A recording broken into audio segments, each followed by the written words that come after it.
This is Audible. Thirticus, Goddess Isles, Book 3. Written by Pepper Winners.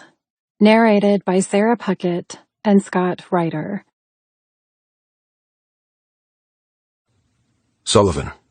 Prologue. My life had been a series of calculated, risk-tabulated endeavors. My brother had taught me that. From my first memory, I'd known spontaneity would get me killed. Laugh and I might get punched. Speak and I might get kicked. Drop my guard and forget, I would almost certainly be punished. That lesson grew with me through childhood, growing from self-preservation into utmost law. It didn't just ingrain itself on my psyche. It grabbed a brand, stuck it in a fire, and seared into my every cell. I didn't do reckless. I didn't do impulsive. Every step in my life had been premeditated, planned, and controlled. Until one night, when I'd had a dream about a place called Euphoria, where a mortal man could fuck any female he wanted. Sky, sea, fiction, or fact, any illusion, any fantasy. A place where rules bowed to your desires, gravity kneeled to your wishes, and life was no longer full of monsters, but magic. And in that dream, I shared this new Zion with a girl with long hair the color of rich coffee, a girl with leggy length, strong soul, and magnificent quicksilver eyes, a girl who begged me to touch her, lick her, worship her. And for the first time since I was born, I did something spontaneous, impetuous, and oh, so fucking dangerous. I took her. I let myself sink into the dream. I fell for a figment of my imagination and fucked a goddess I would never be able to find. When I woke up, I mourned the loss of such a dream. I spent a week wishing I could return to such a place, to find such a creature, to be happy. But such a place didn't exist. Such a girl didn't exist. And that denial of everything that I wanted became a driving force to twist the impossible. Thanks to the scientific gifts I'd learned through methodical education and instinctual evolution, I created an elixir. I conjured euphoria.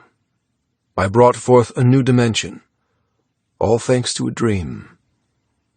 But no matter how skilled I was at pulling myth from reality, I couldn't fabricate the dream girl who'd stolen my heart. The goddess I wanted more than anything. The girl who would forever condemn me to loneliness because no one would ever compare. Euphoria was real, but I wanted nothing to do with it, because I wouldn't settle for a fucking lie. I wouldn't code a fantasy or change the face of another to indulge in, because if I did, if I allowed myself the illusion that she was real, I'd turn my back on reality to stay with her. I'd turn my back on all the souls I'd helped save, all the souls that relied on me, all the souls that came before me and my goddamn loneliness.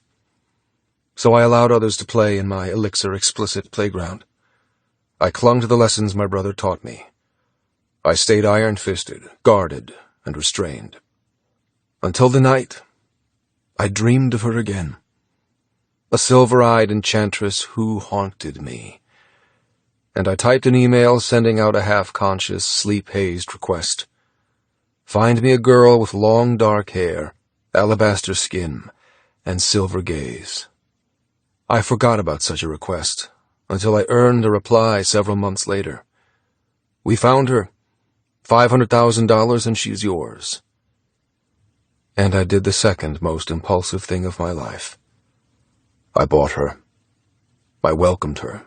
I wanted her. The minute she stepped foot on my paradise, I knew I'd fucked up. I hadn't believed such a creature existed. I stupidly thought no human girl could compare. But Eleanor Grace was the one who was incomparable. Instead of ethereal silver eyes, her gray ones were equally bewitching. Instead of glowing skin and a faint halo in my dream, her honesty and spirit were what drugged me. I'd gambled with fate and lost. I'd asked for something I could never survive, and she'd been delivered straight from my fantasies and directly into my nightmares. Thanks to her, spontaneity became a disease I couldn't escape. Rash choices, hasty conclusions, careless decisions. Each one was her fault. Each one broke me a little more. Each one destroyed my sanity. But then she went and committed the worst thing of all. She fed me elixir. She shattered my premeditation. She annihilated my careful control. She made me fucking wild. And then she ran. A girl I'd dreamed about, thought about, kept on a pedestal inside my mind for years, drove me into the dirt where beasts belonged. And then she fucking ran. So I gave up trying to control myself. I welcomed the pain of chaos. I chased. Eleanor. Chapter 1. My bare feet sunk into soft sand as I bolted from Sully's office. My dress flared out around my legs, fawn glitter and champagne gems all winking in the sunlight. The heavy material made me trip as I careened around a corner and ran as fast as I could. Grabbing handfuls of the train, I threw myself into a gallop. Most of me didn't want to run. This wasn't my plan.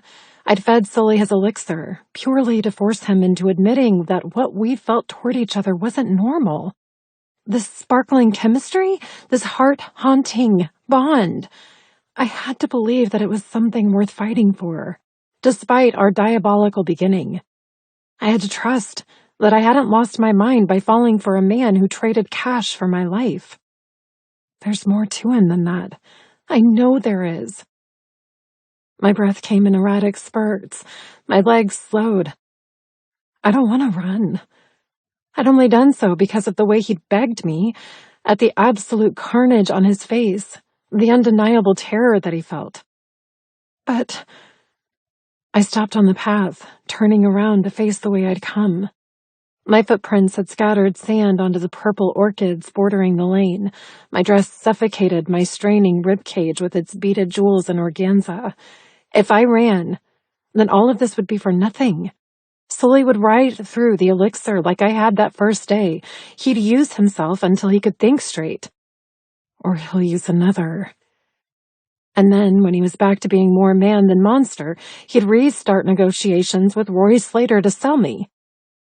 No. I let go of my dress. It puddled around my feet, blending into the sand so it looked as if I'd morphed from the beach itself and been given breath thanks to the thousands of jewels embedding me. I have to go back. Goosebumps ran over my spine as a snarl sounded, a snarl echoing with pure lust. I shivered. I'd been Elixir's prisoner 3 times now. I'd become familiar with the insidious takeover, the rush of lust followed by the stupid belief that you could control the effects, the pain when you accepted you couldn't, the need when you broke with that first release, the shame at your horny inhibitions, the sickness at your traitorous body, until finally, the perfect peace when you let go, when you said yes instead of no, when your body joined with another's and found everything that it had been looking for. He's in pain. I shook my head. A frangipani flower fell from the strands and floated to the ground. He's in pain because of me. He'd done this to me. Therefore, he deserved it. He was about to sell me. Therefore, I had every right. He'd told me to run to keep me safe. Therefore, I have to go back. He'd told me to run for my benefit, not his. I'd offered myself. He'd refused. He'd proven something fundamental in that moment. He cares. He cared if he hurt me. He'd care if he killed me. He cared too much. That's why he was going to sell me. That thought was brighter than lightning. Was that true? Could he feel the depth that I did? Could he be battling everything I was? If that was true, then running would destroy our single chance at honesty. This was my only opportunity to make Sully see, to make both of us admit that we couldn't keep doing this. Whatever we were, whatever we felt, it ends today. And maybe, just maybe if we survived each other, it could be a beginning and not the ending he'd chosen. We could talk, we could just be. Bracing myself, I gathered up my dress and stepped back the way I'd come.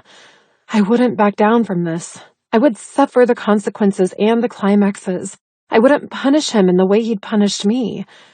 I'd give him what he needed. I'll give him me. Jinx. A dark, deadly growl. A snap of a snarl. My head swooped up. My eyes caught his as he slammed to a stop, blocking the path. His suit hung in tatters. His blazer had been thrown off behind him. His shirt hung open, torn buttons hanging off broken threads. His belt hung haphazardly from belt loops. His fly unzipped, and feet bare from his normal pristine shoes. For the first time since I'd arrived, Sully Sinclair glistened with sweat.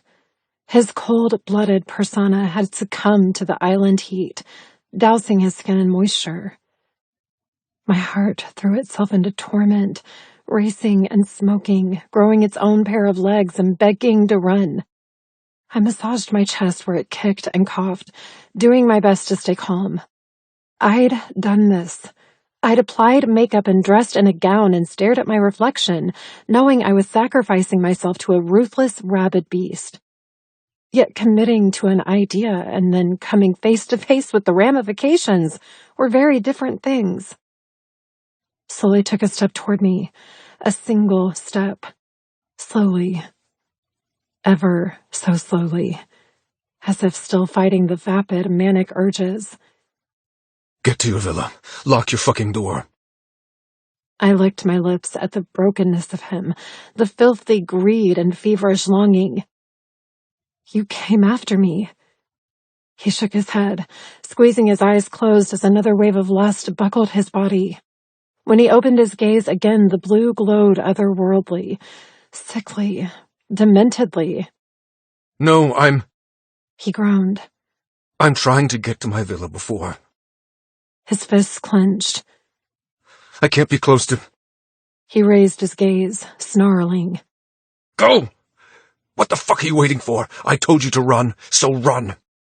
I'm done running. I spread my hands. I was coming back. For you. He buckled over, wedging one hand into his belly and another on his cock. Fuck you and your broken self-preservation. With a growl, he stood up straight. His hand never left his cock, though, throttling it with white knuckles. This is my last warning. I fought as long as I can. I'm seconds away from giving in, and you're still goddamn here. He stumbled as he pumped himself, coaxing a release, knowing he couldn't stop it, so choosing to chase it instead. Run away, Eleanor. Get as far away from me as you can, because... He groaned again, low and hungry as his belly clenched. If you don't, I will tear you limb from motherfucking limb. I will crawl inside your body. I will fuck you until you scream. Elixir must live in his voice because my body liquefied instead of froze. I wore no underwear beneath my gown. I knew better than to place obstruction between us, so I felt the unquenchable desire squeezing my core, releasing a bead of need, wetness slipping down my inner thigh. I tried to speak, to tell him I was strong enough, but air had turned thin and useless. Sully took another step toward me, his face blacker than midnight. Why won't you run? Are you that stupid to think you want me? To think you want this? He jerked his cock, wincing in pain. You think I'll be gentle? That I won't fucking bite you, throttle you, bruise you, and then come all over your goddamn face? He tripped sideways, groaning like a dying bear. Stand there another second, Jinx, and my fingers will be so far in your cunt, you'll gag on them. You'll be on your goddamn knees while I use every hole you have. You'll beg me to stop, and I'll just keep going. His hips thrust into his hand, reaching a pinnacle, His jaw clenched and his skin lost its island glow, etching with sickly white. One last chance. One last fucking chance. His teeth bared with every violence he drowned under. Stay, and I won't be responsible for what I do. I gave you a warning. I told you to run. I'm crippling beneath urges to do such bad, bad things to you. His head tipped down, shadowing his eyes with brows tugged low and vicious. Please don't make me hurt you, because I will. I'll find pleasure while you'll only find pain. I promise if you don't fucking run, I'm giving up. His nostrils flared. Right here. I will fuck you right here, and I don't fucking care who sees. His lust had stripped him of humanity, revealing the true animal inside. He wasn't a gentle creature beneath those immaculate suits. He wasn't sweet and endearing like the parrot he adored.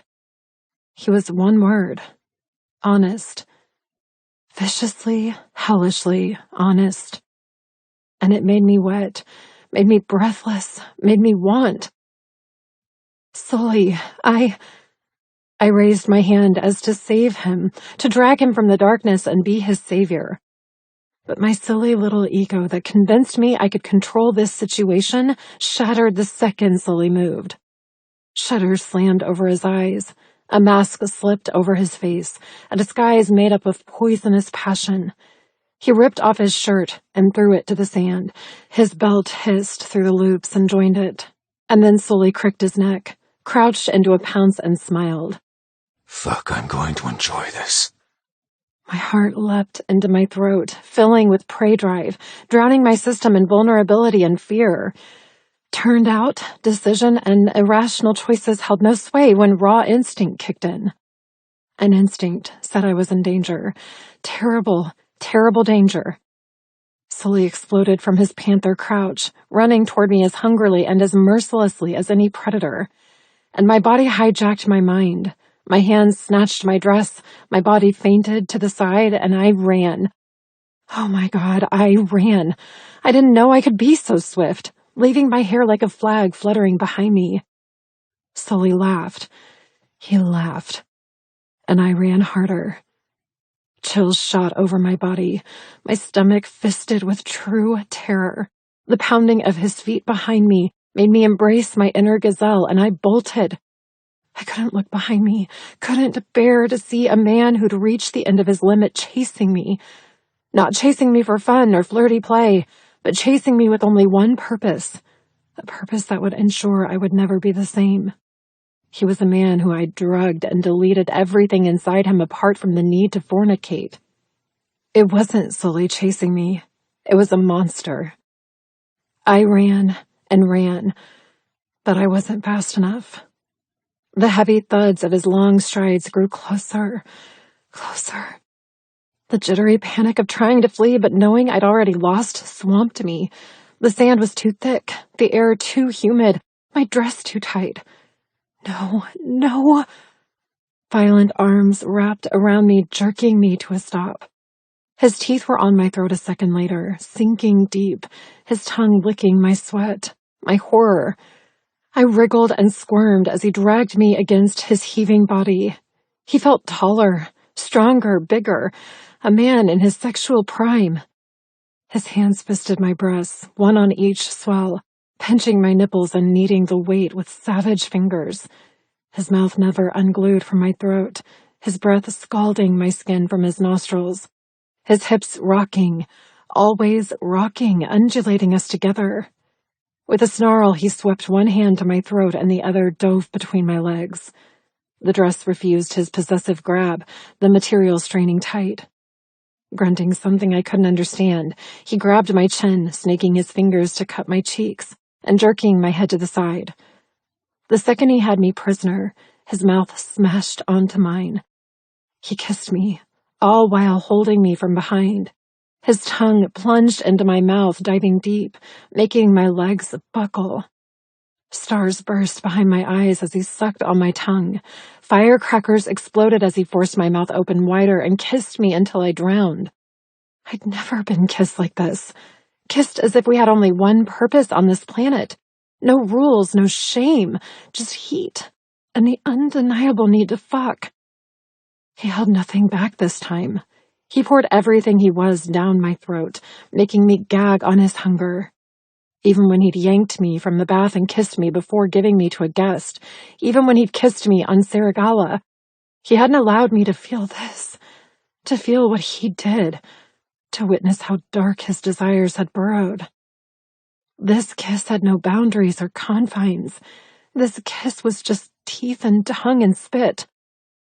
I moaned as his hand on my chin kept me completely at his mercy, kissing me stupid, dragging forth a stampede of creatures. Not just butterflies, not just fireflies or moths with their papery, tickly wings. Sully made my body become an arc. A broken, shipwrecked arc, rapidly filling with teeth and fang, claw and venom, twisting and clenching with so many different beasts. My stomach was a riot with hoofed and horned prey, my heart torn to pieces by carnivores. A loud rip tore through the heavy humidity. The tightness of my dress fell away as Sully clawed at the expensive gown, inserting his hand into the split he'd made, grabbing my pussy with trembling, greedy fingers. He grunted as he found how wet I was, how my thighs were coated in lust for him, how this entire chase and hunt and conquest had made me naturally starving for him. I didn't need elixir. I didn't need safety or Scott or sanity. I needed him. His unshackled desire allowed me to be honest, too.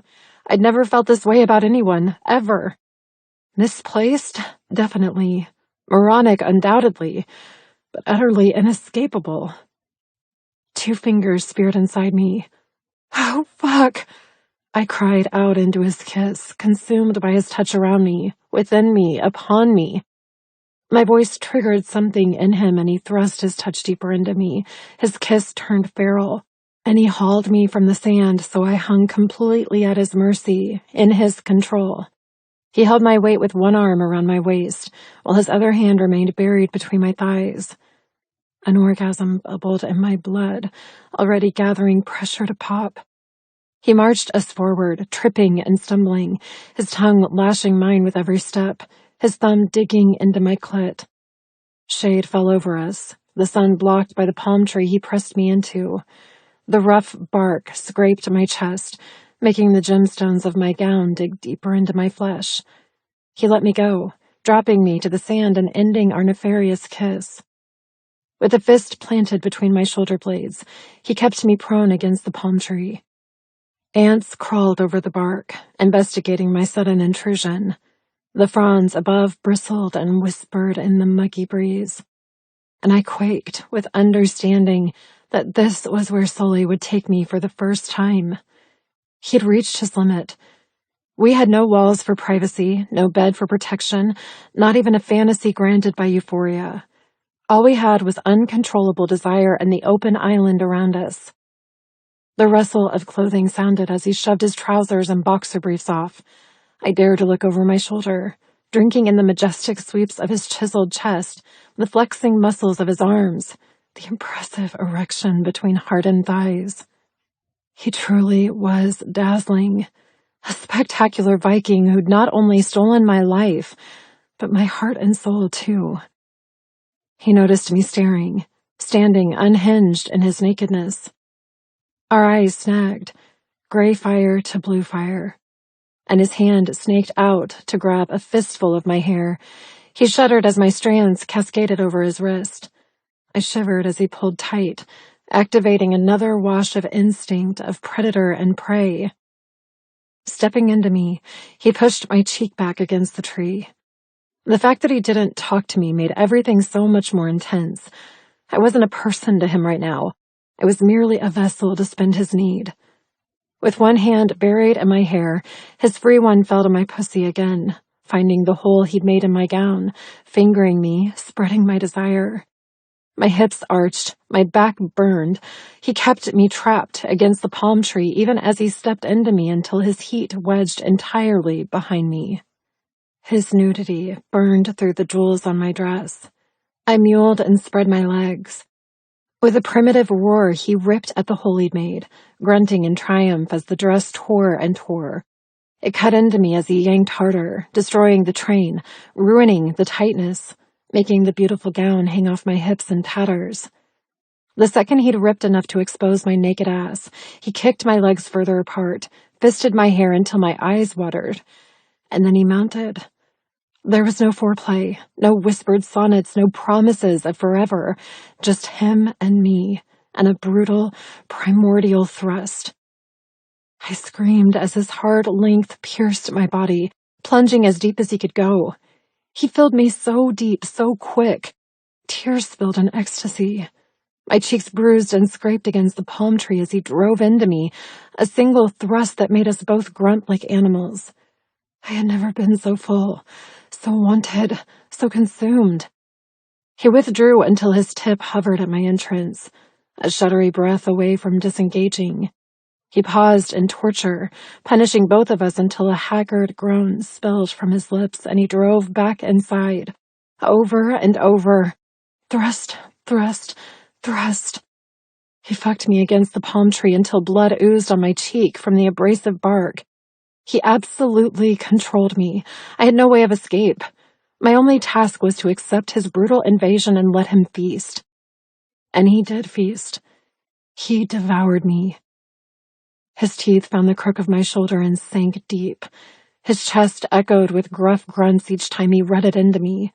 He strained against me, clung to me, bit me, and fucked me, and somehow made me feel like the most powerful woman in the world. His thrusts grew shallow and quick. His teeth clutched harder. His fists pulled my hair. His first release stormed through him with thunderous need. I screamed as his entire body jerked with the spurt of climax. His teeth pierced my skin at the same time, giving me pleasure and pain, a blend of the worst kind of elixir. He lapped at the blood he'd drawn, then ripped his mouth away to dig his forehead into my nape, riding into me, his hands clamping on my hip bones to drag me back and deep. Fuck, fuck, fuck! He didn't stop thrusting, driving every inch of his cock inside me. While his orgasm tore him to shreds, I suffered my own annihilation. Sully. The feel of him inside me, the heat and wetness of his release, the shudder and violence of his desire, the consuming, dominating way he'd taken me. It was familiar. He's familiar. As he twitched with the final dregs of his first release, my mind rewound to the morning after my first time in Euphoria, how he'd dragged me into the ocean and explained how Euphoria worked, how he'd asked if it felt like I hadn't been fucked, how he'd touched me and murmured, "Your mind hid the identity of the man who fucked you, but your body knows the truth." I choked as he pulled out of me, still keeping his fist in my hair. His seed trickled down my leg, a slimy white trail of truth. Sully Sinclair had just fucked me, and I don't think it's our first time. My mind raced as he dragged me down the path by my hair, a true caveman with his kill, hauling me back to his home, ready to feast again. Caveman. I turned stiff as he continued carting me down the pathway toward the offshoot that I hadn't explored. A shadowy tunnel, created by large heliconia bushes and banana plants, swallowed us whole. And still my mind ran. Your body knows the truth.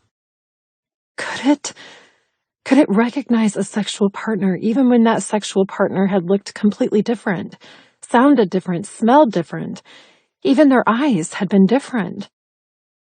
I stifled a cry as I studied him stalking beside me, my hair a leash between us. Naked, his hard cock glistened from being inside me. His erection wouldn't abate for hours, heavy and painful until he could come again. I knew from experience. I knew that taking me against the palm tree was just the beginning. How long before he'd take me again? A minute? 10, 20? When I'd come in Euphoria, I'd been primed to go again a moment later. My teeth had ached for it. My body bled for it. My heart skipping and malfunctioning to mate. Almost as if I'd transmitted my own sick desire to him, Sully stumbled mid-step. His fist went to his cock as a bulldozer of lust struck him down. With his jaw locked, he dragged me into him, his fist still buried in my hair. I sucked in a breath just before his mouth plundered mine. A kiss where he suffocated me, confused me, and made questions shout so loudly in my head. Questions I'd asked him that day in the sea. Questions I'd begged answers for, all while my bruised and well-used body tried to tell me the truth. "Who did I sleep with last night, Sully?" He gritted his teeth. A guest. "Which one?" You don't need to know. I do. I do need to know." I splashed my fists into the sea. "Was it you? Was it you who fucked me?" He bared his teeth. You would know if I ever fucked you. I told you you'd never be the same if I did. He'd never answered the question, not with a definitive answer. He hadn't lied. He hadn't admitted. He'd deflected. And now... His tongue stole my thoughts under a fresh landslide of hunger. My tongue met his in an erotically sinful dance, all while he fell to his knees, dragging me down into the sand with him. We kissed and kissed as his hands landed on the front of my dress and tore. He ripped the beads and jewels until my breasts popped free, and the slash of destruction met the previous tear, a lightning bolt of violence, shredding the gown from me. With a savage snarl, he pushed it from my shoulders, leaving me as naked as him. The moment my skin was bare, he spun me around and planted me on all fours. I didn't have time to dig my fingers into the sand for purchase before he was on me, in me. I screamed as he slid all the way inside. Your body knows the truth. And mine did.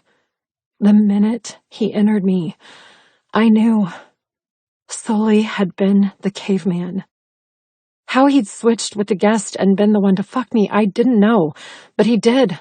I had to believe that, had to trust that, because if it wasn't him, if it wasn't the same man who'd given me the most pleasure I'd ever had, the man I'd fallen a little in love with, then how could I feel this way?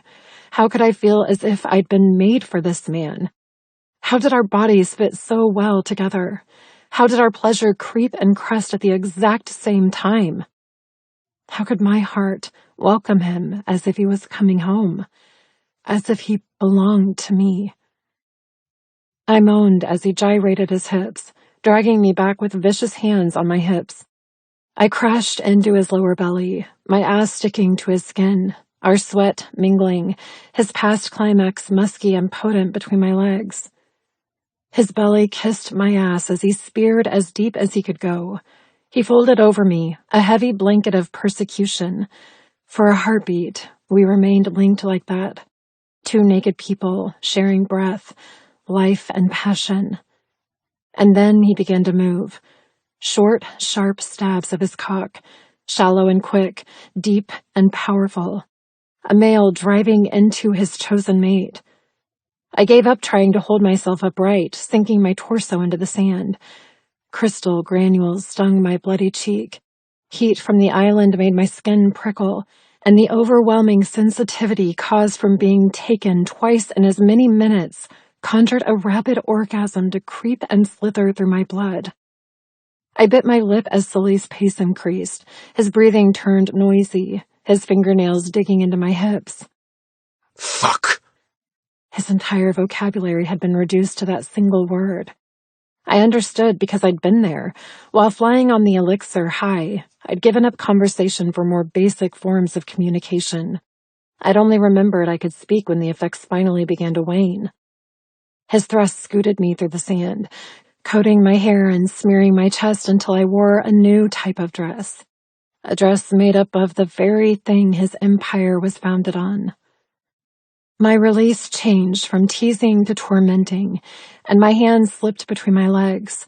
I moaned loudly as I rubbed my clit in time to Sully's thrusts. But he roared and snatched my hand away, replacing my small fingers with his strong ones. You wanna come? Fuck, I'll make you come.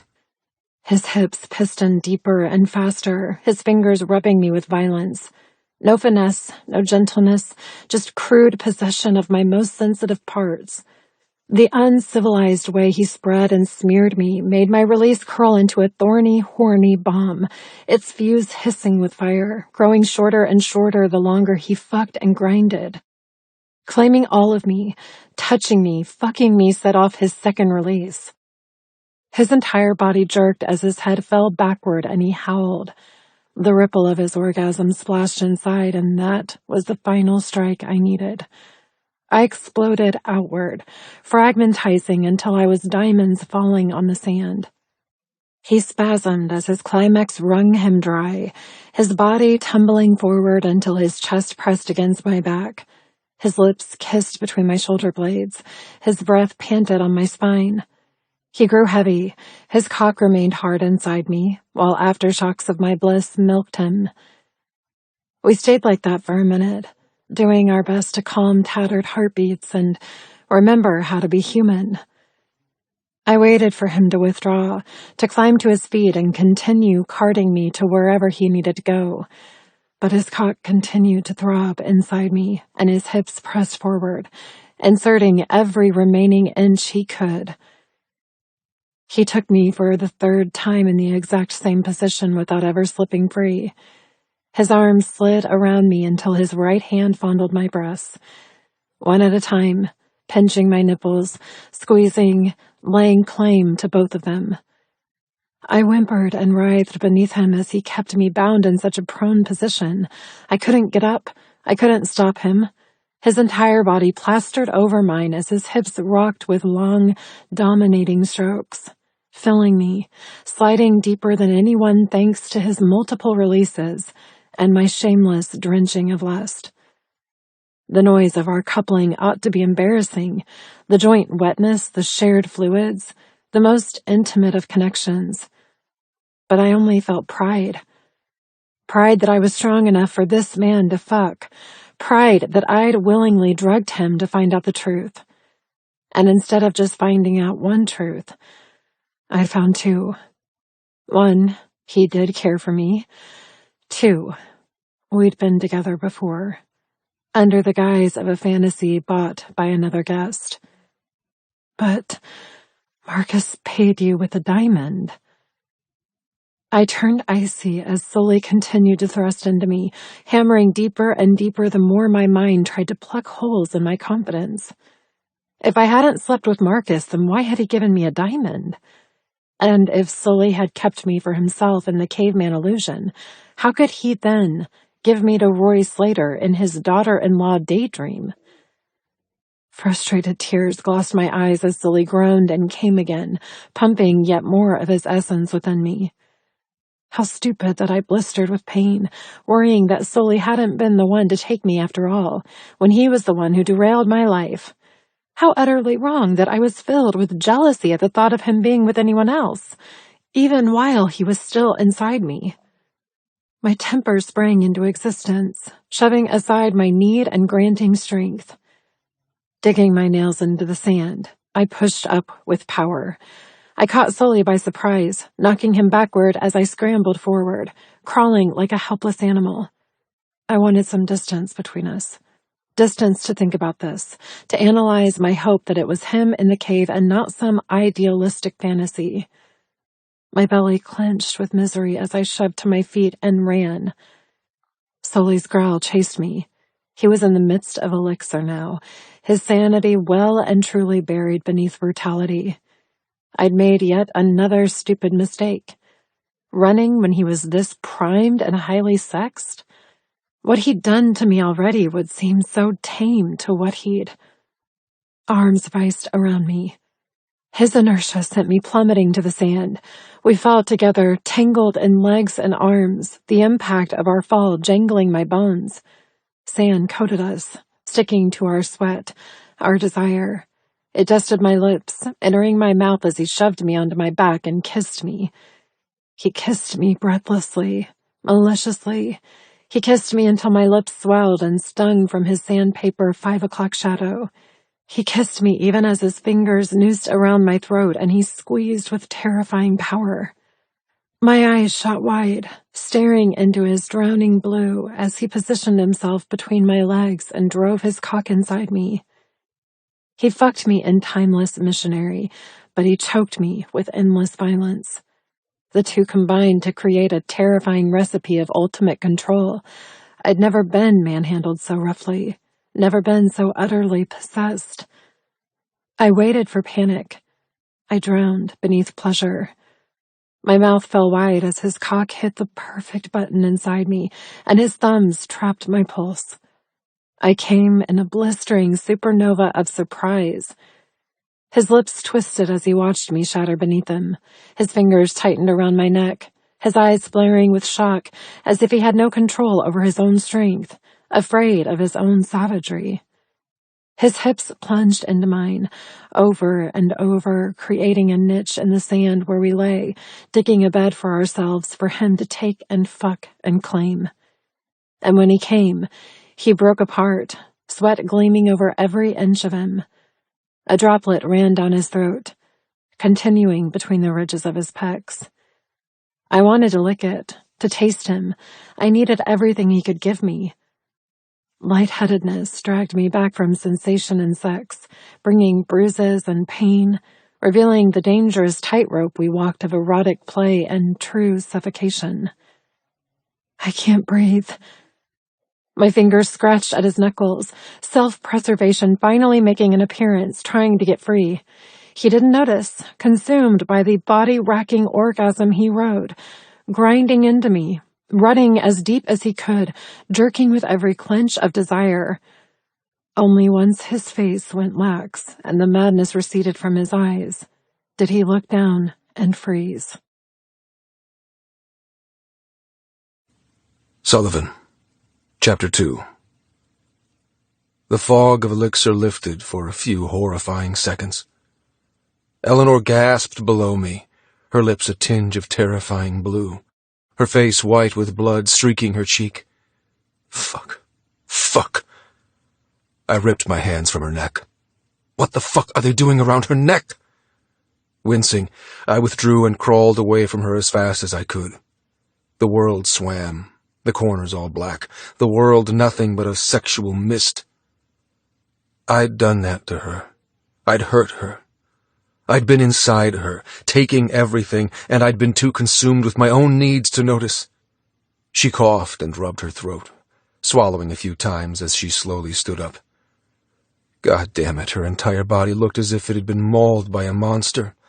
Scratches on her chest, a bite mark on her shoulder, red finger impressions around her throat.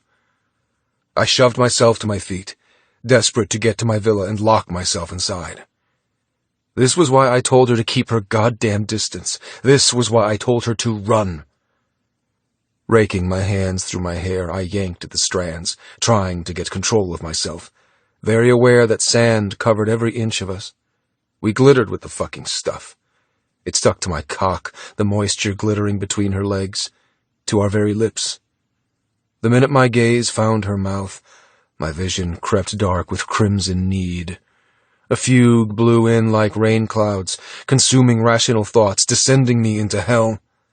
The fire in my balls returned, the excruciating drive to grab her, impale her, and fuck her until I came again and again and again. Christ! Bending over, I clutched my thighs, trying to breathe and return to humanity, to shed the filth inside me, to forget about the salacious, suggestive seduction, to just use her and discard her, fuck her, kill her, do whatever I goddamn wanted. No matter how deep I breathed, no matter how hard I tried, I couldn't stop the obscene scream for sex. I was way too fucking aroused, way too fucking hard, way too lost to stop. Sully, it's okay. Eleanor held up her hand. She stepped toward me, her lithe body swollen and ready for mine. It would be so easy to grab her and slip inside her again, to claim the final holes I hadn't taken, to make her mine forever. But if I let myself fall again, I might not wake up in time. I might remain in the elixir's claws, all while I suffocated her. Stay back! My voice echoed with my past self, but hissed with dangerous bloodshed. Go away! Get as far away from me as you can." Before she could argue, I broke into a run. My villa wasn't far. If she wouldn't run, I would. I could get there before I drowned again. Please. Grabbing my cock so the fucking thing didn't hurt any more than it already did, I threw myself into the fastest sprint I could. "Sully, wait!" Eleanor's surprised shout followed me into the shadows, chasing me around corners as I bolted toward my sanctuary.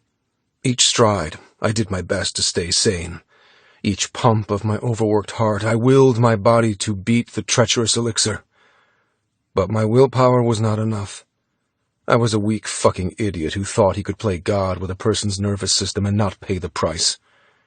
The price for me was hurting the one woman I cared for. And I'd done it while getting off on the best fucking sex I'd ever had. Sex. Christ, yes. I needed it. Craved it. My run turned to a crippling trip, and I fell to my knees in the sand.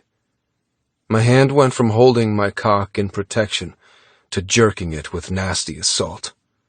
The sand and my sensitive skin only added another element of pain to my pleasure, and the ever-ready orgasm shot up my legs into my balls and jettisoned out my tip. I groaned and tipped forward, digging my free hand into the sand to stay upright, while my other continued to pump. The sensation of coming stole air from my lungs and vision from my eyes, but only a single drop of semen shot out.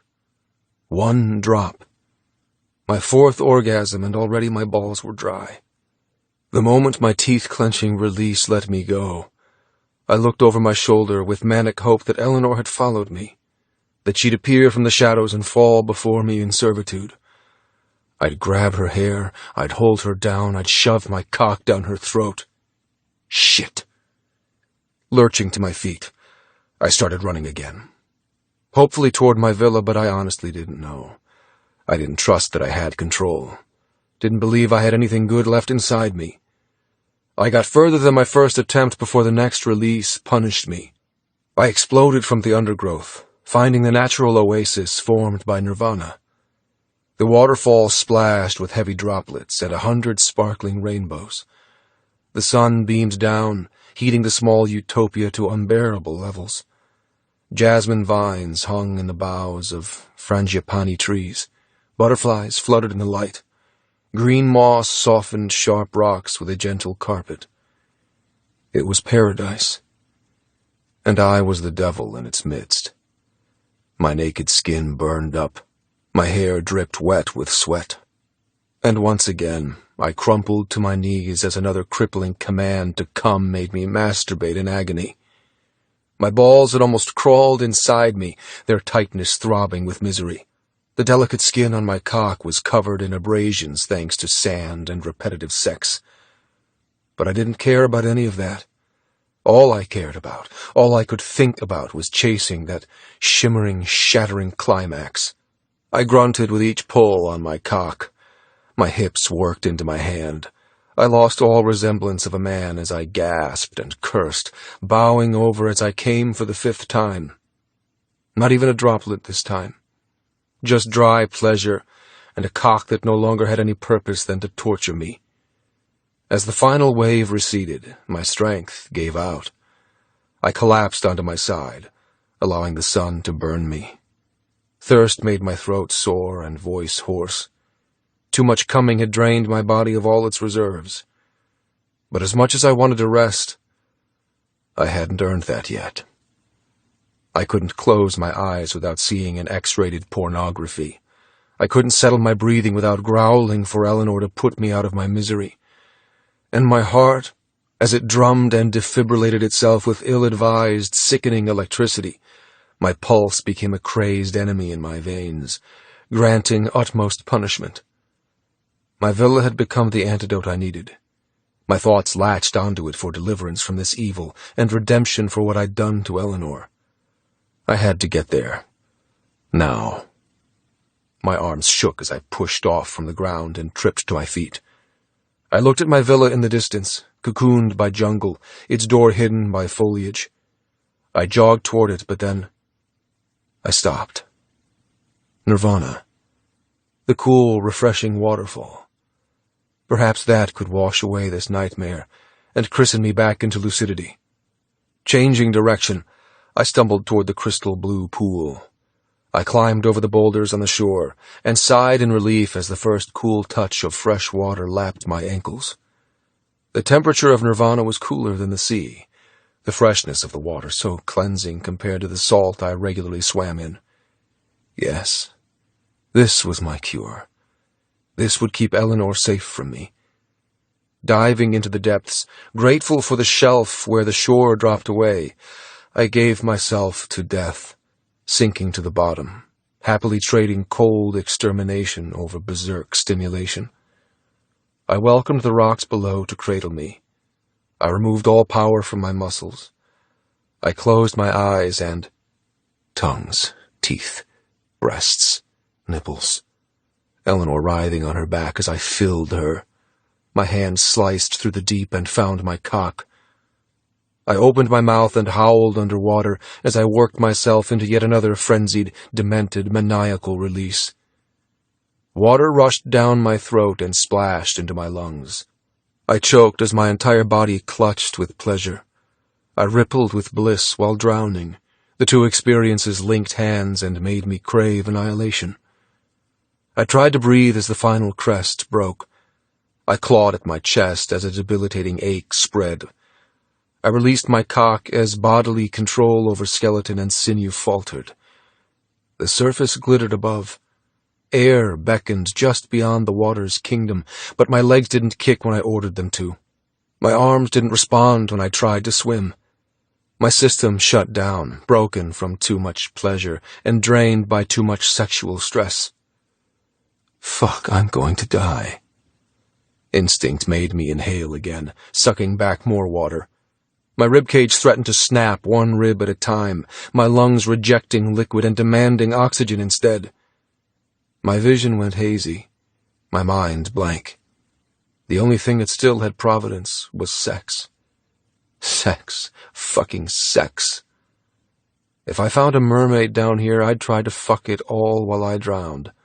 I would go to hell because all I could think about was lust instead of life. A splash broke the glittering surface above me. The mermaid I'd lusted for appeared from nowhere. Long seaweed hair, flashing silver eyes, and pearly, perfect body. But she didn't have a tail. No scales. No fins. Just gorgeous long legs. Long, strong legs that split apart to gain access to the one thing I needed more than anything. Her fingers wrapped around my wrist. I tried to pull her close, to pin her beneath me, to mount her, but my body no longer operated. I jerked in the throes of a death dance as the tailless mermaid pulled me closer and closer to the surface. Pinpricks of pain from her nails punctured my rapidly fading consciousness. My eyesight traded clarity for ghostly mirages. Down and down, deeper and deeper. Quietness. Peace. No more need for sex. No more need for oxygen. Thankfully. Heavenly. Saintly.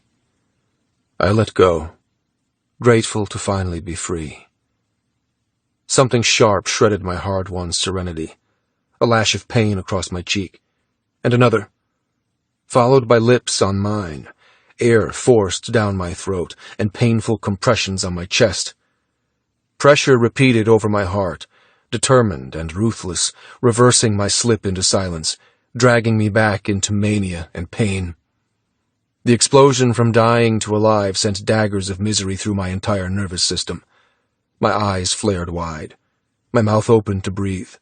A gush of water spewed out. There you go. That's it. Come on. Breathe, Sully. For God's sake, breathe. I choked and wheezed as the lightness of air replaced the heaviness of liquid, my lungs faltering over the new concoction. The mermaid helped me roll to my side, slapping my back with agonizing strength. "Stop," I croaked. She didn't. "Stop." I tried to crawl away, only to find water keeping me buoyant and rocks behind me. I blinked, waiting for the mirages in my eyes to fade back into precision. As nirvana came into view above, and the paradisiac garden appeared around me, my brain kicked back into gear. Along with thoughts came the nasty, insidious hunger, licking around my mind, sending blood back into my cock. "You're not done. Not yet." My heart pounded the message, electrifying my heavily depilated system. Fuck, please, not again. Sully, are you okay?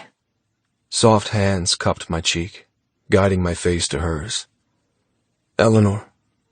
Jinx. The worst goddamn curse of my life. A dream turned nightmare. A goddess who should never have existed. A purchase I should never have made. Her. Take her. Fill her. Fuck her. My hand had a different master, obeying the elixir's fierce control rather than my weak pleas to stop. It shot upward, grabbed her around the nape, and dragged her down to my mouth. I kissed her. I traded drowning in water for drowning in her. I rolled us over until she laid on the rocks beneath me. Water had rinsed us clean. No more sand, no more dirt, no more blood. I chose the illusion that I hadn't hurt this incredible creature, that I'd only ever been gentle and worshipping, and so fucking grateful for her creation. She was mine, not because I traded cash for her life, but because she'd been born for me. The universe birthed me first, listened to what my heart ordered, the complex desires I had, the unique wishes I held, and created her just for me to find. That was why I'd dreamed about her, why I'd asked traffickers to find her, why I couldn't stop myself as I kicked to propel us higher under the shallows and swam on top of her, why I groaned as my cock found her entrance, why motherfucking tears came to my eyes as her heat and slippery wetness welcomed me to slip home. Home. Fuck, she was my home. Not this island, not this planet. Her. This curse. This gift. This priceless, irreplaceable goddess. She squirmed beneath me, her gray gaze flaring with matching passion and terrible concern. Sully, stop. You need to rest. You almost drowned. She pushed at my chest, trying to pry us apart. Stop. She could never pry us apart, as we were two pieces of the same whole. I belonged to her as much as she belonged to me. I'd told her that. When she'd asked me my name on our first time together, I'd told her, "I'm yours." It didn't matter I wore a different face from my own, that I went to her as a guest and hid behind a lie. My thoughts scattered as I claimed her mouth again. She tasted like crisp waterfall and warm sunshine. She tasted like redemption. Her tongue fought me back. She tried shifting her head to dislodge our kiss, but I didn't let her go. I threaded both hands through the hair that I found such a fucking turn-on and held her still. The water kept us weightless while I thrust into her. Our bodies floated but locked together, straining hard and needy. Leaving my left hand tangled in her hair, I slipped my right one down her chest, squeezing her perfect breast, and kept going, stroking her curves, finding her center, rubbing against the clit so she felt a fraction of the pleasure that I did. Her body bowed in mine, her lips parting, allowing me to kiss her deep. Her fingernails dug into my lower back, pulling me into her so my cock filled her until there was no space between us, no way to pull us apart. I'd fucked this girl. I'd mauled this girl. But there, in my private waterfall, I made love to this girl. Time lost all meaning as we rocked and grinded, her legs wrapped around mine, her hips answering mine in an ancient language we'd both begun to understand. A language that belonged entirely to us, deciphered only when our hearts accepted what this disaster of a bond meant. I was falling for her. Fuck. I kissed her harder. I bit her. I crawled deeper into her, and she responded to my violence with her own. Her teeth punctured my bottom lip, her hips arching into mine. and the elixir allowed me to savor this moment, to live on that precipice of plummeting and pausing, surrounded by shards of pleasure, fully aware of how excruciatingly brutal the release would be. We kissed, we fucked, and when I fell off that precipice, we fell together, groaning, moaning, clawing, biting, doing our best to break each other apart. Eleanor, Chapter 3. Sully jerked in my arms, groaning with agony as his orgasm bled him dry. The waterfall splashed and sparkled, pounding into the deep blue pool. Heavy trees full of vines and flowers, misty rainbows, jeweled butterflies, tree frogs on leaves, and insects flittering in speals of golden sunlight. I could be forgiven for thinking this was heaven. It was the most beautiful place I'd ever seen. Yet it had almost become my graveyard. My heart lurched with remaining panic. If I hadn't sprinted after Sully, if I didn't arrive just in time to see him collapse into the water and vanish beneath the surface, he'd be dead right now. He would be dead because of me. Because I'd drugged him, broke him, reduced him to a single vocation. I clutched him to me, shivering as his head fell heavily on my chest. The crisp water kept us floating even in the shallows, my hair tickling my skin, the sensation of being sand-free a huge relief. Sully's mania quietened for a moment, and his body buckled beneath the insane urges of procreation. His lips glided to my nipple, kissing my breast, ducking his mouth and nose underwater to lavish me with sweet affection. Don't. I cupped his chin and pulled him back into air. How did he still have energy to fuck me? He'd almost drowned. His gaze couldn't focus entirely on me, hazy then clear, smoky then lucid. I didn't know if he saw me or a fantasy, but terrifying things glowed behind his exhaustion.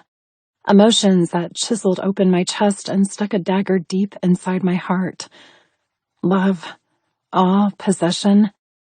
The world fell away as our eyes locked, muting the waterfall, removing the pool, placing us in pure nothingness while we stared. No words were needed. No sentences were powerful enough. Our silence shouted the truth. Somehow, this violence between us had brought about something as rare and as mythical as Sully's euphoria. We'd fallen. We'd crashed. We lay at the bottom of a cliff, bruised and battered, broken and bloody, but instead of licking our wounds in private, instead of hiding the depth of what happened, we lay in that broken jumble together. His cock still filled me, a dark spear of lust and need, but his arms slowly embraced me with utmost tenderness. His head lowered, his eyes blazed, and when he kissed me, the gates of a new future smashed wide. Love. It had a flavor, a texture, a smell.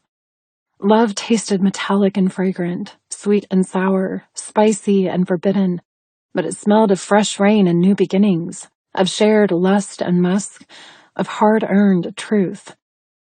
I didn't know how long we kissed. Serenity didn't exist with the shameless way Sully pinned my head to the stony shore and took everything he wanted from my mouth and body. But there was innocence. There was faith. There was softness. His hips began to rock again, filling me, conquering me, begging me. My pussy grew wet with an entirely different version of need. This didn't come from instinct or raw basic desire. This came directly from my heart. But I was also sore. Internal bruises and swollen extremities made me tighter than normal, driving Sully from sweetness into savagery. Water lapped and splashed as our gentle rock turned quick and questing. His teeth found my throat again, sinking sharp incisors into my flesh with no apology. He bit harder as his hips pistoned, but it was his endless groan that made me die. I died in his arms as he thrust into me and came. I didn't know how many releases he'd had or how many he had to go before he passed out. But the ripple of his back and clench of his muscles seemed to drain him of everything he had left. He died in my arms, and I died in his. I just had to hope we'd both be reborn wiser when this was over. His heart pounded against mine as he slowly withdrew and stood. Bending down, he offered me his hand, pulling me with impressive strength from the pool. Without a word, we walked hand in hand, naked and soaking, down the pebbled pathway into the dense forest around his villa. So this was where he lived. Not on the beach with access to the sea he loved so much, but hidden in shadow like the monster he thought he was. He kept himself away from his goddesses, from crystal horizons, from humanity, making a home within the animal kingdom he chose over his own species. A monkey crashed from a tree and onto the thatched roof as we followed the path to a heavy front door. An iridescent blue kingfisher darted by as Sully pushed open the entrance and pulled me inside. 2 geckos shot up the wall where a massive piece of art hung, a mirroring masterpiece of the waterfall outside. A scaled and frightening-looking lizard left its sun-baking spot on the black tiles and slithered to the deck outside. A pair of toucans that snoozed on the railing surrounding Sully's home lifted their massive beaks to determine if we were friend or foe. And a flock of tiny sparrows fed on pineapples speared to a table outside a huge window. So many animals, so many content and trusting souls. None of them left as Sully carted me deeper into his personal sanctuary. A kitchen rested along the darkest wall, glittering with polished bamboo cabinets and white quartz. A long rattan chaise invited a book lover to curl up by the open sliding doors, leading to a huge balcony, cantilevered over the very same pool where he'd almost drowned. The constant splash of the waterfall filled the high ceilings and exposed rafters with serenade, while his bedroom beckoned to the left. That was the direction he took me. Our feet left puddles behind as we bypassed his living room and entered the one place I never thought I'd be invited into. His bed was big, but stark. No headboard, no expensive linen or cushions, just a single pillow and plain white sheets. A mosquito net hung from the rafters, haphazardly drawn and tucked into the mattress to create a small entrance. Driftwood side table, calico lampshade, and a seagrass woven mat on the floor. His villa wasn't big, but it was airy and light and wasn't just home to him, but to countless creatures he loved. Nervousness filled me, fear that this was all too good to be true, that he'd shown me his world, and soon he'd kick me out of it. Sitting backward on the bed, he manhandled me until I stood between his thighs. His cock stayed upright and thick with need, but the satiny skin held marks from our constant pleasure. We'd hurt each other with lust. It was time to stop, time to rest. But he pulled me into him, curling his spine to press his mouth against my pussy. Oh, God. My fingers dug into his hair as his tongue teased my clit and lapped at my sore parts. The dexterity of his attention and unforgiving exploration of every piece of me made me sway and stumble. He held me up, digging his tongue past my folds and inside me. I winced, I moaned, I squirmed to be free. Instead of letting me go, he reclined onto the bed, dragging me with him so I had no choice but to crawl on all fours over him, my pussy still controlled by his mouth, his head between my legs as I sat over his face. The bed shook as his hips arched into the air, seeking the very same thing he suckled on. My eyes snapped closed as he shoved the entire length of his tongue inside me. The intimacy of being taken like that, and the knowledge that he'd been inside me in so many ways, brought another reluctant release to the surface. My hips began to rock. I clutched the sheet, allowing indecent moans and groans to spill from my lips and scatter around his head. Each whimper and mewl I made, his speed and desire increased. His fingers kneaded my ass, slipping between my crack to press against the hole he hadn't tried to invade yet. I jerked. I tried to get away. He snarled and spread 3 fingers inside my pussy while his other hand continued seeking a way into my back door. I fought him. He just held me harder, his mouth latching onto the sensitive flesh of my inner thigh, his teeth sinking deep.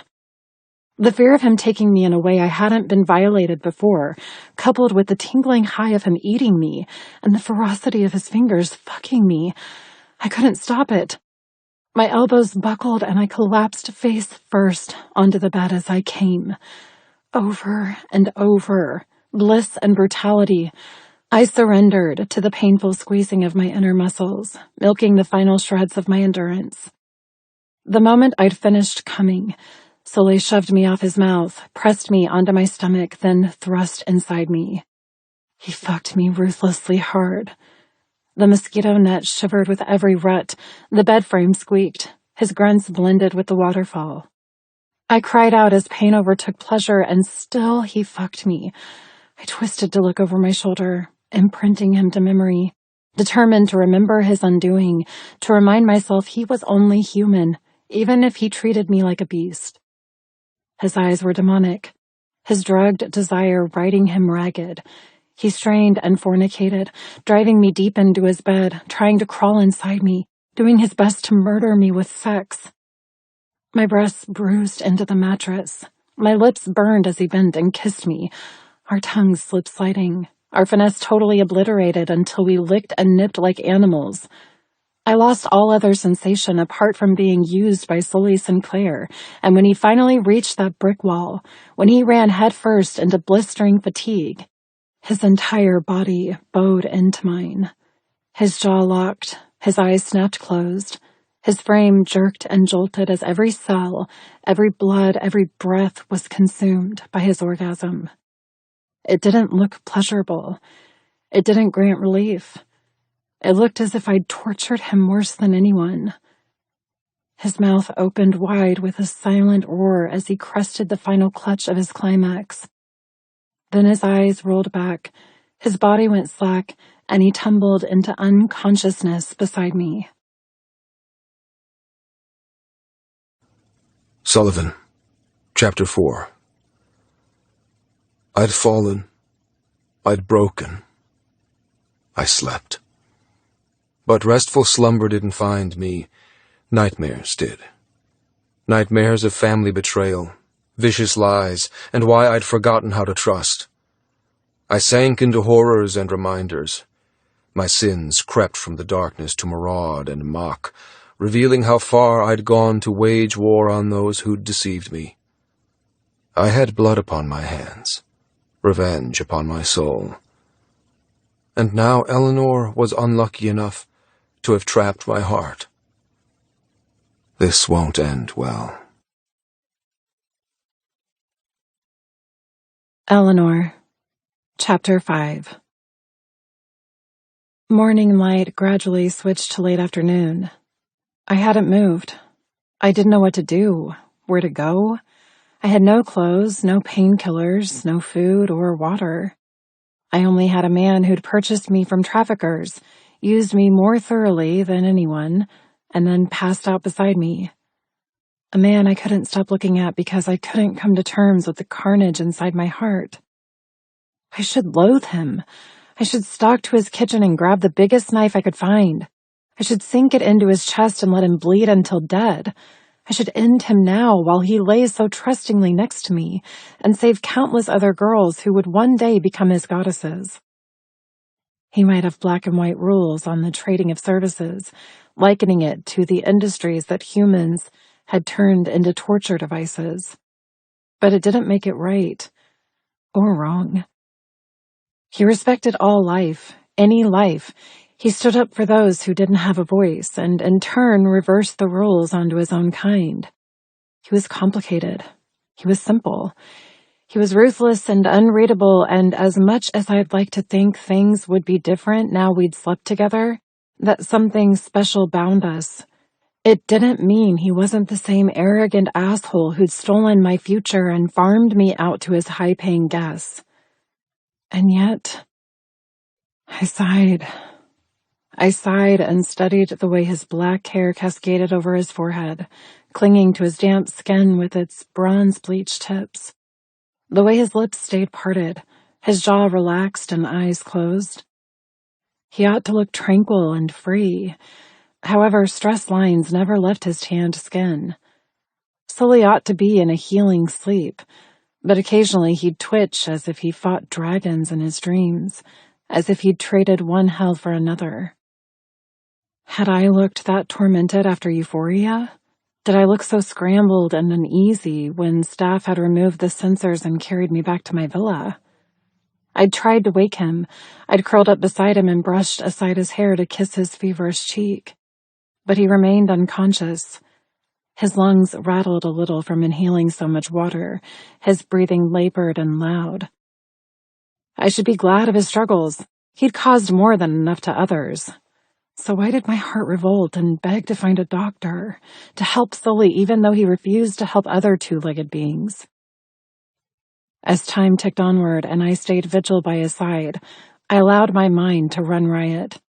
My common sense was disgusted at me. Its scalding and snappish remarks, its condemning disappointment made me blush and cringe. You fucked a man who trades in women. You fell for a man who doesn't hesitate to use others for his own gain. You stopped trying to escape because you stupidly believed he might be the one. You've forgotten all about Scott because he's not Sully. You've cheated on your boyfriend. I bit my lip at that one. Before, in euphoria and all the other sexual experiences Sully had put me through, I could semi-justify my involvement and participation. This time, nothing could spare me from the truth. I'd drugged Sully knowing this would happen, hoping this would happen. I'd gambled with my own body and heart in order to win his in return. I hadn't thought about what Scott would say as I let another man fuck me. In fact, just thinking of Scott seemed so distant now. A different time, place, a faraway galaxy. I'd been a kid then, an adolescent girl with a puppy affection for a mediocre traveler. I didn't feel like a child now. I felt every one of my 22 years. I felt worldly and guilty and fully aware of the mess that today would have caused.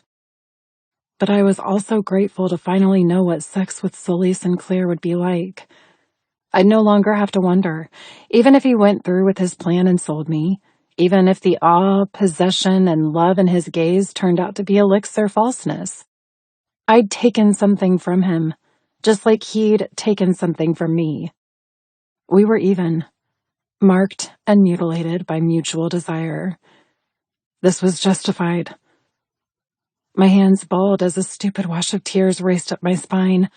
I didn't know where such weakness came from, but I refused to shed them. I would not pity myself. I would not pity him. There was nothing to pity because magic had existed between us and it'd been worth being reckless for. Wiping at a single droplet as it dribbled disapprovingly down my cheek, a noise ripped my head up. The slam of the front door, the heavy thud of shoes. I scrambled to grab the rumpled sheet, struggling to pull it out from under Sully's prone, naked body. He lay on his stomach with one arm limp beside his chest and the other thrown over his head. His thighs were spread, revealing to this unwanted intruder the abrasions from too much sex between his legs. Cal appeared, slamming to a stop on the threshold of Sully's bedroom. He held a black bag in his fist, his chest rising with harsh breath as he drank in the sight of us. Well, you're alive at least. He wrinkled his nose, stepping toward the bed, deliberately keeping his stare off Sully's naked ass. I flinched, pulling the sheet closer. Most of the cotton remained trapped under Sully's unconscious bulk, leaving my top half exposed. I cupped my breasts, keeping my spine rigid. Go away. Cal's green gaze turned mocking. No need to cover up, Goddess Jinx. I've seen you naked many times before. I glowered. You're not needed here. I say otherwise. His handsome face softened just a tiny bit, his attention falling to the scrape on my cheek, the bite marks on my skin, the shadows of strangulation around my throat. He really did a number on you, didn't he? I shivered. I caused this. Yes. Yes, you did. His forehead furrowed. What the fuck were you thinking, giving him a dose? I'm honestly surprised you're still breathing. I looked down at Sully, wondering if our voices slipped into his slumber, but his face remained lax, his tension still strained while comatose. I did it because I wanted to know. To know what fucking him would be like? He snorted. Shit, you've become like the rest of those poor brain-dead creatures he calls goddesses. I bared my teeth. I might share similarities with them, but I have one thing they don't have. Cal smirked. Throwing my words back in my face, huh? You told me that first morning when you took me to him that I'd made the biggest mistake by making him pay attention to me. I spread my hands, not caring my breasts were on display, complete with chapped nipples and bruises from Sully's fingers. But it wasn't me who made him pay attention. It was both of us. My voice lowered with strength. I refused to let him sell me before he admitted that to himself. Admitted what? I sighed. Admitted that something happened between us, whether we wanted it or not. He scowled. You're just like Calico and the other girls who've tried to crawl into his bed. You want this island. You want his money. You think by screwing his brains out that you'll have access to paradise forever. Unlike them, you were smart. You gave him no choice. You fucking raped the bastard by giving him elixir. I shot to my knees, uncaring that the sheet fluttered off my body. How dare you? How dare you stand there and say I raped him when he's been feeding that vile stuff to women for who knows how long? He drugs them, shoves them into a computer program, and then leaves them at the mercy of a man. There's a fucking difference. His voice slithered with ice. The men don't get elixir for a reason, Jinx.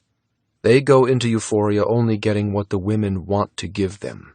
They try to keep up. They might even pop a Viagra beforehand if they're old, but they don't have the power. You do. You're the ones who gag for it, the ones who drip to be filled. How is that any different? A woman is given a drug to turn her into a mindless whore, and a man turns into a humping monster. It's the same. It's not the goddamn same. Cal swooped closer, towering over me. It's not the same, because Sully has paid the price for his control. He isn't the cunt you think he is, and you've just done yet another worst possible thing. Because, sure, you might have fucked until you're both under some delusion it could mean more, but he will never allow it to become more, because you went behind his back. You broke his precious trust. You proved that no one can be trusted, especially you. Our fight hung in the air with lashing tails, animosity rife between us. I didn't like Cal, and he didn't like me. A competition had sprung between us. He saw me as a threat to his position as main confidant in Sully's life, and I saw him as the blockade between me and Sully's potential truce. Either way, nasty fear hissed through my blood. Could he be right? Could whatever closeness Sully and I had felt be a fleeting, fragile thing because of what I'd done? But if I hadn't done it, I'd be on a plane right now flying to become Rory Slater's wife. I had no choice. You did have a choice. You could have realized that your heart is a liar and an ignoramus. You should have known that you'd be scrambled from being kidnapped, trapped, and used. What if the emotions I felt towards Sully were terribly fake? What if I'd fallen into the same pitfalls any other girl who'd been imprisoned by a mercurial man went through? I fell for the monster, believing I could see the good inside him, when really, it could all be a lie. My voice mimicked a whisper as I said, I'm not like that. I am trustworthy, if he deserves it. Cal snorted. Yeah, unbelievably trustworthy. First, you run away the moment his back is turned, and then you drug him without his consent. He rolled his eyes. Way to prove your integrity. Integrity? I hissed. How about we talk about his integrity, your integrity? You two live on this island and play puppet master with real people. People who had a life before Sully stole. Stop. Cal's hand shot up. I'm done arguing with you. Goosebumps shot over my flesh as he raked a hand through his hair and visibly shut his anger. He sighed heavily. Look, I didn't come to harass you. I actually came to save you. He half smirked, and our fight faded, leaving just icy worry behind. If you must know, I came to stop him. I figured if he hadn't finished with you by now, then you'd probably be almost dead. He shrugged, depositing the bag on the bed by my feet. Turned out I'm too late to be of any use. He looked down at his liege and master, keeping his gaze on his face and not his ass. What I don't understand is why he's out cold already. He's fit. He's been suffering a severe case of blue balls. I hugged myself, accepting his armistice. I think almost drowning interrupted the elixir's potency. The what now? He flashed me a look. He fucking drowned? Marching around the bed, he fought the mosquito net until the gauzy material fluttered out of the way. Reaching for Sully, he checked his pulse. Concern coated his face. Why didn't you call me? His breathing sounds weird. I refused to be the bad guy for not calling for help. Yes, Sully most likely needed a doctor, but I wasn't about to go traipsing around for one, especially with my own wounds and soreness. And if I was honest, I'd been afraid that the moment reality intruded on our private paradise, that everything we'd done would be over, that it wouldn't exist anymore. My shoulders slouched as I sat back on my heels and dragged the sheet over my lap. That one thought revealed just how feeble this plan had been. I'd been terrified of it being over because I already knew what would happen. Cal is right. Sully would never permit me to stay after what I'd done. I'd just signed my own bill of sale by going behind his back and forcing a connection when he didn't want one. But he was familiar. You recognized his body. It was him in Euphoria. It had to be. I shook my head as Cal grabbed his cell phone and called for a doctor. My thoughts were in shreds, blended together with doubt and confusion. I don't know what to think anymore. Exhaustion suddenly crushed me, begging me to rest, to close my eyes and forget about this whole sordid day. I needed to sleep, but I didn't feel safe dropping my guard that much around Sully, even if he was unconscious. Sleep was a precious thing, the most vulnerable a person could be. Sully slept beside me under false pretenses. He'd never have been able to rest around me without elixir draining him of everything. Unlike him, I'd kept my faculties while sleeping with him. And now, I'm ready to go. To lick my wounds in private and pretend the illusion of a door between us could keep me safe from whatever future he'd paved for me. Cal muttered something and ended his phone conversation. He caught my gaze, arching his chin at the bag he deposited by my feet. Painkillers, healing creams, and vitamins. Take what you need. His green eyes trailed over my injuries once again. I suggest you have a bath and put arnica on your bruises. They're gonna look worse in the morning. When I didn't climb off the bed, he muttered. Use his bathroom. Heal whatever you can. I'll take care of him. I didn't want to move while Cal watched my every twitch, but the sound of washing away my sins and popping a few anti-inflammatories overrode the stiffness and soreness, slipping me slowly out of bed. Refusing to make eye contact with him, I padded across Sully's bedroom in my birthday suit. A sugar glider had made its home in the rafters, waking up too early for its nocturnal lifestyle. It watched me all the way to the bathroom with its moon-sized, gorgeous eyes. Crossing the threshold into Sully's personal bathroom, I paused for a moment to soak it in.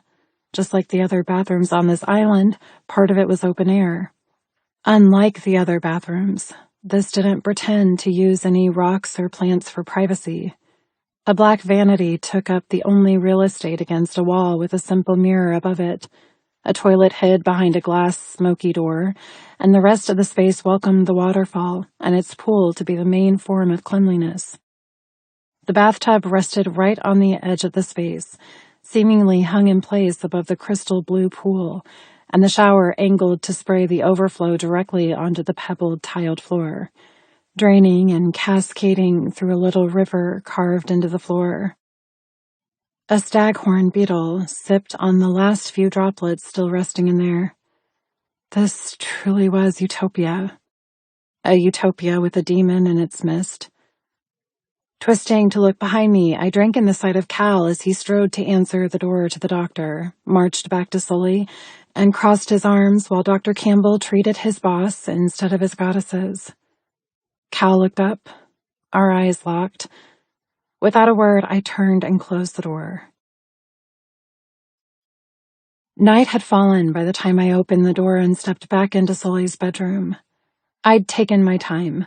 I'd drawn a warm bath, added generous splashes of some sort of fragrance that made my heart skip in remembrance of Sully, and sank to the depths of the humongous tub.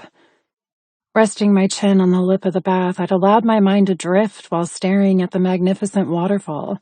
Rainbow droplets fell in perpetuity, tumbling from its tower of rocks and cartwheeling into brilliant blue below. With my stillness and silence, creatures appeared from everywhere, going about their business in the undergrowth, the treetops, and in the liquid below. Fish, herons, mice, a couple of monkeys, flocks of bright birds, and even a Komodo dragon slithered from the dense jungle and slipped, without a ripple, into the pool. I didn't know how many were native to Indonesia and how many Sully had brought with him, but all of them seemed perfectly at home and content. He had a way with animals. Pity he didn't have the same intuition when it came to people. To me. If he did, perhaps things would be easy between us from now on, instead of the minefield I was terrified to face. Sleepiness grew harder to ignore the more the sun set and darkness descended. Male voices had ceased a while ago. The doctor had most likely left after treating Sully. Had Cal left too? Was Sully still catatonic? Either way, I couldn't stay here any longer, wallowing in Sully's bathtub, falling in love with Sully's home, being lulled by Sully's animals. I'd survived the risky endeavor of plying him with elixir. I had no clue if it had saved my future or condemned it. But my time had ended on this chapter. Whatever came next, I would keep my spine straight, my heart brave, and survive. After I'd hauled myself from the bath, I'd applied arnica to the marks and shadows on my skin. Cal was right. Already the blue bruises had turned mottled with purple and black. Almost every inch of my body had some sort of brand from Sully's ravishing. Places I hadn't known were injured now held their own version of the story. If anyone saw me, they'd think I'd been horrifically abused. Sand had chafed my knees, elbows, and belly. My cheek held 4 deep scratches from the palm tree. My lips were swollen and slightly cracked from so much kissing. My hip bones held fingerprint shadows. My throat glowed with strangulation reminders. My nipples still peaked and slightly scraped, and 3 bite marks finished the masterpiece. 2 on my neck, 1 on my inner thigh. My hair had suffered too, tangled and knotted from his fists, still untamed thanks to not finding a hairbrush in Sully's bathroom. Hopefully, with a few painkillers and some sleep, I'd rejuvenate enough that I wouldn't have a constant reminder of what Sully and I had done every time I looked in the mirror. Especially if that mirror was somewhere else, somewhere in Rory Slater's house. I winced, sucking in a worried breath. I wanted to shake Sully awake and demand to know his intentions. Had I proved a point today?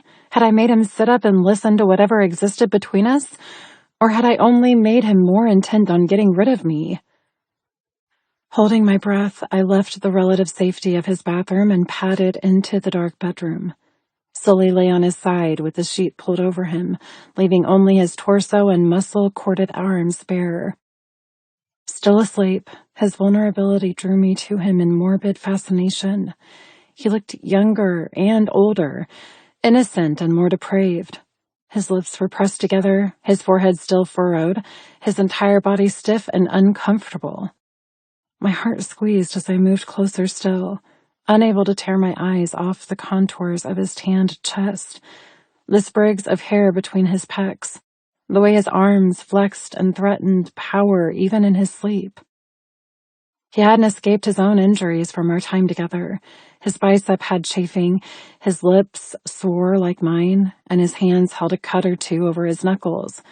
His pulse pounded in his throat, keeping time to his slumbering heartbeat, and moonshine snuck in from the deck, illuminating a puncture mark on his arm.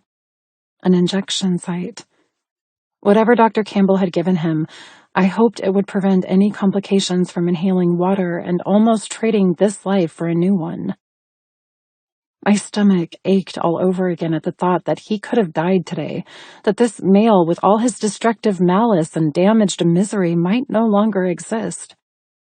That would be a tragedy. That would be karma. Karma for his ownership over those who should never be bought. Karma for his heartlessness toward those who shared the same genetic makeup. Go, Ellie. Go before it's too late. This was wrong. A voyeur in the dark, a girl who ought to hate this man but was not hating him at all. Biting my bottom lip, I sent motion to my legs to leave. Instead, they disobeyed me, closing the final distance between me and his bed. I bent without thinking, running my fingertips over his cheek. He flinched. He moaned. His eyes fluttered but stayed closed, his face twisted up in pain. Pain. Why pain? Why did closeness bring such agony to him? Pull away! Get back! My thoughts had loudened to shouting, but my fingers switched from feathering to cupping his cheek, feeling his warmth, his realness, his existence. Go! Run! Don't do this to yourself! You're smarter than this, damn it! You're being an idiot! I held my breath as I ran my thumb over his bottom lip. His entire body jolted. His eyes flashed open, wide but not awake. The sea blue of his pupils had turned cobalt with misty memories. I gasped as he lashed out, snatching my wrist. You. His voice sounded like crushed-up nightmares. Gulping, I tried to pull away. He just jerked me close until I tripped onto the bed, onto him. Come to haunt my dreams for the third time? He nuzzled into me, sucking my earlobe, biting me in punishment. Well, this time I won't let you go. His leg kicked off the sheet until he was free, manhandling me until I lay on my side with my back to his front. He pulled me into him so every inch of our bodies kissed. Skin to skin, soul to soul. He groaned as he spooned me, not gently but furiously, as if angry at me, livid with me, but not with me because he didn't see me. He only saw a figment of his dreams. Who is she? And why did green, vicious jealousy fill me? Why can't you be real? He buried his face into my hair. He shuddered. His arms went lax around me as he tripped back into sleep. And I lay there, trapped by him, surrounded by him, cursing him. I couldn't stay in his arms. I couldn't pretend that it was me he'd seen standing by his bed. Whatever woman he dreamed of had already captured his heart. Therefore, my stupid attempts at taking ownership of it were futile. Tears welled and spilled. I'd lost. It's over. I would be sold for the second time, and all of this would fade into a strange, sickening hallucination. I tried to extract myself, but even in his sleep, he kept me prisoner. The moon skated higher in the sky. The world spun slowly toward a new day. And I remained his. Captured and afraid, I could no longer fight my failed escape shipwreck and euphoria-induced heart wreck. Sully had flown me back to his island, thrown me in a cage, rented me to a guest, and then smashed apart every remaining barricade I'd had around my heart. I was exhausted, emotionally, mentally, physically. Sleep was precious. Sleep was vulnerable. But in his arms, I slipped into darkness, and dreams whisked me far away. Sullivan, Chapter 6. I woke to pain. My entire body felt as if it had been tied to the skids of my helicopter and dragged through the ocean backward, colliding off reefs and atolls, smashing into palm trees and rocks. My lungs burned, my cock throbbed, even my goddamn wrists and ankles hurt. As wakefulness scattered the remaining fugue of fatigue, I struggled to sit up. My muscles laughed in my fucking face, weak and wrung out. Groaning, I swallowed down the soreness in my throat and assessed why the fuck I was so battered. Elixir, jinx, copious amounts of copulation. Inhaling hard, I struggled upright, groaning at the fresh misery of movement. I froze. My bed held company. Her. God damn it. Her. The silver-eyed, coffee-haired priestess from my dreams. I vaguely remembered grabbing her in my sleep, of keeping her with me instead of allowing her to vanish, but she wasn't real. This girl wasn't her. This girl was an imposter, a liar, someone who could never be trusted because she'd forced me to do so many things against my will. Things like touch her, want her, fall for her. She lay on her side, curled tight into a little ball as if trying to avoid my very presence. Her eyes remained closed, her body lax with unconsciousness. What the fuck was she still doing here? She needed to leave. Immediately. All the emotions from yesterday, all the blistering connection that had grown unavoidable thanks to sex, it all hummed louder and louder the longer I stared. Groaning under my breath, I scooted to the edge of the bed and swung my legs to the floor. The room swam, and black spots took their goddamn time playing with my vision. Gritting my teeth, I pushed upward and fought the urge to trip to the side with vertigo. I needed hydration. I needed sustenance. I needed to get the hell away from her before she... Sully? I spun around, cursing as I stumbled forward, and grabbed the mosquito net for support. It ripped a little, creaking from its hook on the ceiling.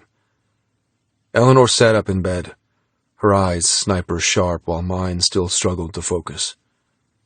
My heart was no longer operational. Somewhere along the line of yesterday's chaos, it had torn itself into pieces and scattered like strips of bloody paper. But those tiny pieces still did their best to beat erratically, wanting to claim her, all while wanting to kill her for what she'd made me become.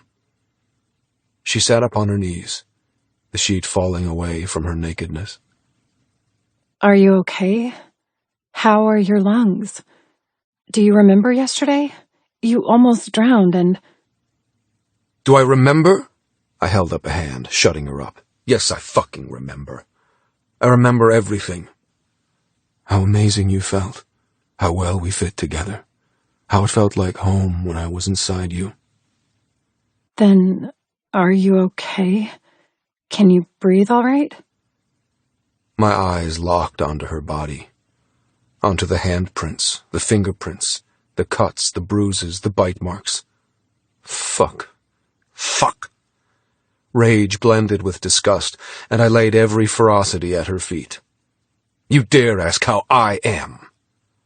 I stalked around the bed until I reached her side, towering over her. You dare sit there and be concerned when you're the one in fucking ruin? Look at what you made me do to you. I warned you. I told you to fucking run, Eleanor. She glanced down at her chest, at the modeling of her skin, at the crimes I'd smeared her with, and all she did, this infuriating, dangerous goddess who had never learned her place, all she did was shrug. I'm not nearly as sore as I usually am after euphoria. I've had worse. She jumped as a feral snarl crawled up my throat. You've had worse. Bending over her, I plated both fists into the bed. I used the stability of the mattress to keep me standing, but also as a reminder that violence on top of violence did not equal peace. You've had worse. Please, remind me when such disaster occurred before I paid money for your life. The tender spark of temper filled her gaze, switching gray for glowing ember. You want to go there? Fine. Inhaling hard, she muttered, I've had worse, Sully Sinclair, when I was beaten and stolen from a backpacker's kitchen. I've had worse when I was knocked out and transported to some hovel where other women huddled in the dark. I've had worse when men stripped me, touched me, tattooed me, and then sent me to you. You're forgetting all of that was because of me. Her teeth bared. I agree, you bought me. But you weren't responsible for me being chosen. They picked me because I was naive and stupid. They saw an opportunity and... Fuck! I reared back, digging my hands into my hair. Seemed honesty burned a hole in my tongue because I snarled. It wasn't opportunistic. It was predetermined. Her temper flickered a little. What do you mean? I mean, I asked for them to find you. I gave them your description months ago. I've bought other girls since then. I forgot that I'd asked. I forced myself to forget that I sent traffickers an intimate description of someone who isn't real. But then they found you. You were real. You were real enough for them to deliver you to me. And I fucking bought you, even knowing it was the biggest mistake of my fucking life. But... She shook her head. How could you ask for me when we hadn't even met? I ignored her question, continuing on my rampage. And then you arrived, and the moment your feet touched my shores, I knew this would fucking happen. I sliced my hand through the air, pointing at her wounds. Wounds I'd caused. Wounds that made my throbbing cock twitch to cause more. My teeth had punched her throat. My cock had been balls deep inside her. My so-called love had tainted her with blood instead of beauty. She didn't deserve that pain, because it didn't come close to the depth of mine. You and that haughty elegance. You and that impenetrable grace. My voice turned into a blade dripping with poison. I wanted her to hate me as much as I hated her. I wanted this to be an end between us. Over. Done. I fucking refused to allow the emotions in my shredded heart to manifest any more than they already had. Because I did not do well with love. I did not trust it. I didn't trust anything, and I didn't trust her most of all. But I did right by you. I kept myself leashed. I didn't take you the moment I saw you. I didn't fuck you on the beach the second you arrived. I didn't confuse a fantasy with reality because you might look like her, but you aren't her. You can never be her. Not who? I even went out of my goddamn way to protect you from me. Roy Slater offered the best deal any guest has for a goddess. And what did you do? My nostrils flared as yet more fury exploded through my blood. You gave me elixir. You stood there taunting me instead of running. You let me put my hands on you, my cock in you, and my heart... I clamped a hand over my mouth, shutting up my spew of honesty. Breathing hard, I scratched my thickening beard and growled. What were you hoping to achieve, huh? You just wanted to fuck? Euphoria turn you from frigid to constantly horny? I laughed icily. Well, I hope I delivered, because I won't apologize for the marks I've left on you. I won't apologize for any other pain I caused. You caused this, not me. I'm sorry. So fucking sorry. Grief had turned my anger into a toxic thing. I hadn't woken up with the intention of yelling at her. If anything, I'd planned to be cordial, to ensure I hadn't hurt her too much, that she was mentally sound after a day of being used by me while at the height of my lust, and then place her on the helicopter with Roy Slater. We'd had our time. We'd had each other. We didn't need to part with a fight. I was giving her freedom, for fuck's sake, and instead, she stared at me as if I was betraying her in every possible way. Slowly, she balled her hands and cocked her head. Delicate tangles of hair dribbled over her shoulders, caressing her finger-bruised breasts, bracketing her strangled throat. I almost buckled to my fucking knees for what I'd done. She'd not only given me her body yesterday, she'd brought me back to life in so many brutal ways. She'd hauled me from the waterfall, She'd pounded my heart until it beat again, and then successfully yanked the bloody, broken thing from my chest and taken it as a memento of our time together. She didn't steal it, you coward. You'd already given it to her, remember? The second she appeared in that gown, the moment you decided to keep her.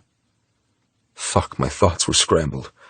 Lethargy filled with lechery, a concoction that didn't allow sanity to be present. I suggest you sit down before you pass out. Her voice remained smooth as perfect glass. I suggest you get the hell out of my villa. Oh, don't worry. I will. She moved with sinuous grace, slipping one leg to the floor and standing upright. But not before I say something. Naked, both of us, bruised and branded. Equal monsters in this war. Both too stubborn, both too stupid to admit how easy it would be between us. How good, how real, how much it would destroy us when it went bad. She licked her lips, pinning me to the spot. The room swam, my stomach growled for food, and my shattered self-control howled to snatch her, to hug her, to just breathe her in and believe in a simpler world. But then she opened her mouth and smashed apart the very concept of simple. You say this was my fault. I don't agree. I flinched as if she'd slapped me. I tried to laugh, but it came out more like a choke. You're blaming this on me? I am. She nodded regally. You admitted it to yourself. You asked them to find me. You brought me here because you believed I could be the woman you dreamed about. I tripped backward, the room spinning faster, my lungs forgetting how to breathe. You fight against what exists between us because, for some reason, you've given up hope on your own happiness. She strode toward me. And I have to accept that, because who am I to be the one to make you happy? Her lips sneered condescendingly. I'm just a goddess to serve your guests, a whore to make you money. Her hand landed on my chest, 5 fingers of pure venom. I fought the urge to cough, the dregs of drowning yesterday finally hurting my ability to breathe. Lust sprang through my blood, deformed and delusional. But here's the thing, Sully. She stood on her tiptoes, bringing her lips to my ear. I think we're both to blame. Because I might have used elixir for us to sleep together yesterday, but... Her voice cracked with worry, as if not entirely sure of the repercussions of what she was about to say. But that wasn't our first time, was it? In a single heartbeat, I captured her wrists in my hands, squeezing tight. What did you say? She shivered with panic, but forced herself to go on. You were familiar. My body recognized yours. Her eyelashes fluttered as she rushed. You told me euphoria hides who we truly sleep with. It could be our greatest enemy or our biggest love. Our minds are deceived, but our bodies know the truth. I stopped breathing altogether. You were the caveman. That first time I was in euphoria. Weren't you? I shoved her away from me, shaking out my hands and the constant chemistry from touching her. Fuck! God damn it! Leave, Goddess Jinx. You've had all you'll ever have from me. You traded places with the guest, didn't you? You fucked me in that cave. You were the one who... Enough! I forced a callous sneer on my face. You're accusing me of having such shitty self-control that I ignored a fully paid contract between my guest and my business just because I had a hard-on for a new, untrained goddess? I'm saying you felt something, even then. Felt what? Love? She gasped. Was it? I laughed as low and as cruel as I could. I'm sorry to pop your incorrect conclusions of me, but I don't believe in love at first sight. Well, it was something at first sight. Something? I rolled my eyes, cursing when the room leapt and faded. You're basing this whole theory that you felt something? We felt something. I stalked into her, cupping the bruises I'd already decorated her neck with. I squeezed maliciously, making her swallow hard against my thumbs. You want me to admit I felt something for you? I want you to admit that I'm something to you. Anything. Admit that you're as lost as I am. Violence tried to escalate into arousal. I wanted to fuck this girl. I wanted to punish her for ever having the courage to force me to admit things I would never admit, even to myself. But my body was past useful. My cock held marks from too many orgasms yesterday. My lips cracked from too many kisses. And her? She held so many contusions from my so-called love. This was over. The only thing I felt was pain. Pain because you are noticeable. Pain because you are something. Pain because you can never be more than whatever fucked up mess this has become. Her pulse throbbed beneath my thumbs as I did my best to systematically destroy the stars in her eyes and the wishing in her heart. You, Eleanor Grace, are something. You have the power to be everything. And that is why you'll forever remain nothing.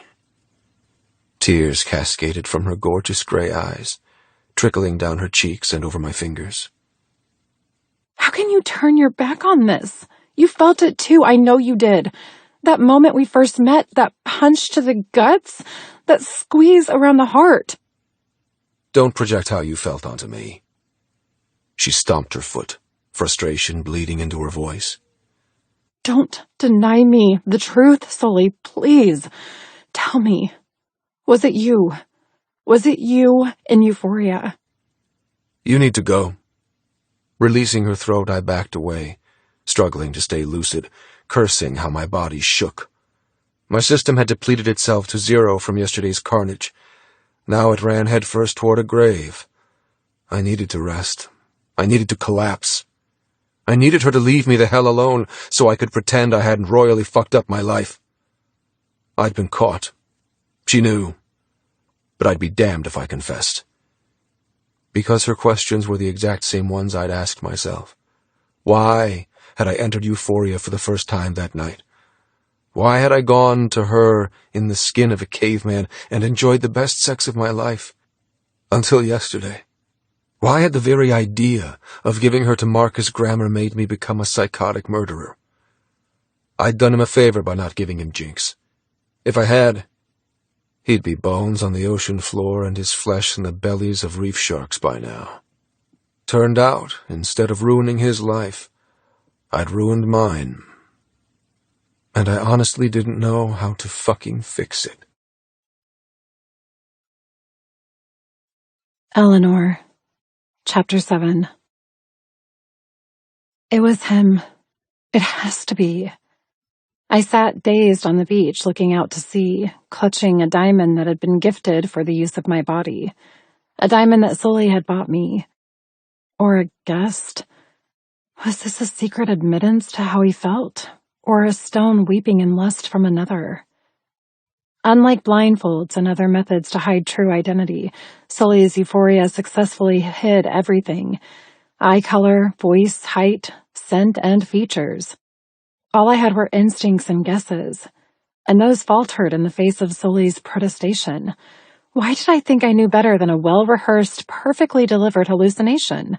How did I think I would recognize Sully behind the smoke and mirrors and scientific tricks he used? I wanted to remain confident in my accusation, to cling to the hope that he hadn't been able to rent me, because that meant his lies would eventually lose. But I honestly didn't know anymore. The diamond rested heavily in my hand as I stared at a perfect vista, watching as the sun set on another painful day, glowing with so many things I never thought I would do. I now paid the price for those decisions. Everything I'd done, every action I'd taken, every mistake I'd chased and hoped I'd embraced, I did because of one thing. Him. I'd cheated on Scott. I'd turned my back on my old existence for the mere whisper of a new one. I'd stolen a drug and used it against the very man who created it. I willingly, happily gave my body to be used by him. I screwed up everything. But I would do it all over again because Sully had admitted something that confused the hell out of me as well as corrupted me. I asked for them to find you. I sent an intimate description of someone who isn't real. But then they found you. You were real. You were real enough for them to deliver you to me, and I fucking bought you, even knowing it was the biggest mistake of my fucking life. What did he mean by that? That any girl who looked like me would have made him feel this way? That what we felt wasn't special? Just misplaced by him lusting after a figment of his imagination? I didn't know if I found that stupidly romantic or hopelessly sad. Why was he so determined to lie to himself? I wasn't crazy. When I dragged him from the bottom of the waterfall and he'd slipped inside me in the shallows, there had been love in his eyes. I know there was. Love and awe and the total disbelief that we'd found each other. But if he could feel that, if he could admit in that moment that this, us, was unique, then why did he shout and kick me from his room? Why did he throw his shirt in my direction, march me out his door, and leave me to find my way back through the meandering pathways to my villa? Why hadn't he visited?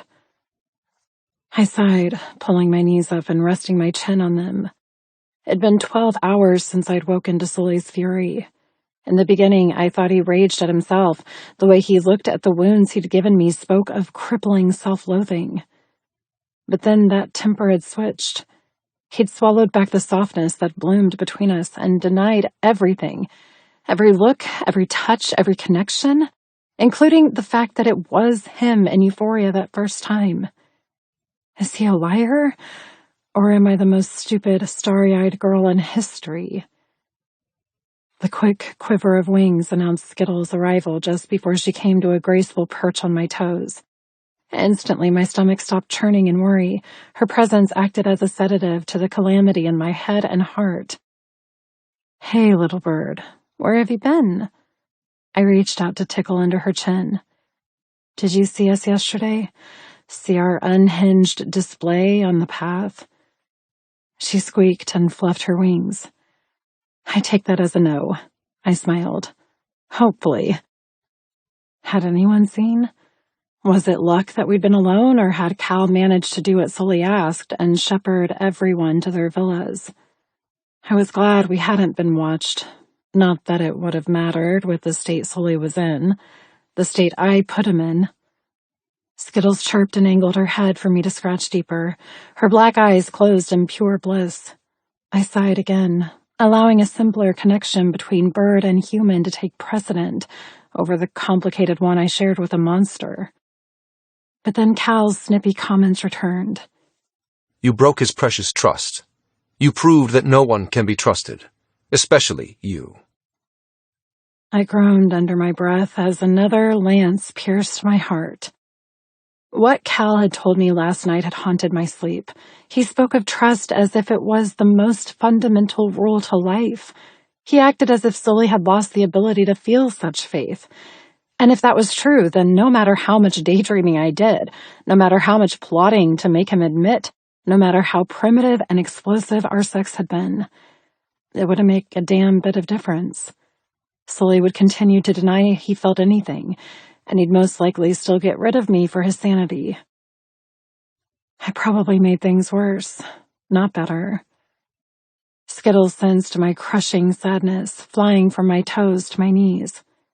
I reclined a little, giving her space to nuzzle at my fingers, straining to chatter and chirp against my lips. I kissed her back, closing my eyes at the gentle nibbles and oddness of being kissed by a bird. Her tiny head bumped against my chin, bringing another unwanted wash of tears up my spine. Ugh! I swiped at the moisture with my knuckles, the diamond icy and sharp in my fist. You know, before this whole mess, I never used to cry. Skittles cocked her head, listening attentively. It's true. Before Sully, I'd never fainted. Before being kidnapped, I only cried out of frustration rather than grief. I stroked her silky plumage. Maybe it's my parents' fault that I'm fawning over a man who's cold-hearted and cruel. Skittles bounced on my knee at Sully's name, but remained a rapt listener. Mom and Dad weren't exactly good role models of how a relationship should be. They bickered all the time, and the tension when they were together was awful. I was glad, not sad, when they divorced. Yet another layer of pain found my heart, a strange kind of tower filled with recent pain, past pain, and overwhelming future pain. Maybe there's no such thing as the one, or soulmates, or happily ever after. Maybe for girls like me, there's possession and trade and new masters when the old ones get bored. Skittles twittered and rubbed her beak on my knee in sympathy. Her little personality had blossomed since she'd claimed me as her own. I was wrong when I thought she wasn't as cute as Pika. She was adorable and sweet and kind and... Ugh, stop it! I swiped at another stupid tear. Just stop it. You tried. You failed. Tonight is probably your last night here, so go for a swim. Soak in the island, and then never ever think about that man again. A squawk shredded the soft hish-hish of the ocean just as Pika dive-bombed from above, tucking in his wings, hurtling down like a green torpedo. I ripped around just as the pipsqueak parrot landed on the sand, fanning his wings and stomping his scaled feet in vibrant display. My heart lurched. Sully. Pika normally appeared just before Sully did, flying ahead to torment me before his master could. But no man appeared from inside my villa, no visitor with an apology or explanation. I slouched, twisting to face the sea again. Pika nibbled my toes, his black eyes so much more mischievous than his sister's. Skittles chirped indignantly, puffing up as if she didn't appreciate the rude interruption. Hey, Pika, where did you come from? I held up my hand, letting him flutter up and perch on my finger. He squeaked, chattering on about life and nonsense. Seems they love you, Jinx. They don't hang out with any other goddess, that's for sure. I spun around so fast, Pika took wing off my finger with a snippy squawk. My heart wanted it to be Sully. Disappointment flowed thick when I found a female instead. Jealousy. She laughed under her breath. Don't sound so overjoyed to see me or anything. Sorry. I'm contemplating life and not liking my options. I scooted to face her, waiting until she stepped off the deck to join me in the sand. In her hands rested a familiar garment, one that'd been torn into pieces and ripped off my body yesterday, a bejeweled dress that probably cost an absolute fortune and had been left in ruin on the path. She laughed again as I blushed. Recognize something? Where did you get that from? Cal asked me to walk the pathways after he very unceremoniously commanded all of us to return to our villas until further notice. He came to get me a few hours later to clean up the mess. His words, not mine. She giggled. I found the pieces on the fork to Nirvana. I groaned under my breath as she dropped the glittery dress into the sand and sat elegantly beside me. Nirvana happens to be where Sully lives. She nudged my shoulder with hers. So, are you going to tell me what happened, or do I have to guess? Her eyebrows waggled. Because I've been guessing all day, and I really want to know if my imagination lives up to the reality. Pika and Skittles suddenly took off, abandoning us in a flurry of feathers. Had they been summoned by Sully? Could he hear us? Did he expect me to stay mute on what occurred, or could I share with jealousy? He said she'd be your only confidant. So, confide. Inhaling, I admitted in one long rush. Sully was about to sell me, so I dressed up as much as I could, stole a vial of elixir, spiked his drink, waited instead of running like he told me, let him use me however he wanted, saved him when he almost drowned in Nirvana, fell stupidly in love with him somewhere along the line, and then woke up to his furious tirade and a pretty strong message that he hates me when he threw me out. I shrugged, swaying my hands and wincing as the diamond caught the final speals of light from the sunset. The faceted stone burned orange and gold. I gambled on the fact that he felt something for me, and I'm pretty sure I lost, so we might as well say goodbye because I doubt he'll let me stay much. Jealousy snatched the diamond from my palm, cradling it close and shutting me up. Her eyes narrowed as she tumbled the priceless rock from hand to hand. I felt no ownership over it, so didn't care if she claimed it. It would mean something to me if I knew who'd given it to me, but currently it made me feel like a bought and paid for whore. I'm impressed you spiked him with elixir. She kept her gaze on the diamond, juggling it, letting the final sun sliver catch and sparkle. I'm impressed you survived him, using you while out of his mind. I'm also impressed that you fought for your future, rather than letting him dictate it. Fisting the diamond, she caught my stare with hers. But I'm disappointed that you think he'll sell you. He's never on-sold a goddess, not once, and I know he's had 2 offers on me alone. He has? She nodded. A man named Boris and another who I can't remember. They cornered me, professed their love for me, the usual drama after they fall for us in Euphoria. That's what happened to me. Rory Slater approached me and asked to buy me. He wanted to marry me. I swallowed hard. Sully agreed.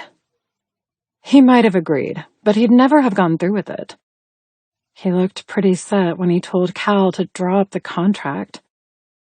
Jealousy leaned closer, her hazel gaze diving deep into mine, once again shoving aside my worries, my sins, and fishing for my truth until she grabbed it with both hands and yanked it to the surface. I give you my word. There is no way in hell he would have put you on that helicopter with another man.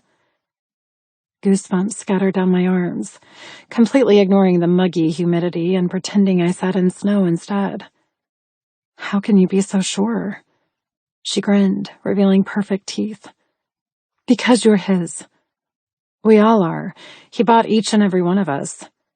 Don't be obtuse, Jinx. You know exactly what I mean when I say you're his. You're the one. You're his forever. A sick chuckle spilled from my mouth. Look, I appreciate the pep talk and your attempt at making me feel better, but you don't know what you're... Who do you think gave you this diamond? She held it up, spinning it in her fingers. If you slept with Sully as much as I think you did yesterday, your answer should be fairly clear by now. I went deathly still. Wait. The night Sully came to lock me in the cage, after I'd run away, you said I needed to know something about... The diamond. Yes. She nodded brusquely. Yes, I did. But I'm guessing you already know what I was going to say. I shivered. You expect me to believe Sully was the one who gave me that? Wasn't he? I mean, physically, yes. You were there. He shooed away all the other goddesses and then gave me the box. She lowered her voice, cocooning us in our secrets. What did he whisper to you? I scampered the moment he looked at you as if he'd throw you on the table and eat you for breakfast. I licked my lips, wishing I didn't remember in exquisite detail, but unable to deny it. His voice vibrated in my skull. Another man told me that you're the best he's ever had. That he'll never fucking forget you. That he gave you a piece of his heart. I got jealous. He said it was from a man who fell in love with me. If it was him, why was he jealous? Jealous because he hid behind a ruse? That man, being him, Jealousy murmured. My heart literally hiccuped with agony. Anger hung on the coattails of my agony, and I scooted away a little, needing space, needing her to stop this nasty game. I asked him point blank if he felt anything for me, and he... You, Eleanor Grace, are something. You have the power to be everything. And that is why you'll forever remain nothing. He denied feeling what I did. Jealousy huffed impatiently. That's not what I think he said at all. She tossed me that diamond. I didn't catch it in time and it plopped onto the sand, sinking until the shiny jewel became just another pebble on the beach. Why is this so important to you, huh? I asked. Are you trying to deliberately hurt me? Don't you think I've overanalyzed everything he said to me, trying to read between the lines, to see a message he might be giving me? Oh, I know you'll be doing that. And I know you see the message he's been giving, but you're too weak to admit it. Weak? I bared my teeth. You're calling me weak now? Afraid so. She crossed her arms. Afraid of admitting that you're both in deeper shit than you realize, that you're both too damn stubborn to actually tell the truth, to let the truth have a chance. I'm not the stubborn one. He is. Then stop him being so stubborn. How? By doing exactly what you've been doing. It's not enough. My temper shot free. I've tried. I've lectured myself that what exists between us isn't normal, that it's worth fighting for. But how can I trust something so new and strange when the circumstances between us are so fucked up? How can I trust myself? Jealousy stood, swiping the sand from her apricot sundress. Plucking the diamond from the beach, she dropped it into my palm. The bigger question is, how can he trust you? What do you know that you're not telling me, Jess?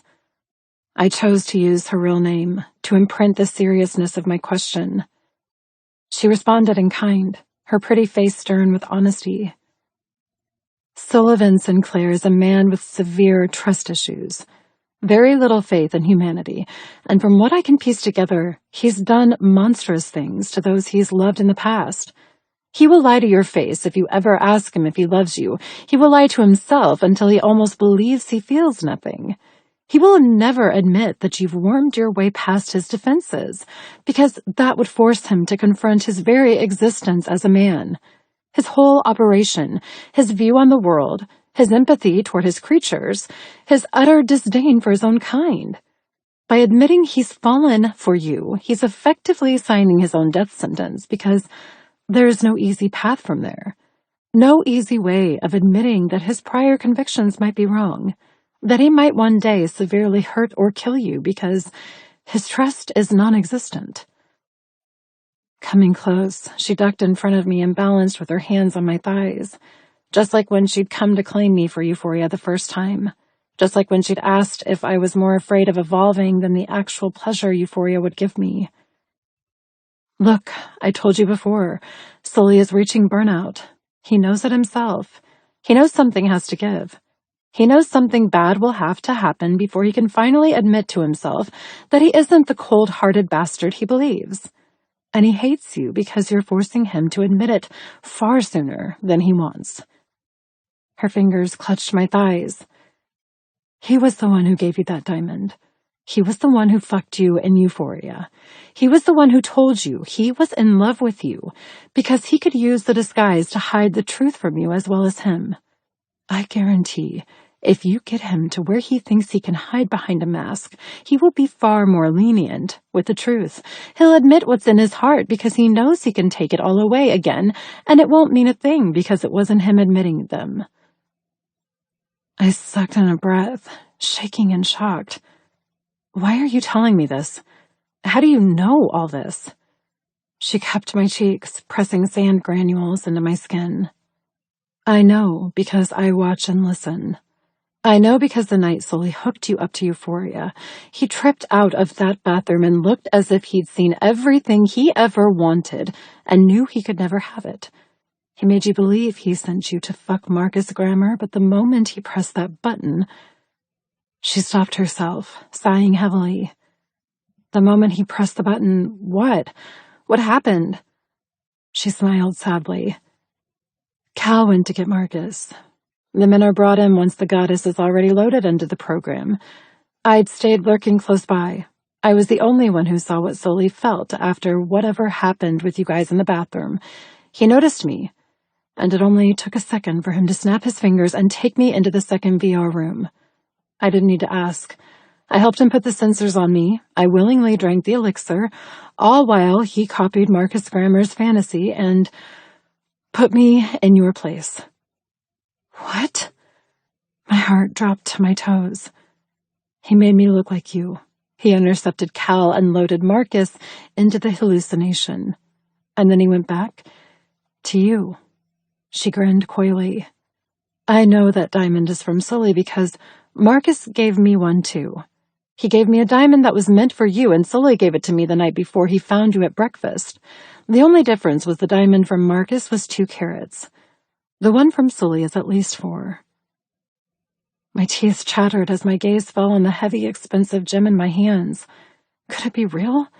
I wasn't crazy to think it was Sully who took me as that brutish, delicious caveman? Trepidation skated down my spine, colliding with each rib in a clanging symphony. I looked up and met Jealousy's gaze.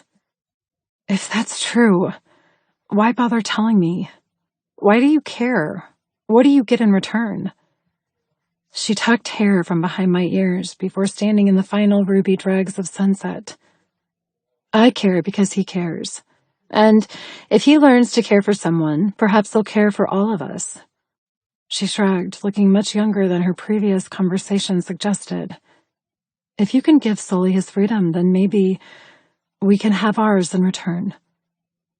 Blowing me a kiss, she smiled at the tatters of my dress left forgotten on the beach, and then strode up the steps and into my villa.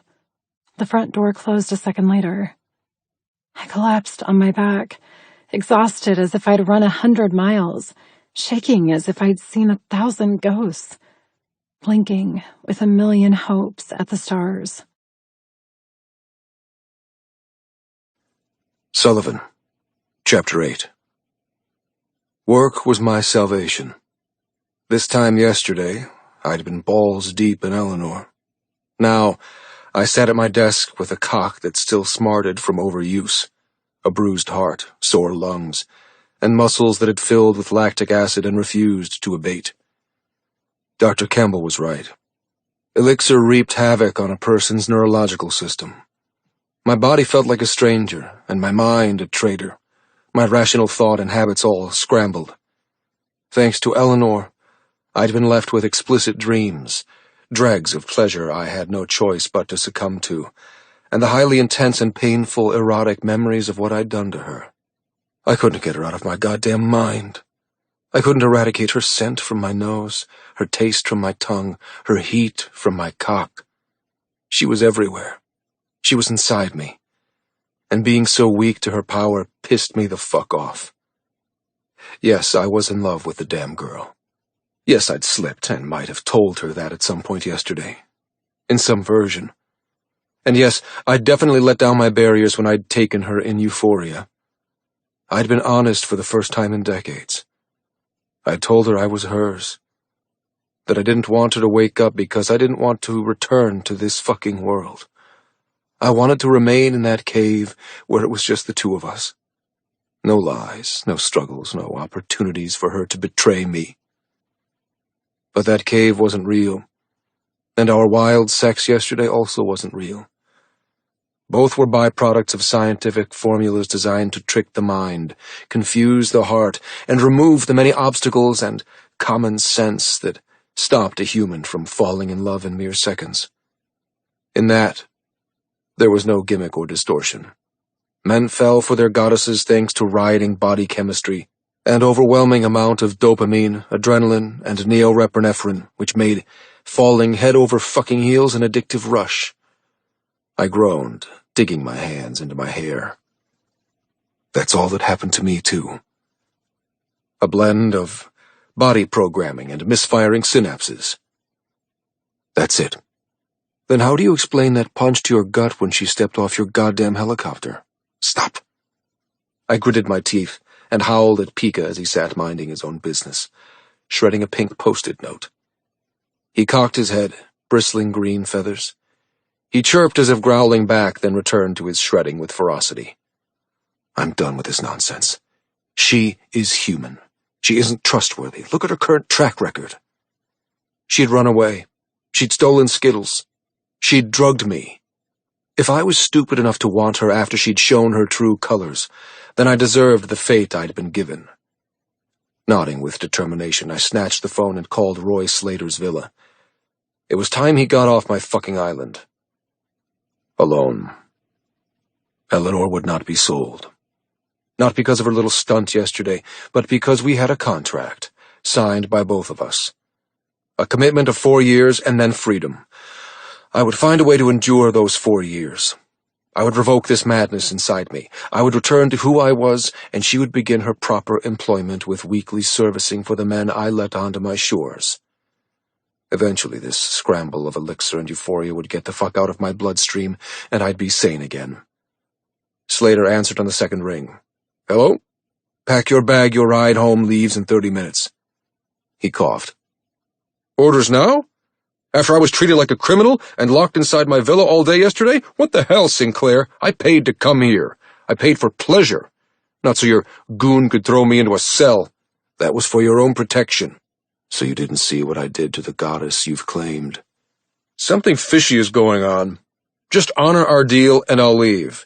We'll both be glad to say goodbye." "There is no deal. Not anymore." "What? But you agreed. We shook hands. I don't sell my property, Mr. Slater." My temper spiked with a snarl. I had a momentary lapse. I pinched the bridge of my nose, wrangling the fury in my voice back into its cage and forcing genteel pleasantries instead. "I apologize for the inconvenience, and, of course, your extra night on Goddess Isles is complimentary. But your stay has come to an end." He blustered and fought for words, finally settling on a pathetic, "But I love her. I want her as my wife. You can trust me to care for her as my family, Sinclair. I would never harm her." Trust. The most idiotic, dangerous emotion of all. There is no such thing. My hand tightened around the phone. Pika sensed my rising rage, fluttering to land on my head and hanging upside down so we were eye to eye. He granted me enough rationality to exhale heavily and keep my voice from launching down the phone and stabbing the bastard in the ear. "I apologize for your conviction. You might think you love her, but I promise you it will pass. You've been deceived by a delusion. The affection you feel has been triggered by an experience that cannot be compared. When you return home, the intensity will fade." I didn't know if I lectured him or myself. Either way, this conversation was over. "Be at the helipad in 20 minutes. I will personally escort you from my shores." I hung up.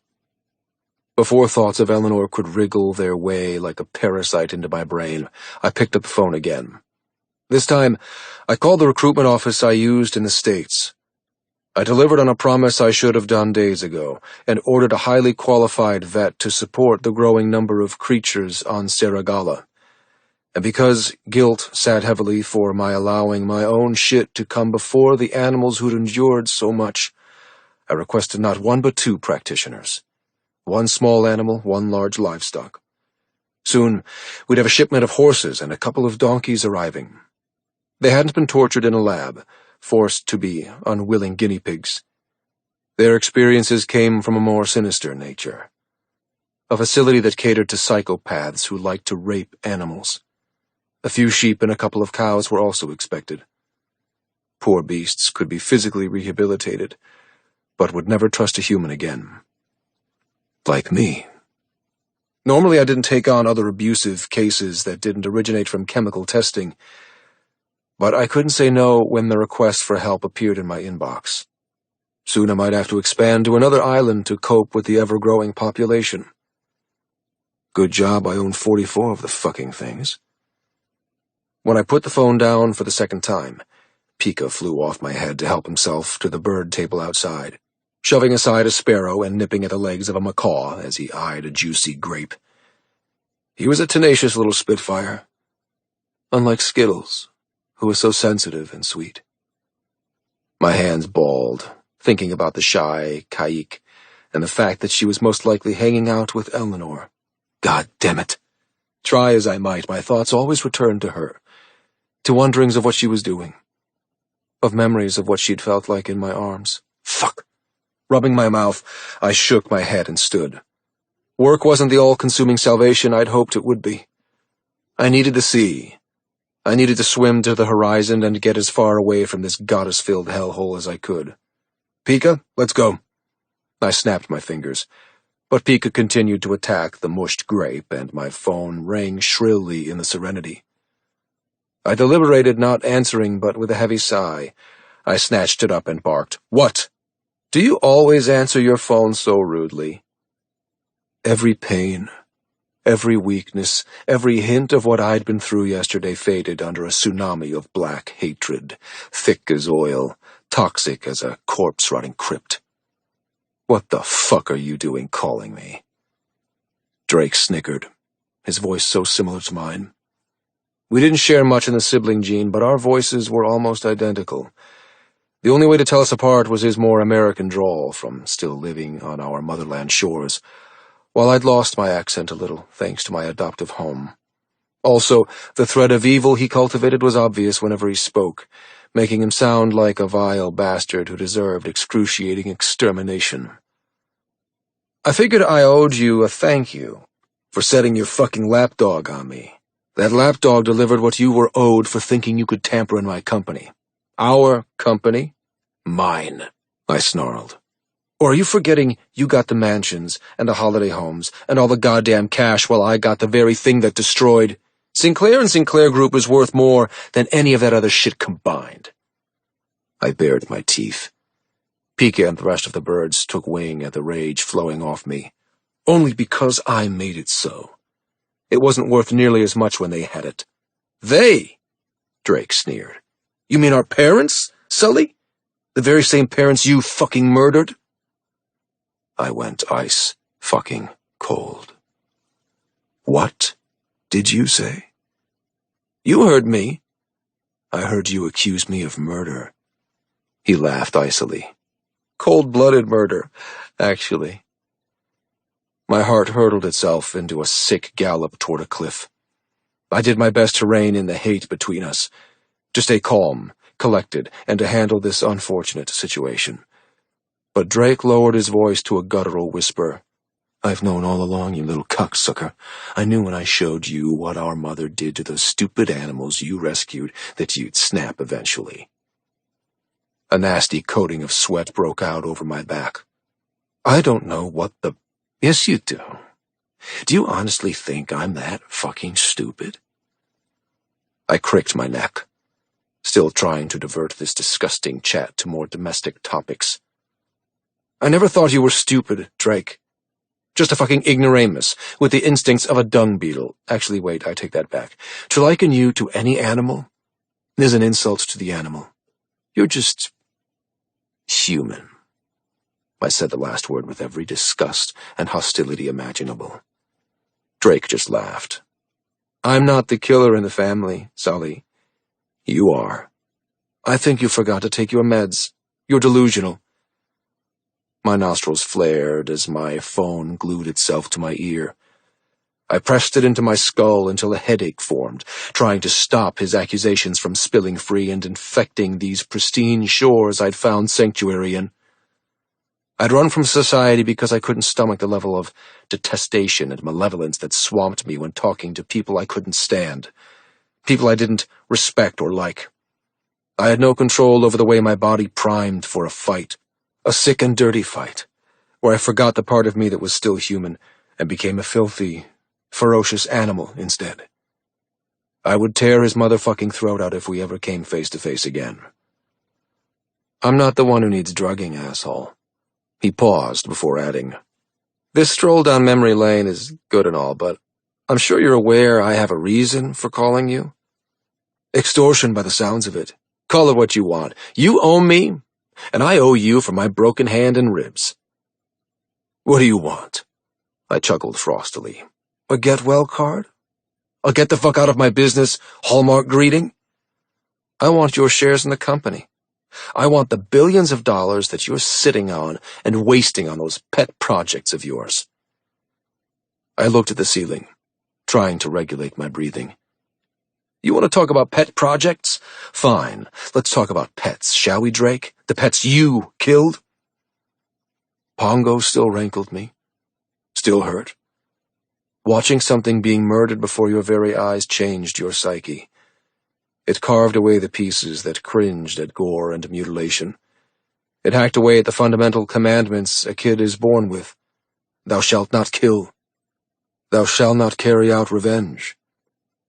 I'd done both those things, and I'd do it all over again.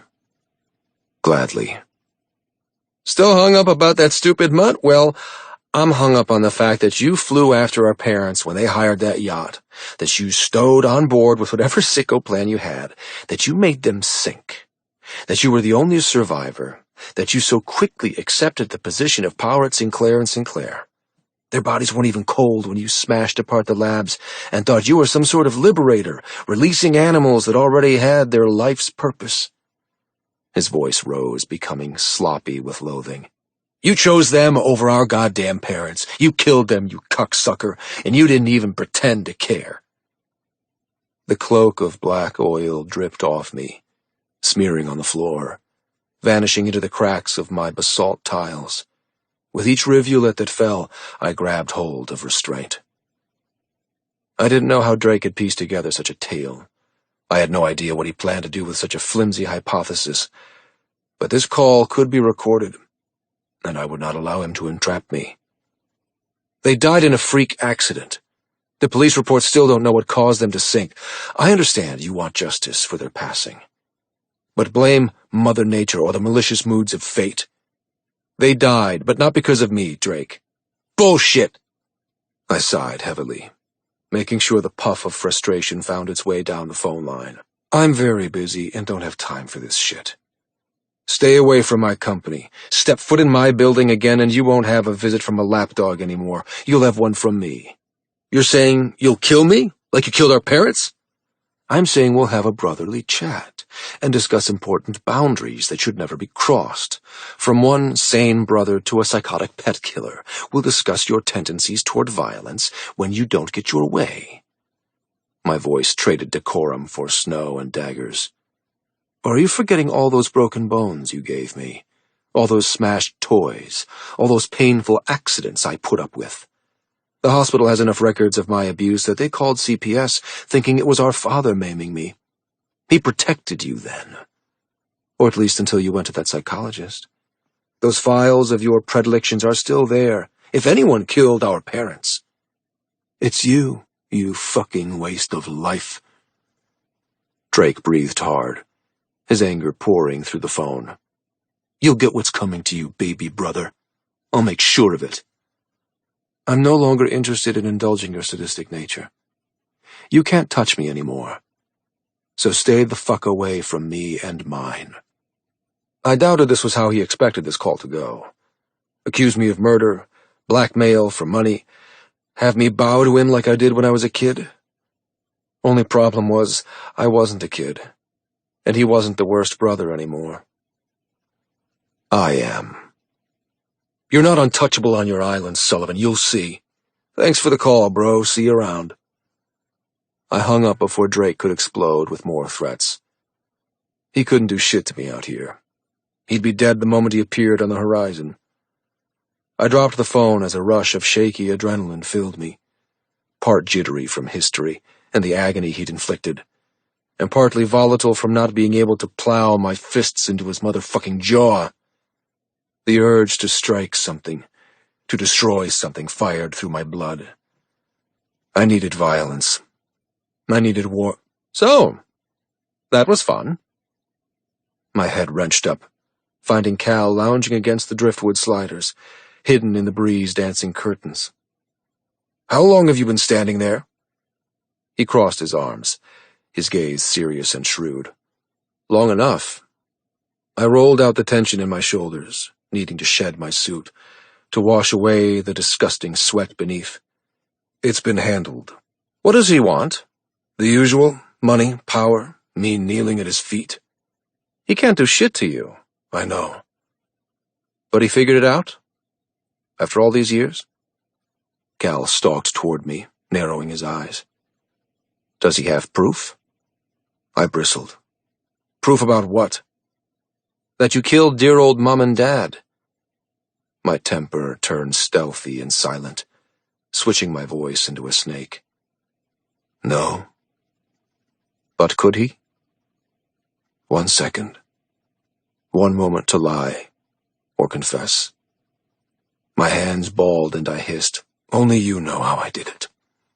How I used the same drugs they tested on my strays. How I fed a sedative into their drinks when they dined on food bought with wealth paid for by animals suffering. How I watched them drown in the very same ocean I now rule. I closed the distance between us, begging him to pick a fight, wanting bloodshed, needing it. But Cal just smiled. "Good job I'm not one for telling secrets, sir." Then he knows nothing, and can prove nothing. But he can follow through on his threat. I ripped off my blazer and yanked at my tie. "He can try." Clawing at my cufflinks, I pulled up the sleeves of my shirt until muggy air caressed my forearms. "But I'll be waiting for him, and the Java Sea can have another Sinclair to feast on." Eleanor. Chapter 9. Perhaps I deserved my recent capture, trafficking, and messy existence. Maybe I was naive and stupid after all. How else could I explain why I attracted pain these days? How did I not see the repercussions for sleeping with Sully that came in the form of disgruntled goddesses and curse-dripping envy? After jealousy left me last night, I spent a sleepless evening going over every conversation Sully and I had shared. I permitted myself to be brave enough to admit that some confessions had seemed heartfelt and real, despite his almost immediate denial of such a thing. But one question didn't add up. If Sully was the caveman, and it was his diamond resting in my bedside table, then who was Roy Slater? Had it truly been him I slept with, or was that Sully too? And if it wasn't him, that was even worse than him not being the caveman, because how could he experience that with me and then pass me over to someone else? Those questions ensured I had no appetite when breakfast arrived, and added to the uncomfortable obsession to confront him by afternoon. I was a shaky, jumpy mess, but I didn't want to live in my nonsensical thoughts anymore. This second-guesser wasn't me. This pining, whiny girl would not be tolerated anymore. So that was how I found myself prowling the orchid-lined pathways, squinting in hot sunlight, wearing a white dress with silver pinstripes glittering in the material. I didn't bother with shoes, and the sand did its best to burn my soles, even with hopscotching on the shadows. I'd planned on heading to Sully's office to confront him, to demand to know if he was going to sell me or keep me. Either way, I needed to know so I could somehow find a way to accept my future. But as I'd neared the fork leading to his workspace, he suddenly appeared, stalking with bald hands and rumpled shirt in the opposite direction. His hair was wild, his eyes blue fury, his blazer missing to reveal a white shirt slightly translucent with sweat. Apart from yesterday with elixir running in his veins, I'd never seen him so unkempt, so volatile. Pika shot after him a second later, a little tornado on grass-colored wings. Something commanded I stay silent and not call out. Instead, I followed him quietly, chasing his quick storm, hearing the faint rumble of his anger in the cloudless sky, until we reached the main beach. Skittles appeared from wherever she'd been, flitting beside me like a moth searching for moonlight. I smiled at her, hanging back and choosing to voyeur from my protective bush as Sully continued his stalk to the podium overlooking the helipad. The same throne where he'd stood and welcomed me that first day. Shoving his hands into his navy slack pockets, he kept his eyes trained on the helicopter, his brow furrowed, his jaw set tight. A few moments later, Roy Slater appeared from the laneway leading to guest accommodations, his shoulders slouched and a pissed-off expression on his handsome, older face. The second he appeared, Sully jolted as if he physically held himself back from launching from his royal ledge and smiting the poor guest into dust. Roy looked around, flinching as Cal appeared and pointed cordially at the helicopter. As the two men headed down the jetty, Cal glanced up at Sully, who vibrated above like a demon that clawed his way through the tapestry of earth and mythology. Darkness surrounded him, lust for death evident in the way the sun almost refused to touch him. Sully's entire attention locked on Roy as he and Cal shared a few words before he climbed reluctantly into the helicopter. My heart leapt. He's leaving. Alone. My joy didn't have time to unfurl and figure out what this all meant before a merciless hand grabbed my long hair and dragged me backward. Skittles squawked and shot into the sky. I went to scream, but a dainty hand clamped over my mouth. What the? I fought as the fight and flight instinct drowned my system, but Calico and Neptune were stronger. As one, they trapped me and hustled me away from the sun-drenched beach, pulling me deeper into the shady lane and into the lush jungle hiding us from view, away from Sully's dominion, away from his protection. I tripped as they shoved me against a palm tree. The rigid bark bit into my spine, snagging on my hair. A flash of being pressed up against a similar tree yesterday came and went. Yesterday, all I'd felt was pleasure as Sully filled me, even as lacerations coaxed blood from my cheek. Today, all I felt was fear and a quickly burning hate. Jupiter appeared from behind the palm tree, waiting for Neptune to feed my wrists to her, effectively becoming human handcuffs so I couldn't wriggle free. The moment I was prone, the goddesses grinned with victory. Calico ran a hand through her sleek black hair, her lips twisting in spite. Her dress of sultry burgundy once again set off her ebony skin, making her glow with otherworldly beauty. Well, well, if it isn't the plain Jane who fucked the Emperor of Sin. I shivered as Jupiter's nails dug into my wrists. She hissed into my ear. Little slut.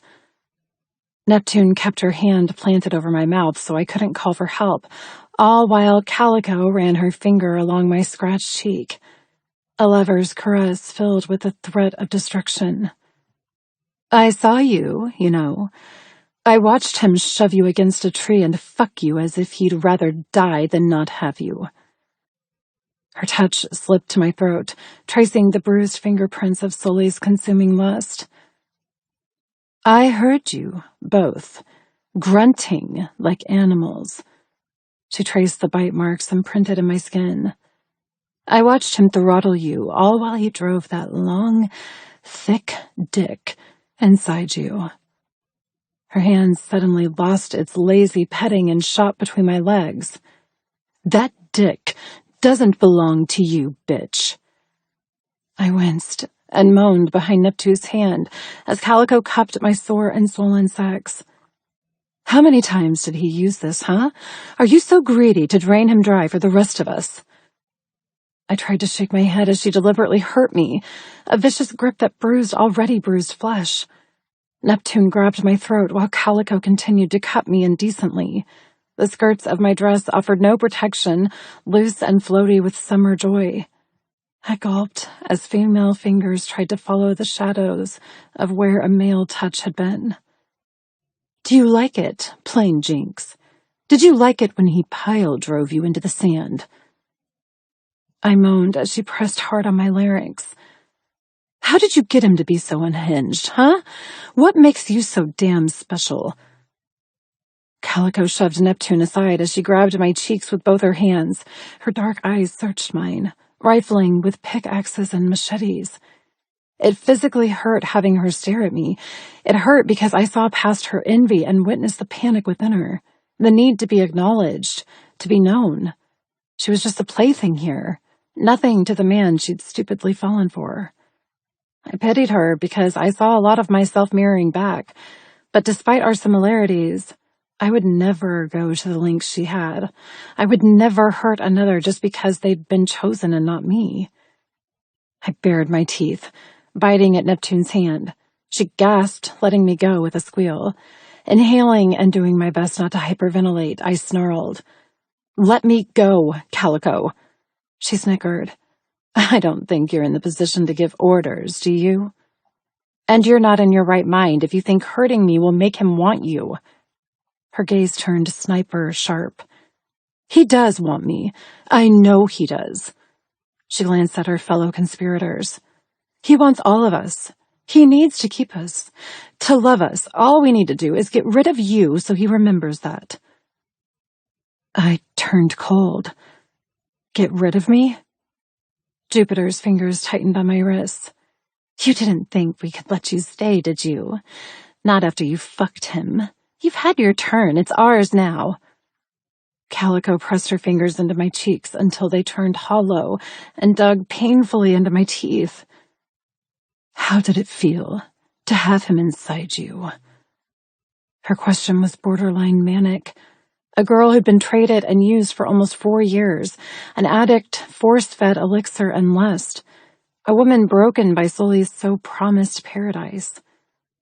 I allowed my fight and retaliation to bleed from my pores, to speak from the heart.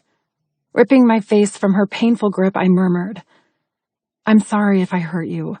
I'm sorry that you've been trapped here and no longer remember the outside world. I'm sorry. Her strike shut me up. Blood bloomed in my mouth from where she'd hit me. My temple pounded and a headache brewed instantly. Don't you dare feel sorry for me, bitch. Feel sorry for yourself, because you might have been the first to have him, but you won't be the last.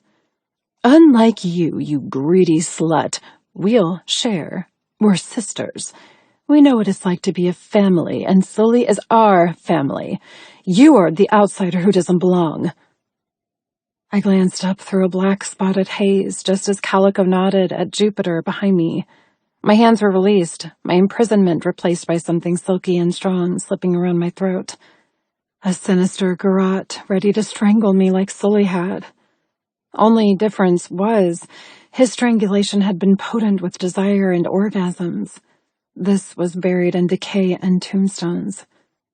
I choked as Neptune disappeared behind me, adding more weight to the scarf or sash around my neck. My nails clawed at the entrapment, scratching my own skin in desperation for purchase. My nape dug into the tree, the beads of my spine crying out in agony.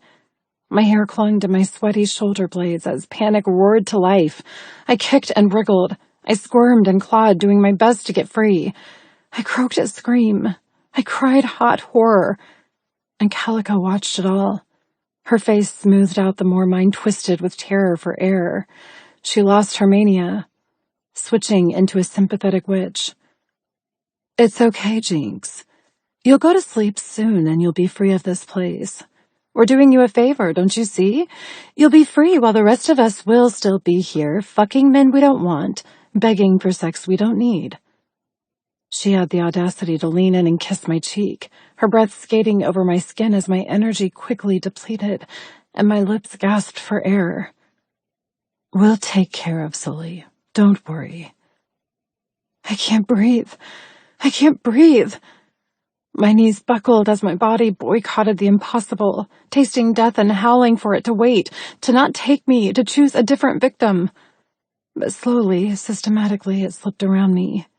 It muted the outside world, amplified by chugging, failing heartbeats. Blindness feathered around my vision. The last thing I saw was a falsehood granted by my dying subconscious, a final farewell to a future I'd tried so hard to claim. Sully stood in a gap of the jungle, 2 parrots winging crazily around his head, forearms bare, shoulders braced, legs spread in savagery. And then I saw no more. Sullivan, Chapter 10. Skittles attacked me on Saragala because she believed I hurt Eleanor when we'd been so close to having sex. She did the same thing as I stood on my ledge, keeping myself in place with sheer willpower as the helicopter blades slowly gathered speed and yanked Roy Slater from my island. The tiny parrot, who was normally so passive, arrived with a cyclone of feathers, bites, and claws. Hey! I threw up my arm as she tore at my ear, shooing away in the direction of the path before repeating her dive bomb attack. Pika tried to intercept her carnage, only for her to turn vicious on his playful antics. Either Skittles had suffered an aneurysm and had a total personality switch, or Eleanor. I bolted in the direction Skittles seemed desperate for me to go. She squeaked and cawed, soaring ahead of me now I'd gotten the message. I could barely keep up, sand flying from my shoes, Pika joining us in our hurry. I would have missed them if it hadn't been for Skittles, if the tiny Loyal, beautiful bird didn't zip into the undergrowth where a few purple orchids had been crushed by women's feet. Thanks to her, I stumbled on a murder in progress. And the rage I'd done my best to eradicate thanks to talking to my brother sprang into an uncontainable miasma. I saw red. I tasted blood. I shut down. Skittles didn't wait for me to kill the goddesses. She took it upon herself to shoot forward, pecking at the eyes of the two girls trying to strangle Eleanor with a goddamn scarf. Neptune winced and ducked her head, keeping her focus on pulling with all her weight on the scarf. Skittles kept them distracted, while I followed with measured footsteps, my fists curled until my knuckles popped, my heart beating both wildly and not at all. I was fire and ice. I was monster and man. I was afraid of what I'd do because all I wanted was their chests ripped open, their entrails on the dirt, and their mouths open in pitiful screams. A twig broke under my shoe as I closed the distance between us. Jupiter looked around the tree, her gaze snagging with mine. Instantly her complexion turned snow-white, all pigment in her flesh retreating inside, as if fortifying the organs I was about to massacre. Skittles flew into the branches above, sitting next to Pika, ready for me to deliver messy consequences. Neptune was next, releasing her hold on the scarf around Jinx's throat, removing the barrier that kept her upright. Eleanor tumbled to the ground.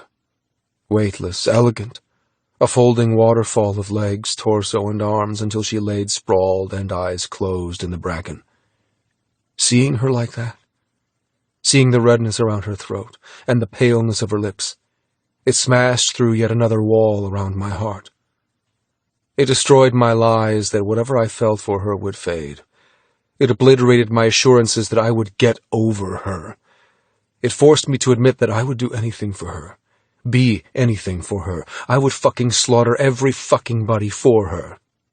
Starting now. Up till that moment, everything had seemed in slow motion. The world had been replaced with molasses and mud. But with that arrow of self-truth, it turned into quicksand, cascading through an hourglass, tick-tocking the wasted time that I needed to save her. I didn't remember much after that. Skittles screeched as I snatched Calico's hair and ripped her backward. She yelped in surprise as I spun her around, wrapped both hands around her throat, and squeezed with no fucking mercy. She hung in my hold, her sharp fingernails leaving crimson furrows on my knuckles. Her eyes begged. The gristle in her neck gave way under my strength. Her body went from fierce to floppy in a heartbeat. Breathing through flared nostrils, I let her go the second she turned lifeless in my grip. She flopped to the ground, matching marionette to Eleanor's unconscious form. Unlike Eleanor, who stayed in the front of my mind, a glowing sacrifice I had to get to, had to save. I forgot about Calico the moment I stepped over her and prepared to punish the other two. Jupiter burst into tears as I closed the distance between us. Neptune fell to her knees, her hands in prayer, her lips white. Sullivan, please, please, don't hurt us. We're... I backhanded her. Hard. So fucking hard. Her head whipped to the other side, and her body flayed in rhythm, crashing her to the ground. Jupiter stayed standing, swaying with terror, her tears raining. My blood rage spluttered a little, allowing mercy to filter through the murderous haze. I snarled through gritting teeth. Why? She blinked, sending another gush of tears to stain her cheeks. Because you never looked at us like you look at her. Neptune slowly pushed herself from the dirt, cupping her swollen cheek and daring to look up at me while weaving on her knees. We love you, Sullivan, please. I laughed mercilessly. Love? You think this is love? We'd do anything for you. We obey every command. We're yours through and through. Eleanor moaned, oxygen filtering back into her body, keeping her alive. Love. I'd refused it my entire life. I'd ignored its insidious pull toward Jinx. But she was right. It might not have been instant love when we'd met, but it had been instant something. And for the first time, I wanted to fight for that instead of killing it. My hand lashed out, pushing on Jupiter's slim shoulder until she kneeled beside Neptune. Both goddesses trembled, but they never looked away from me. Good. I had their full attention. With explicit lewdness, I grabbed between my legs. I fisted the bulge that I'd caught them staring at. I activated pain from sleeping with Eleanor. I waited for their eyes to skate down to my grip before inching nervously back to my gaze. With their full concentration burning holes in my flesh, I growled, "This is what you want? This cock that you think has the power to grant your happiness?" Their shoulders rolled, and shame dotted their cheeks. "We just want you to love us." There's that nasty word again. My arm shook as I squeezed myself harder. My gaze fell to Eleanor, and a supercharged, 1,000-wattage electrical bolt stopped my heart when her gray eyes opened. Her eyebrows furrowed as she slowly returned from death, blinking away lethargy and strangled smog. While she still danced on the border of awake and dormancy, I locked eyes with the two murdering goddesses. I jerked my arm, my cock still throbbing in my grip. This belongs to her. It was always hers. You didn't stand a goddamn chance before she arrived, and now that I've found her, you've lost forever.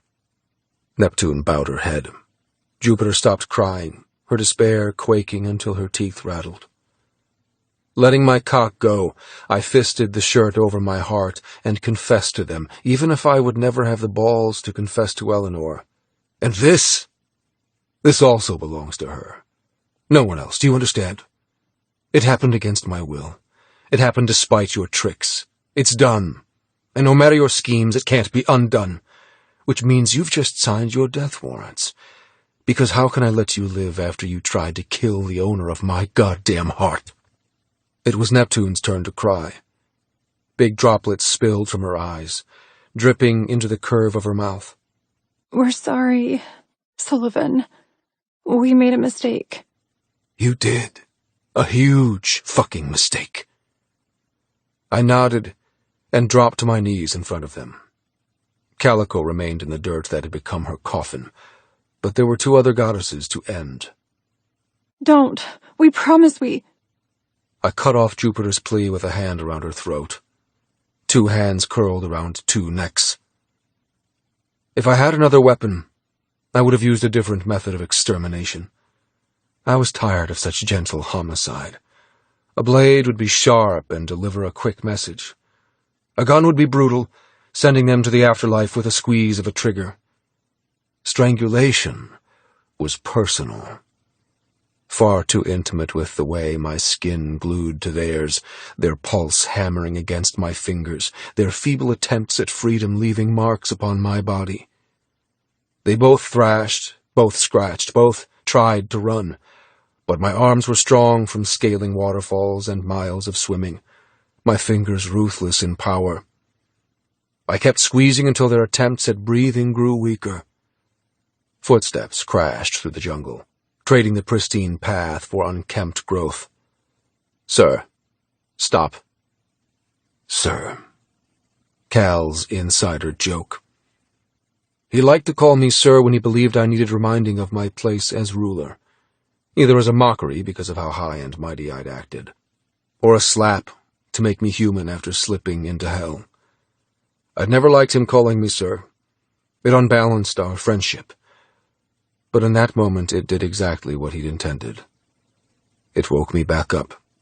It brought me back. I ripped my hands from the two girls just as they toppled into silence. Ah, shit. He jogged to my side as I stood up, rubbing sweaty palms on my trousers.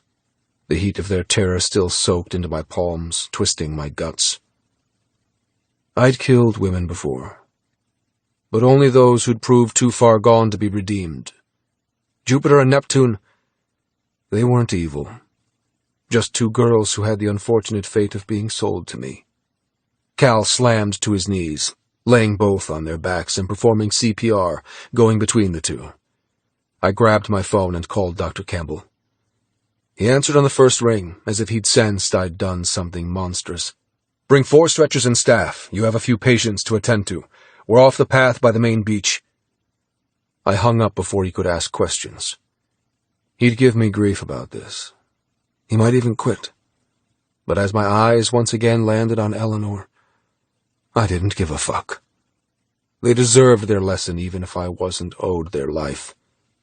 I honored the value of Goddess Jinx, the girl who could never know the power she held over me. Going to her side, I helped her into a sitting position. "You okay?" She groaned and rubbed her throat, swallowing a few times before croaking. "Yes, I think so." Looking past me, she blanched. "Oh, God. Sully, what did you do?" I didn't look over my shoulder at the 3 bodies. "They hurt you. They were punished. Cold. Factual. The truth." Eleanor. Chapter 11. Dr. Campbell kept me for observation for 3 hours. He flatly refused Cal and Sully to enter his surgery after he witnessed the 4 of us, all with fingerprints around our throats, all strangled to unconsciousness, all at the mercy of a monster. Only difference was Sully had touched me with aggression in the height of lust. Our pain was mutual, our pleasure shared. Unlike the 3 goddesses who he'd almost killed, they'd had no mutual lust. They'd felt nothing but fear. I knew I should feel vindicated. I should be honored by what he'd done to extract vengeance in my honor. Instead, I just felt terribly sad. Sad for them, sad for him, sad for this whole messed-up island. "Are they okay, Doctor?" I asked quietly as Dr. Campbell returned from the closed door leading to where Jupiter, Neptune, and Calico had been taken. I didn't remember anything after I'd passed out. The next recollection I had was waking up here with a splitting headache and very sore neck. He smiled gently, his weathered face crinkling behind his half-moon glasses. "How are you? That's the answer I'm more interested in." He came over to me, ignoring my inquiry. Taking my wrist, he counted my pulse before smiling gently. "Your vitals are good, and your tests came back clear.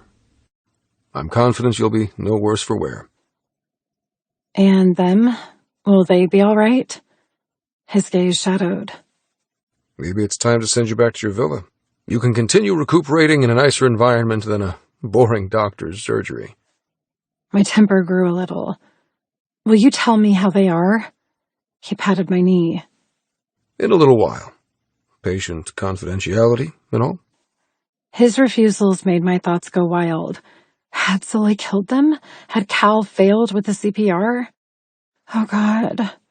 I agreed they deserved to have consequences. After all, they'd tried to kill me. But murder? It sat like a slime-covered boulder in my belly, seeping noxious worry into my blood. Was Sully that literal, that black and white? A life for a life. The awful part was I already knew he was capable of such a thing. I'd sensed it the moment we met. He lived his life firmly between those 2 colors. There were no shades of gray to him, no leniency or second chances. My stomach clenched. I'm going to be sick. My body wanted to expunge the slime inside because how could I be in love with a man who could be so vicious? A man who could kill so easily that it didn't steal a large chunk of his soul? I didn't find that romantic. I found it barbaric and frankly, fucking terrifying. If he could eradicate 3 women who'd lived with him for years, what would he do to me if I did something he didn't approve of? Was that why he was so adamant against feeling something for me? Because he knew what he was capable of? That the first sign of an argument or disagreement could result in my heart being stopped by his ruthless hand? I trembled in silence as Dr. Campbell picked up the phone by his desk and called someone to escort me to my villa. For the first time, I wanted that someone to be anyone but Sully. I I'd be fine with Arby, the over-diligent third in command. I'd be fine with Cal and his cool, mocking stare. I'd even settle for one of the many inconspicuous guards who patrolled the shores, keeping us safe, but also preventing us from swimming away. But of course, my wishes went unanswered. 10 minutes later, the door opened and Sully appeared. My breath caught as the full power of his presence struck me dumb. Even with my fear of his behavior and the residual panic of being attacked by his goddesses, I couldn't ignore the chemistry between us. The undeniable, unsurpassable, blistering connection. I've been sullied by Sully in every possible way. Mentally, physically, emotionally. I'd permitted him to break me apart and make me forget who I'd been. I'd turned my back on what was right and wrong. I'd willingly relinquished my chance at escape.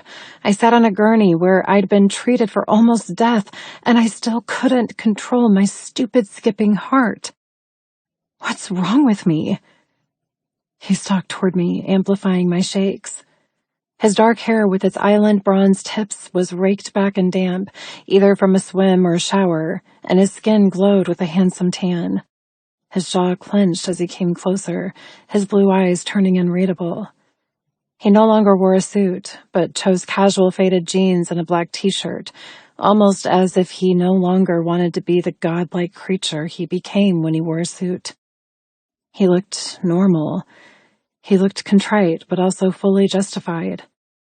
His hand reached to touch my cheek. I flinched back. We both froze, our eyes dancing over each other's, shouting messages, understanding painful ramifications.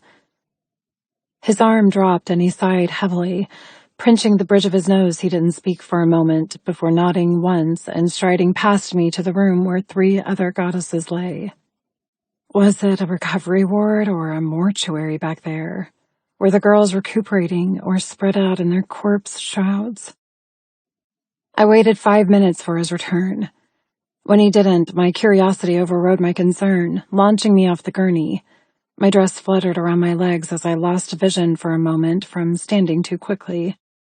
Apart from a bruised throat and slightly croaky voice, I suffered no long-term effects.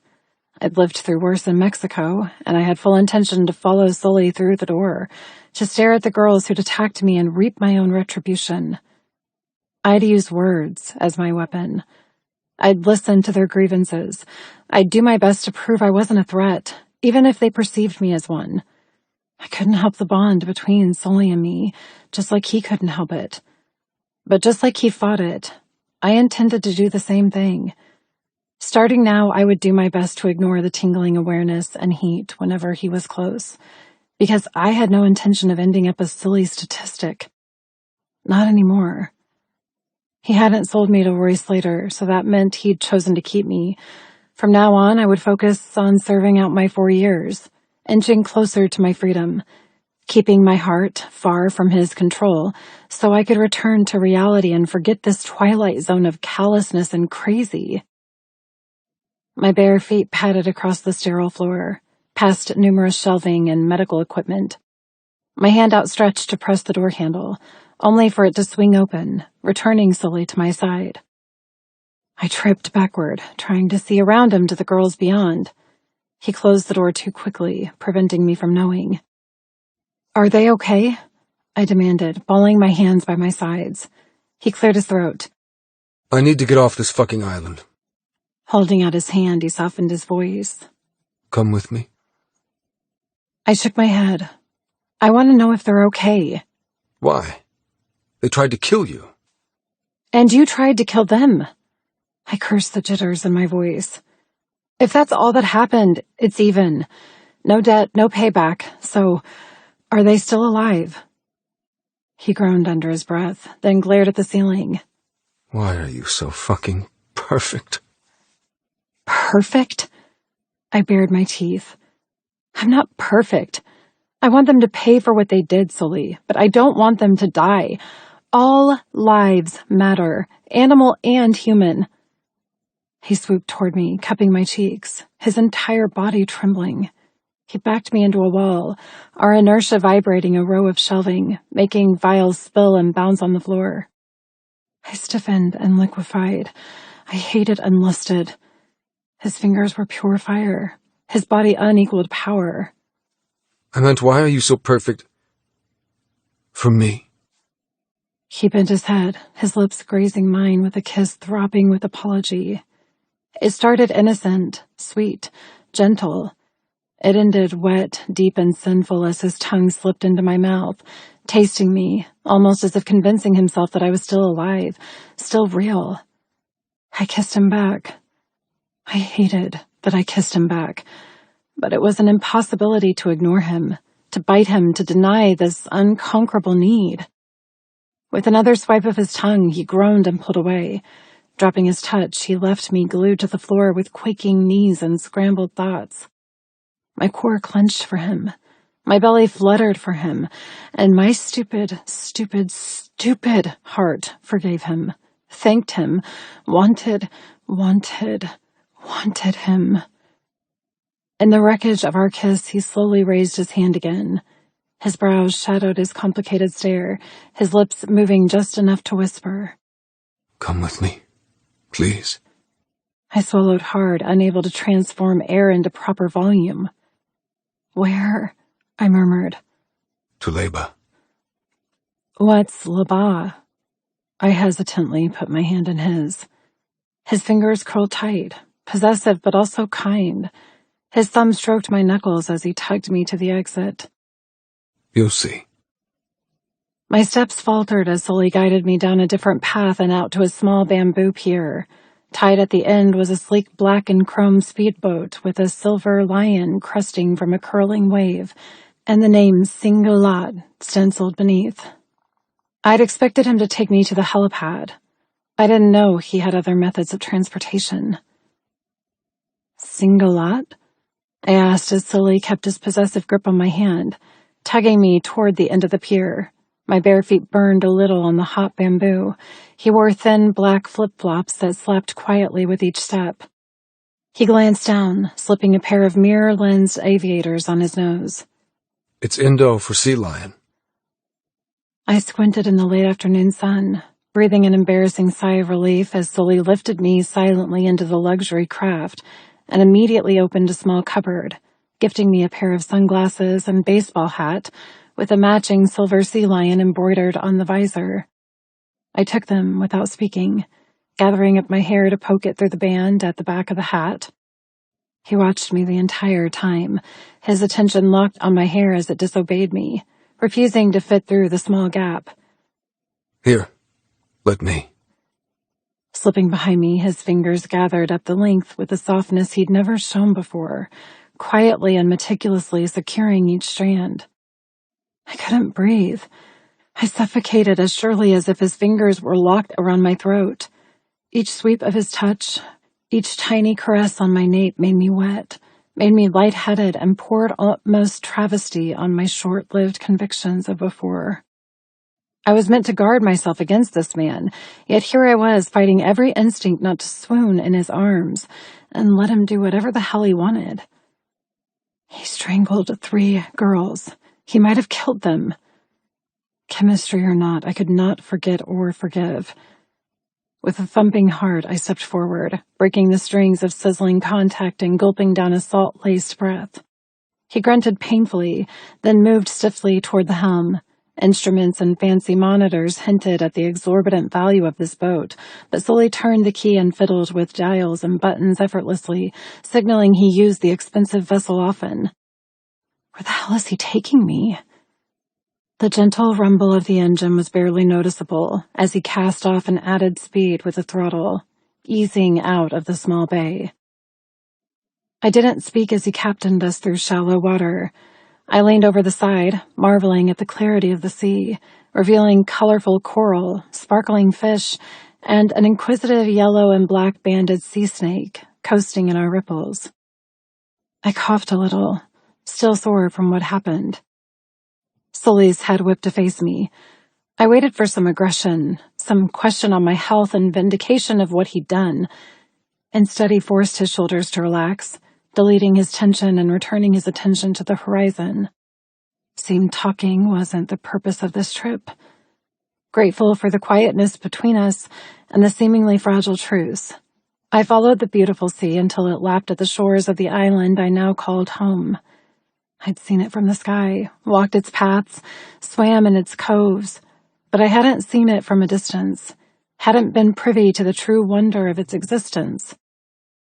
Palm trees soared in every direction, some with vines hanging from their sun-straining fronds, others heavy with coconuts. Bushes and smaller trees filled in the gaps below, a spray of yellow, white, purple, and pink flowers, all enticing bees and birds to slurp up nectar and scatter pollen. The sand was crystal white from here, licked with glass-perfect water, while the sun dappled everything in splendor. The backdrop of the turquoise, cloudless sky made it seem far too perfect to be real. If it wasn't a prison, it would be a place I would never want to leave, a paradise that could never be lived upon full time, but a dream where you might be lucky enough to visit in your sleep. 2 feathered flyers shot from the undergrowth, zooming after the boat as it picked up speed. Pika and Skittles pulled up beside us, their little bodies sleek for air travel, their eyes bright and playful. They kept pace, swift and darting like little dragonflies over the tide.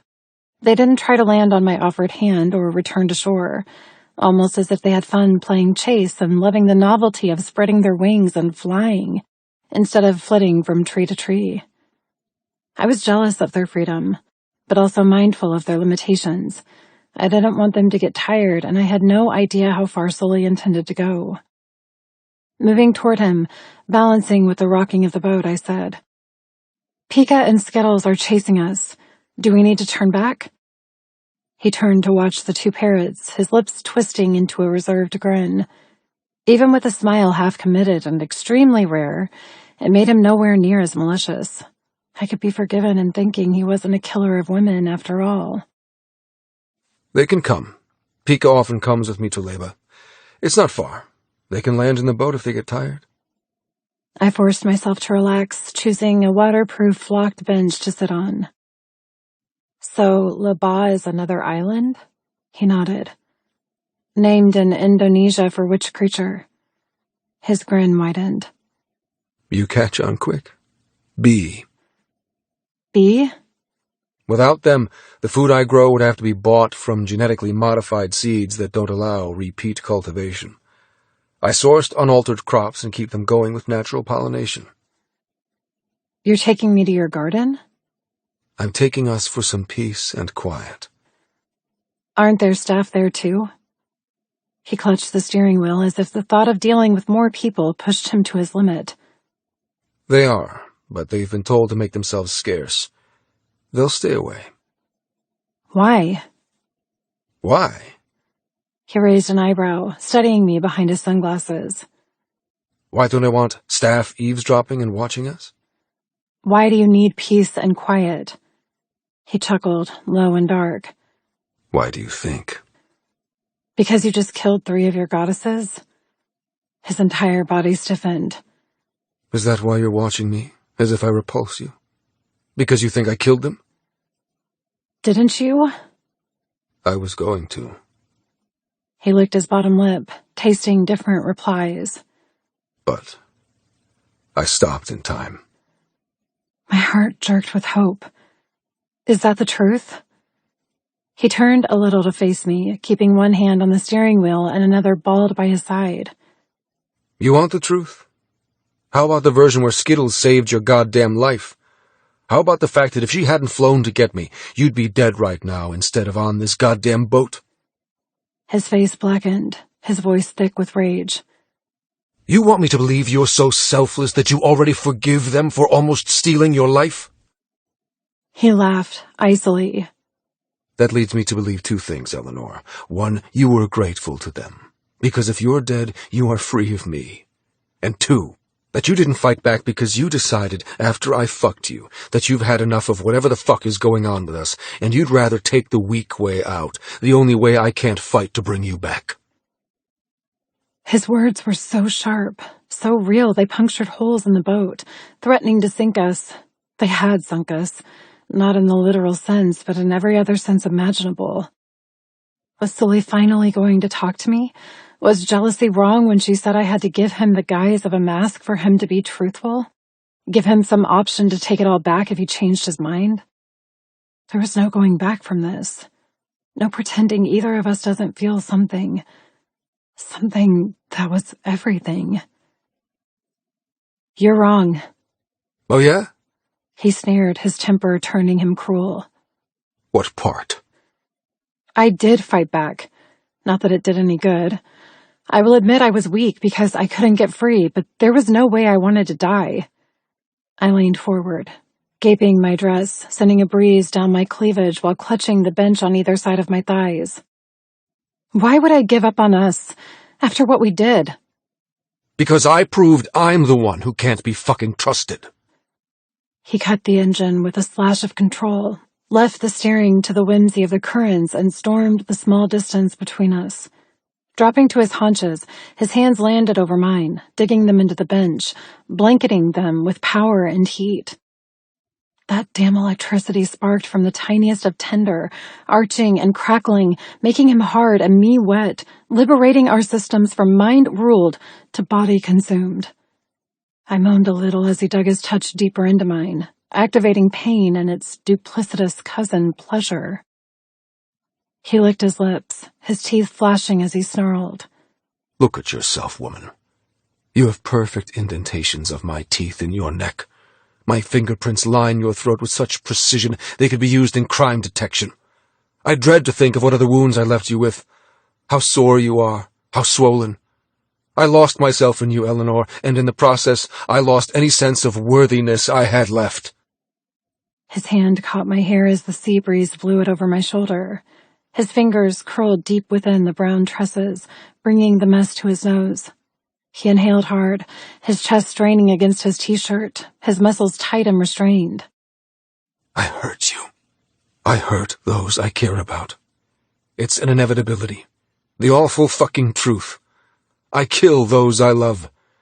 And if you keep pushing me down this path, if you keep making me care, I'll make you curse the very thought of me. I will destroy whatever faith you have in me. I will snuff out the very heart you're trying to give me. I will do all that because love equals betrayal, and betrayal requires no mercy.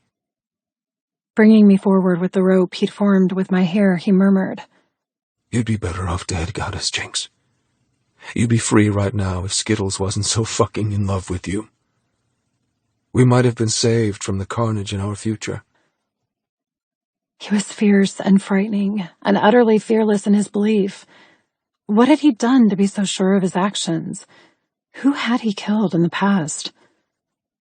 Sully, A flurry of green feathers shot past my chin and vanished down the front of my dress.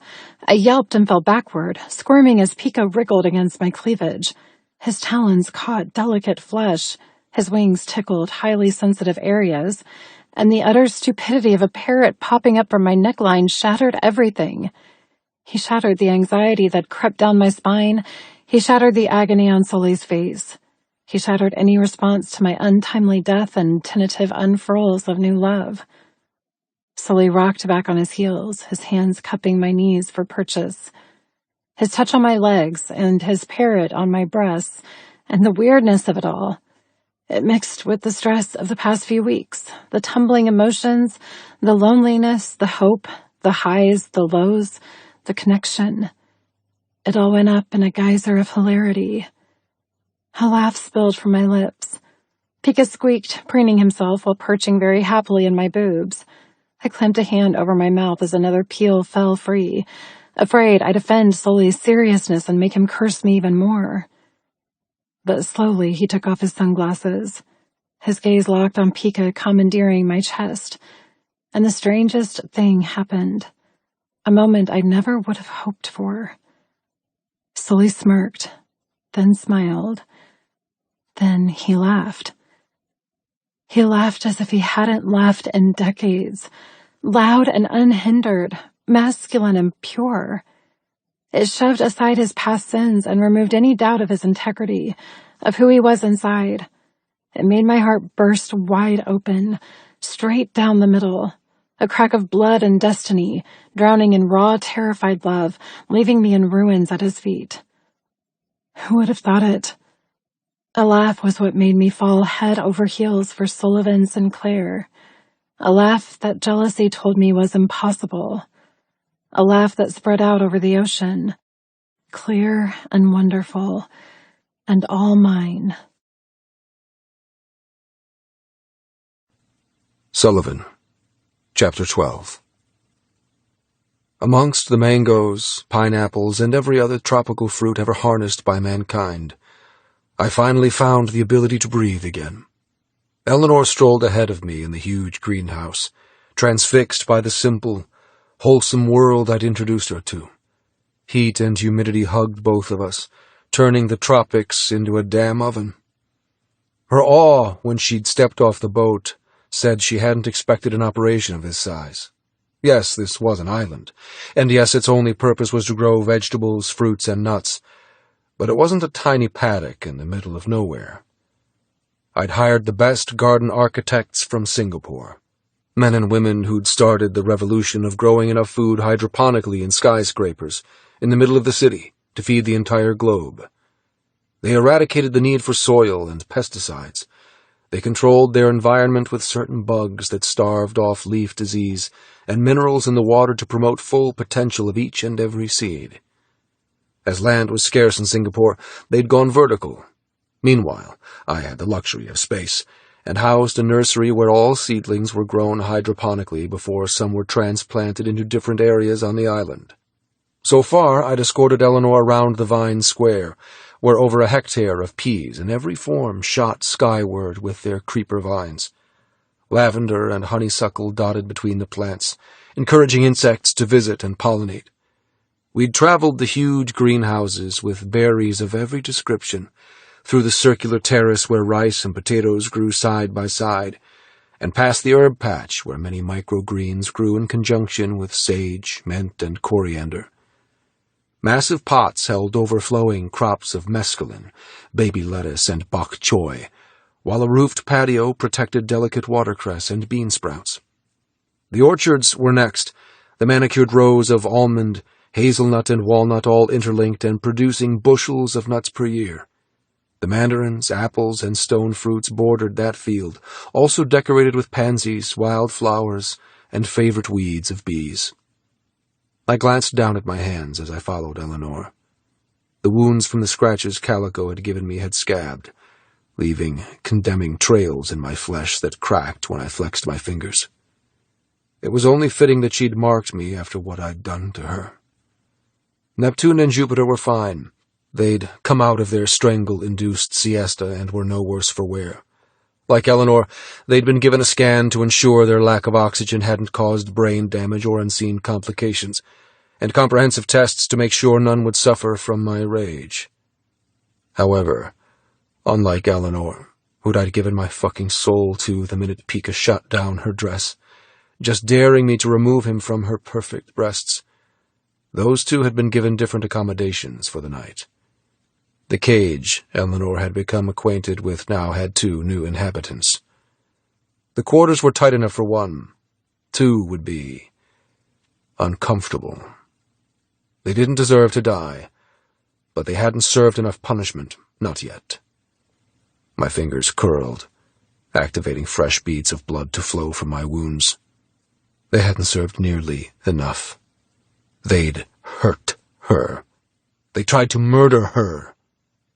They would no longer be given free rein on my island, or treated like goddesses. Their immortality had been revoked.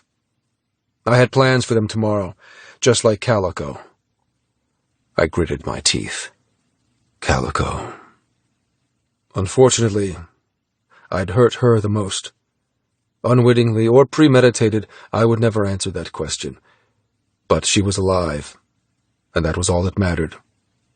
I hadn't taken her life, but I had taken her voice. According to Dr. Campbell, I'd caused fractures to the cartilage in her larynx, damaging her vocal cords. It didn't impede her ability to breathe, but after an extensive examination, he wasn't sure she'd ever regain the full range of pitch. Guilt had started the moment I'd visited the three goddesses, after he'd called me to take Jinx to her villa. Self-loathing had followed swift on its heels when he'd jerked me to the side and given me an ultimatum. Stop who I was. Stop doing what I did. Or he'd quit, and wouldn't be quiet about who he talked to. He willingly put himself in my line of fire, knowing I would have to remove his ability to destroy my enterprise, but also hesitant to harm someone who proved as trustworthy as any human could. He at least gave me a heads up about his betrayal, giving me time to fix what I'd broken before I had to deal with him. Eleanor stopped up ahead. Her white and silver dress swung around her hips as she coughed gently and turned back to face me. Her voice held a huskier depth than before, the discoloration around her neck bringing mixed results of shame and desire. I froze as she padded back toward me, her bare feet and slim ankles a fucking aphrodisiac, even though my body hadn't fully recovered from elixir. She licked her lips, smoothing her dress and smiling softly as Pika and Skittles shot past, flying from fruit to fruit, destroying and indulging on whatever they wanted. I waited until she stood in front of me, her gray eyes still molten from our moment in the boat. When I'd laughed, I'd shocked both of us. I'd forgotten I was capable of such a thing. It had felt foreign, wrong, but also familiar. Right. The way she stared at me had ensured, whatever language we'd traded in, steadily learning more phrases, the deeper we fell, had switched from unknown into fully understandable. A look wasn't just a look now. A touch wasn't just a touch. I heard what her look said. I knew what her touch promised. And the way she'd watched me as I'd stopped mid-laugh, confused and conflicted, swallowing back the outlandish sensation, had grabbed a bullhorn and told me everything I needed to know. She loved me. Despite what I'd done, because of what I'd done, regardless of who I was and what I did, she loved me. I knew it in my fucking bones, but it didn't mean I trusted it. Not at all. Why should I trust something that was a simple cocktail of chemicals and body chemistry? She thought she cared, but she'd conveniently ignored the circumstances of our meeting and the complications of our future. My own parents loved me, and look at the level of treason they were capable of. She might love me, but it meant absolutely nothing. Changed nothing. It can't. Sully. She licked her lips again, swallowing past her pain. I'm honored that you've shown me this place, that I've had the experience of eating strawberries still warm on their stem and cracked nuts still hanging off their branch. But I need to ask something, otherwise I'm going to go crazy. My heart picked up its pace in warning, and I carefully placed my hands into my jeans pockets. Whatever she asked, I would not lash out. I would not touch her, scare her, hurt her. What do you need to know? Her chest rose as she inhaled a fortifying breath. Please tell me what you're going to do with Jupiter, Neptune, and Calico. I know you think it's weak that I don't want them to suffer, but honestly, it wasn't their fault. My voice slipped into darkness. If it wasn't their fault, then the blame lies with me. Her eyes flared. You say that like you already know it does. I shrugged. I've always been accountable for my goddesses' insubordination. If they run, it's because I've trapped them. If they fight, it's because I've placed them in servitude. If they give up, it's because I've taken them away from everything they know and turned their very minds against them. She spread her hands as if lost for words. Then, if you agree, their attack on me ultimately lays blame at your feet, don't you think— She cut herself off, running shaky fingers through her hair that was a damn drug to me. Don't you think they've suffered enough? They've suffered me, you mean? Her back straightened, willingly going to battle for women who'd not only tried to kill her, but had let envy scramble up their own morals. Out of everyone I knew, she was the kindest. Skittles saw it. Pika knew it.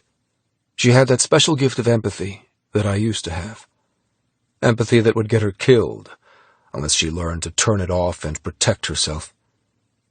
She fought the urge to fidget, keeping her stare tangled with mine.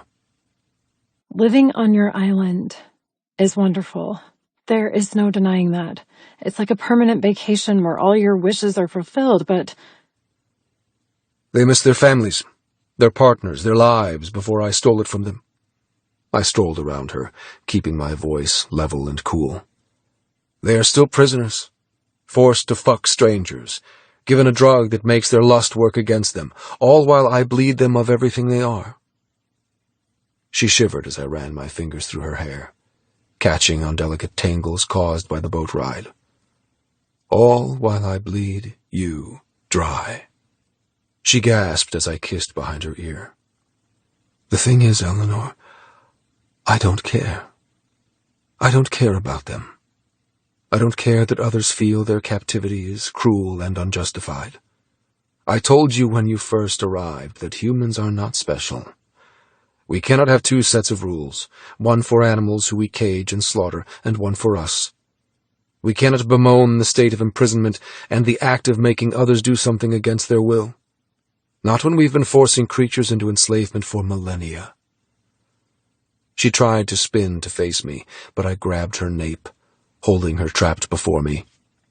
I didn't squeeze hard, extremely aware of what her throat had endured, but I didn't let her look at me. This I had to say without forgiveness already shining in her silver-colored eyes. Their actions are entirely my fault. I'm the reason why they felt threatened by you. I'm the reason why they pinned romantic ideals and stupid hope on the possibility of my saving them. I was the one who took their happiness away. Therefore they despised me. But I was also the one who could set them free. Therefore they worshipped me. That constant mix of want and hate turned normal women into scrambled vindictive shrews who convinced themselves that you were the enemy, not me. You were the reason for all of it, because only you caught my attention and only you were special. I ran my nose along her shoulder, inhaling the rich scent of orchid, sunshine, and salt. My very island had claimed her as its own, tainting her skin with every scent I adored.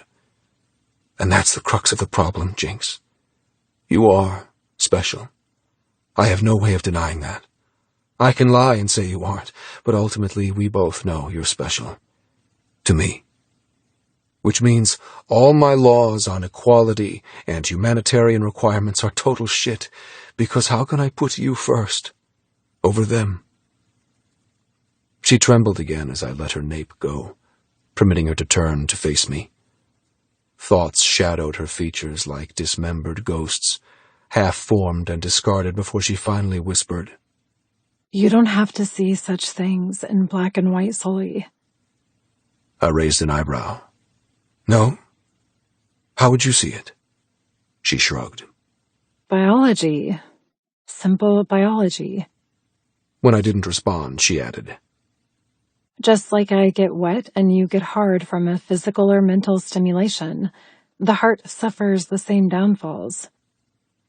You're saying what I feel for you is purely reactionary? Her eyelashes fluttered. What do you feel for me? I asked you on Saragala, and I'm asking you now. I snorted and leaned into her, mixing our body heat and suffering the hiss and spark of awareness. An epidemic over everything that I am. That is what I feel for you. A sickness I can't find a cure for. Maybe the cure is easier than you think. You think we can reverse this disease, now that we've accepted the diagnosis? I think lying about it won't stop the truth. I stiffened. You're calling me a liar? She nodded. Utterly pathological when it comes to avoiding things you don't want to confess. A groan slipped from my lips, fertilizing the ground with all the bullshit I'd been trying to shove into my heart and believe. Stop. Just stop. Stop forcing you to admit that common sense says we're absolutely stupid, but we're past listening to that nonsense? Stop being everything I fucking want, without even knowing it. I raked a hand through my hair, my temper spiking. Stop making this impossible for me. I thought this infatuation would cease as abruptly as it had began. I figured the more I got to know her, the more I would be turned off. I'd convinced myself that whatever bond we shared would diminish because there was no other way forward for me. I wasn't planning on discovering that with each conversation, with each new touch, kiss, and whisper that I'd struggle all the more. My infatuation had swiftly become fascination, and could quickly mutate into obsession if I wasn't careful. I meant what I said in Dr. Campbell's surgery. Why are you so perfect for me? How could a girl who'd been born to different parents, raised in a different household, and experienced different things somehow end up the perfect shape and size to fit into my jagged, haggard edges? My dream fantasy couldn't even compare to her anymore. That hallucination had been based purely on looks I found madly attractive. Now, Eleanor was the very utopia I'd tried to create on my cursed islands. She was bottled elixir and the magic of euphoria, a fantasy manifested into reality. She was inherently, dangerously risky, because unlike euphoria, this had no end. There was no waking up from this. Only death could stop it. Hers or mine, or both. I'm not trying to make this impossible, Sully. She sighed softly. I'm trying to, I don't know, prove that you don't have to push me away, prove to myself that I'm not crazy for wanting the very man who bought me, prove that we're both not at fault. You're saying there's something else to blame for this? I'm just saying it's nature's way of ensuring survival of each species. She paced a little, needing to move while solving her strange interpretation. Why can't we look at it that way? Her eyes lit up. You've segmented animals from mankind because you see us as the problem. And you're right, we are. Humans are a plague upon resources, environments, and everything else we come into contact with. You're right to despise us as a collective, but you're forgetting one thing. And what's that? I crossed my arms, not liking where she was going, afraid that this would make way too much sense to me, and I'd have no more arguments to brick up my walls. We are still just animals at the end of the day. Nature ensures most creatures pair up for life. They enter into a covenant the moment they meet. They raise a family, they protect each other, they survive because of each other. It's not us, it's nature. Our need for each other is just that, biology. Our affection is biology. This whole damn confusing connection is... I snatched her. I kissed her. I shoved her against the raised garden boxes where seedlings had never seen anything so explicit in their existence, and stuck my tongue down her throat. She moaned and kissed me back. Violence with violence. Lust for lust. I kissed her because I couldn't allow her to spill another word. She made it seem so easy, yet it was the hardest thing in the fucking world. Our tongues clashed. My cock thickened. I arched my hips into her belly, blatantly showing her what sort of voodoo she'd cast over me. How much I wanted her, even still sore from elixir. She gasped as I captured her bottom lip with my teeth, biting down, ceasing our kiss with a threat of pain. Her breath skated over my mouth, sweet from raspberries and kiwi fruit. Our eyes opened, so close, too close. Everything was hazy with need, and the gray smokiness of her eyes made me come face to face with the ashes of whatever I had left. Just dust and ashes and the lies I kept telling myself. If I let go entirely, what would that mean? Where would we go from here? What the fuck sort of future would we have? I already had complete ownership over her in the form of a trafficker's contract and hefty funds exchanged. I didn't need to marry her to get her to obey me. I didn't need to put a goddamn ring on her finger to keep her forever. I'd skipped past all those silly human rituals and used commerce to secure her instead. While my mind ran headfirst into walls I didn't know how to erase, she pulled her lip from my teeth. Wincing a little, she completely annihilated me by not stepping out of my hold as I expected, but by wrapping her arms around my waist and snuggling her entire face into my chest. Ah, Christ. Her kiss was one thing. Her hug? It fucking demolished me. Towers, barricades, gates, and all, leaving my chest an empty wasteland where my heart lay totally exposed, begging her to save it. I shook as she pressed a kiss into my t-shirt. She murmured something I couldn't hear. My ears throbbed to know. To have her be the first to admit that we were well and truly fucked by finding each other. But when I slid my touch under her chin and angled her face to look up, I wish I'd kept her request silent. What did you say? I asked what Calico, Jupiter, and Neptune's real names are. I froze, but answered her question.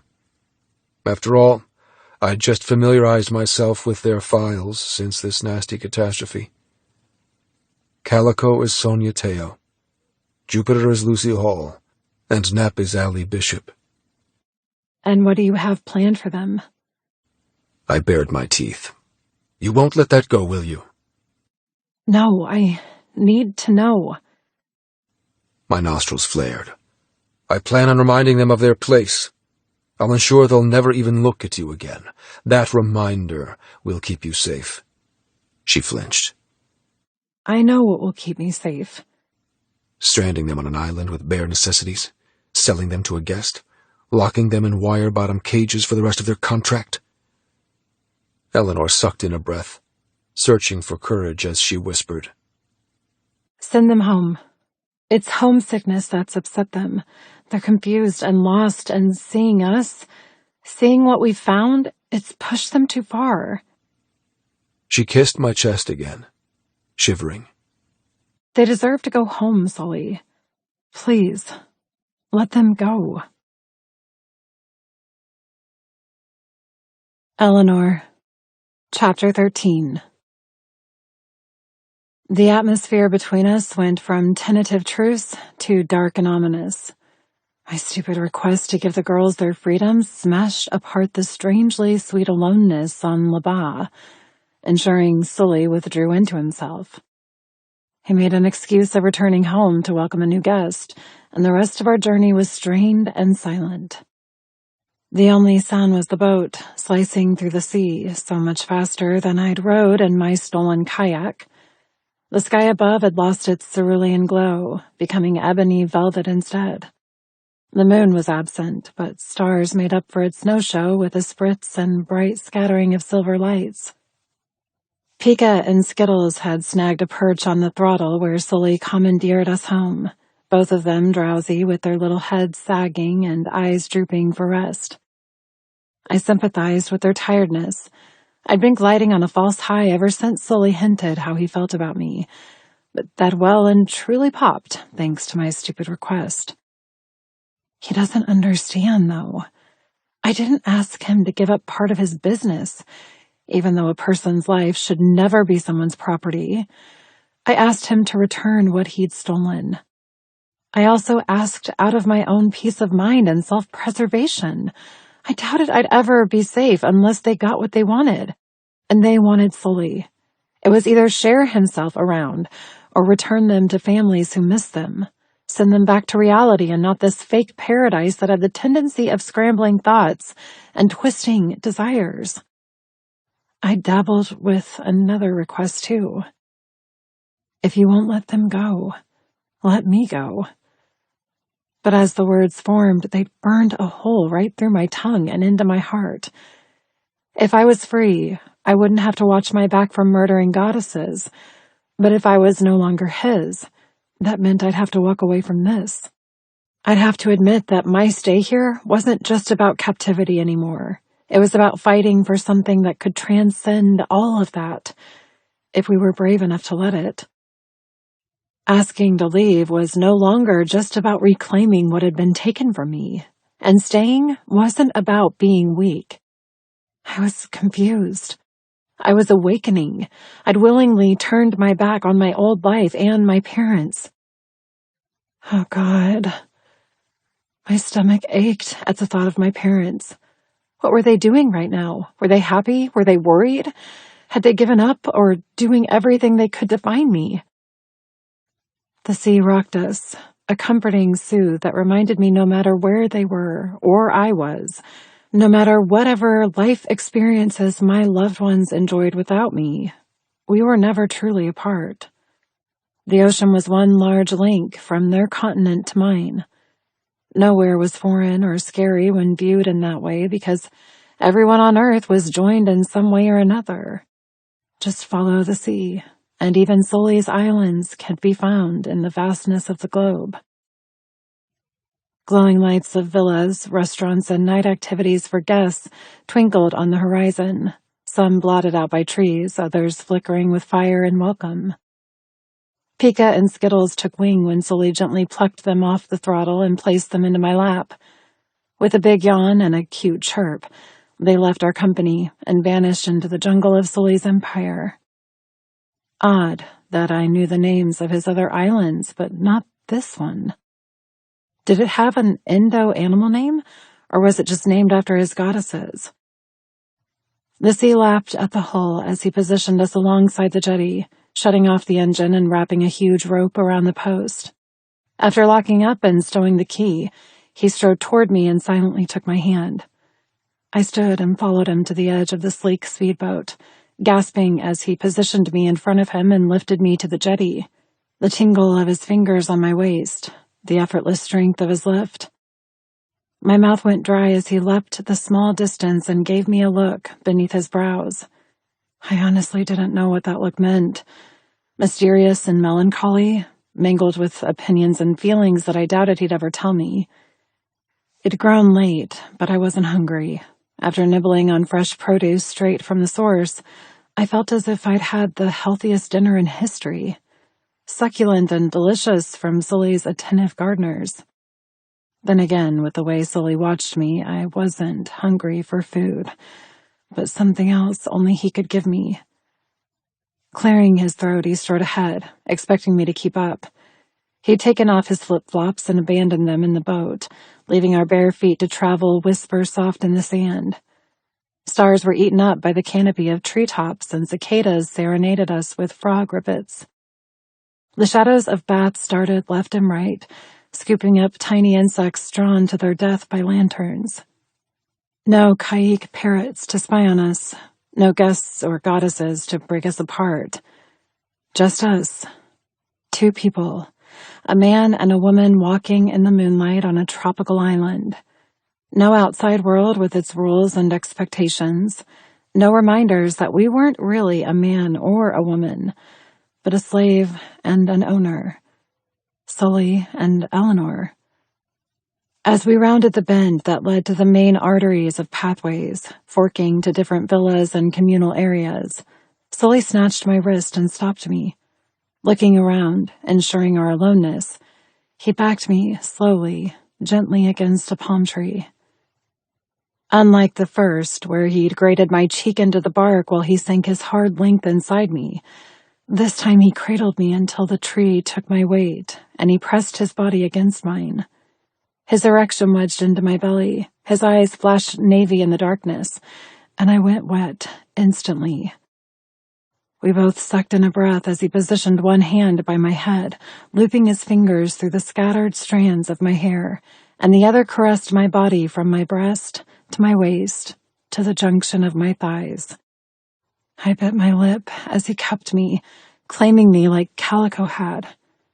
Unlike her touch, full of contempt and envy, his radiated with lust and possessiveness.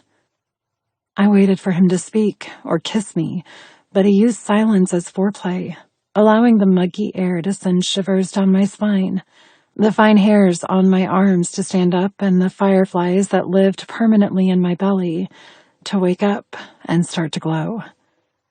Not looking away from me, he ducked his knees and shoved his hand under my dress, trailing his strong fingers up the inside of my thigh. My mind went totally blank. No instincts or alarm bells, just black, sinful desire. I was thankful for the tree holding me up, because my legs buckled as his touch crept higher and higher, tracing the dampness of my underwear before inching my lingerie to the side and fingering me. He groaned when he found how slick I was. I thought you'd be turned off by me, after what I said. My mouth only had one purpose, to kiss.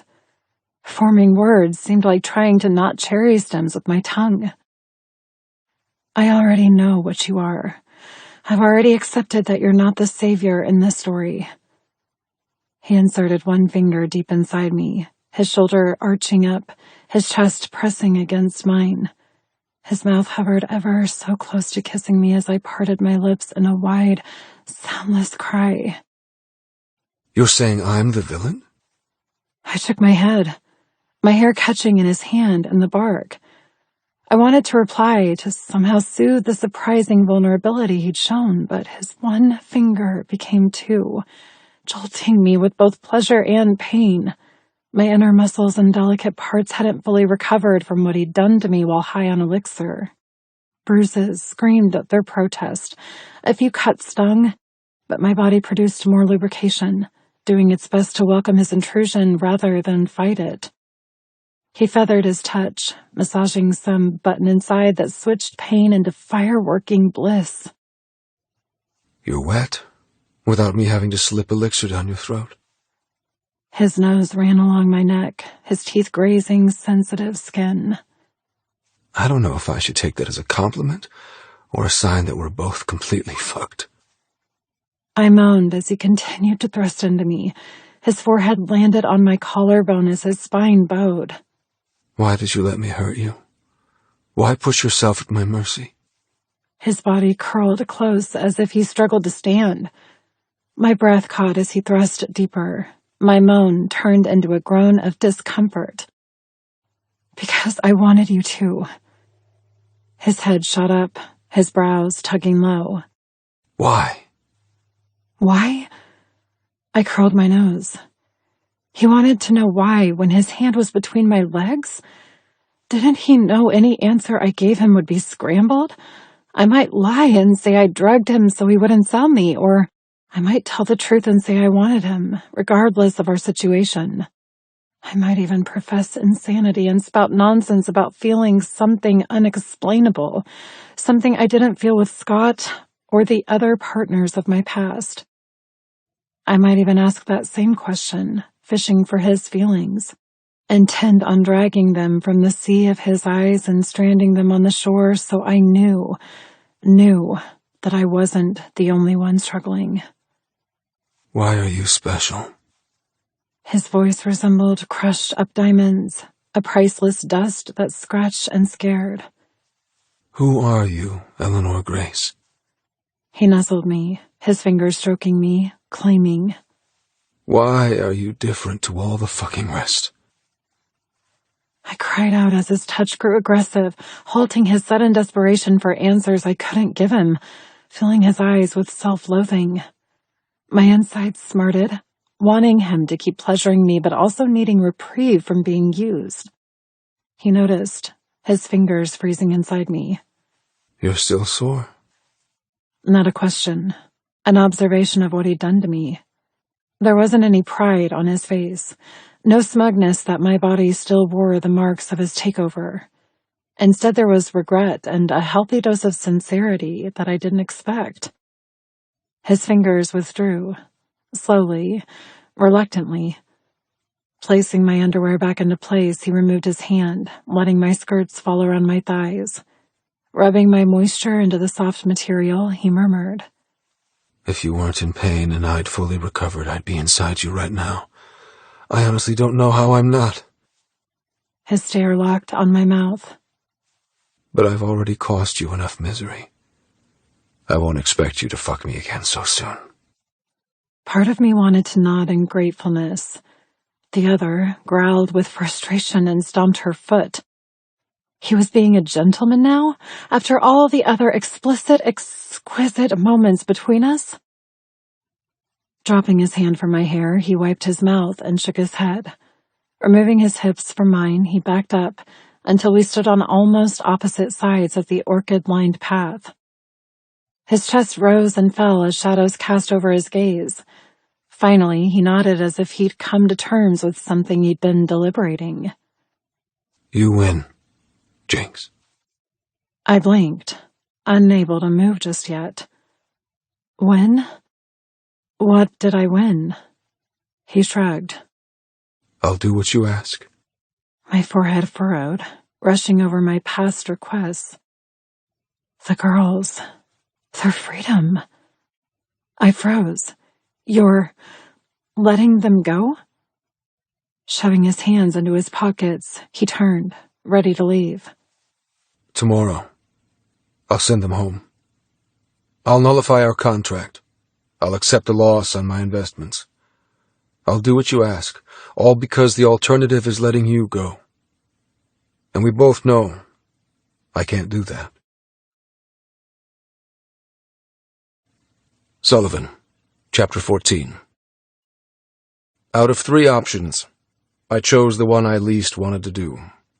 Option 1, take Eleanor back to my villa, have a swim in nirvana, fuck her until we both fell asleep. Option 2, go to Eleanor's villa, have a swim in the sea, fuck her until we both fell asleep. Option 3, keep my promise to a goddess who had me by the goddamn balls, and announce the retirement of 3 immortals. Striding through the darkness, I noticed Nathan Fisher lurking by a tiki torch, smoking a cigar and sipping a tumbler of liquor. He nodded politely. "Mr. Sinclair, honored to see you again." His arms spread in welcome. I had no patience for small talk. The man was leaving tomorrow, after an eventful night with Jupiter and his twisted fantasy of My Little Mermaid, and I had nothing to say to him. I'd taken his money, now I wanted him gone. Just like Jupiter would be gone.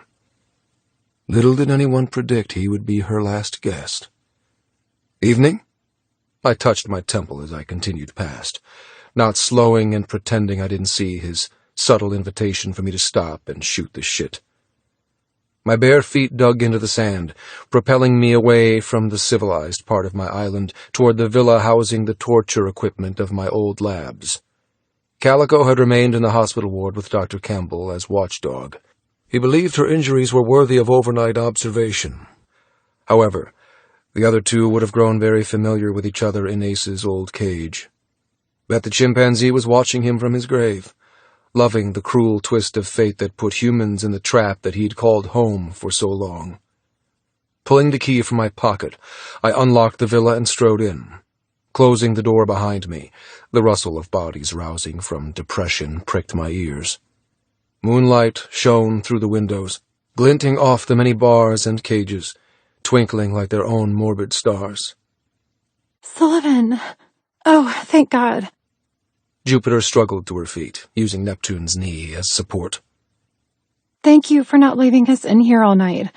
We've learned our lesson. Her hands wrapped around the metal, her face optimistic despite the bruises of my fingers around her throat. Neptune wasn't so trusting. She stayed where she was, the wire floor biting into her blue bikini-covered ass. I kept her stare as I murmured, "I'm not here to let you out." Neptune nodded glumly, twisting to look away from me, to stare at the wispy silver clouds crossing the horizon. Jupiter rattled the bars. What? But you have to. This cage isn't big enough for 2. "It's better than a coffin, don't you agree?" I smiled icily. Because that was the first alternative, until Cal reminded me that wasted merchandise is wasted money. She winced, her cheeks pinking. What do you intend to do with us then? Keep us in here forever? I strode around the cage, forcing Jupiter to follow me and Neptune to snag miserable glances in my direction. Not forever. Just until dawn. Dawn? Neptune whispered brokenly. What happens at dawn? She wrung her hands.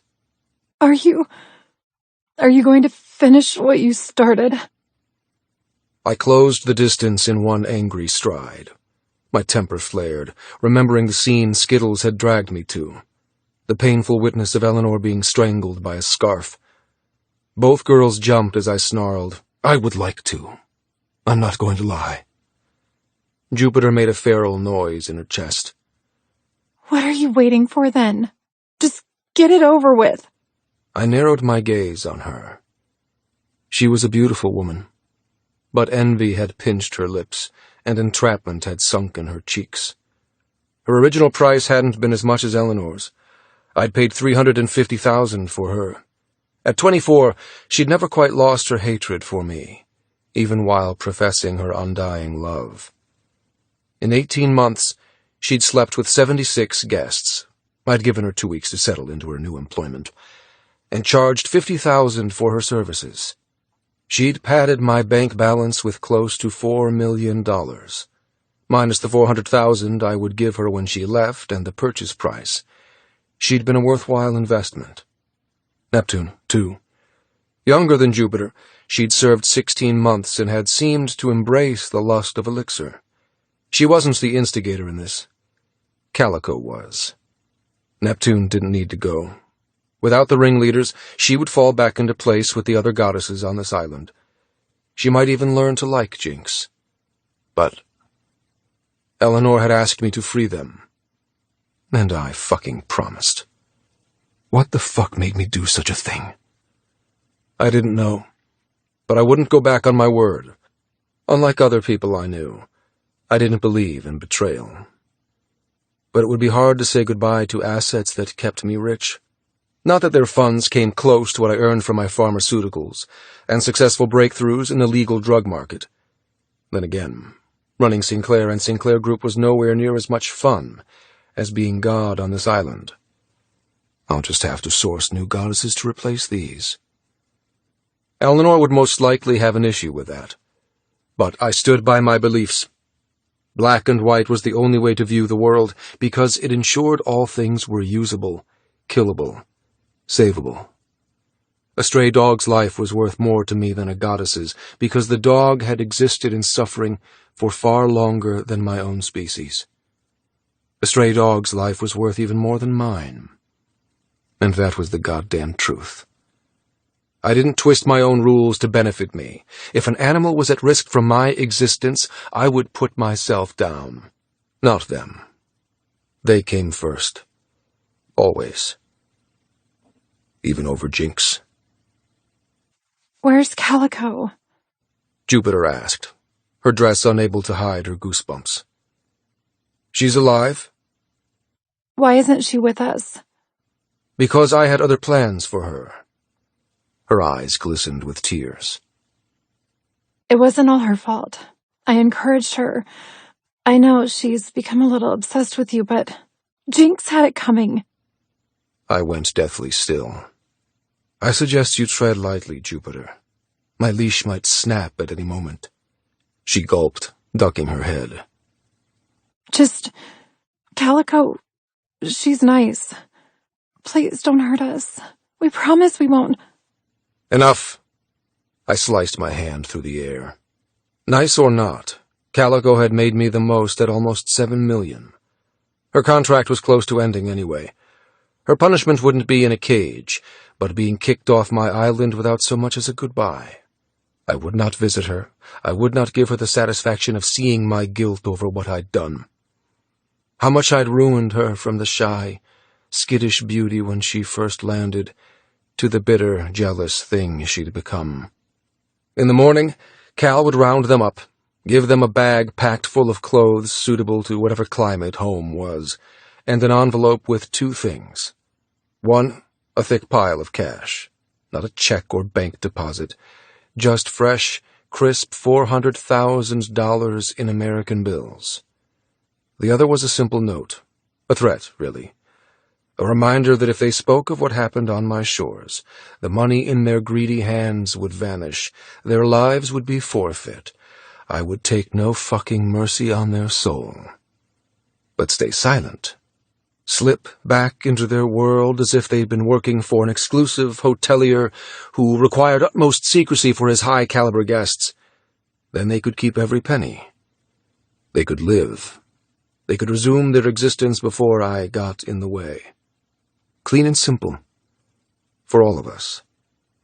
That note never left the helicopter, burned to ash as the girls slipped onto a plane and went home. So far, out of the few goddesses that had reached their 4-year term and been released, not one had blabbed.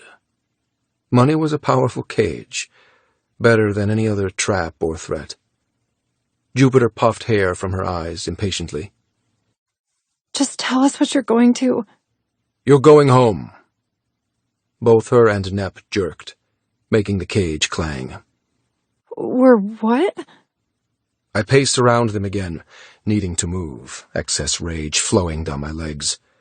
After what they'd done, I found it incredibly hard to reward such grotesque behavior. But I was also the catalyst for such actions. So the joke was on me. You can thank Jinx for my leniency. She begged on your behalf. I glowered at their shock and suspicion.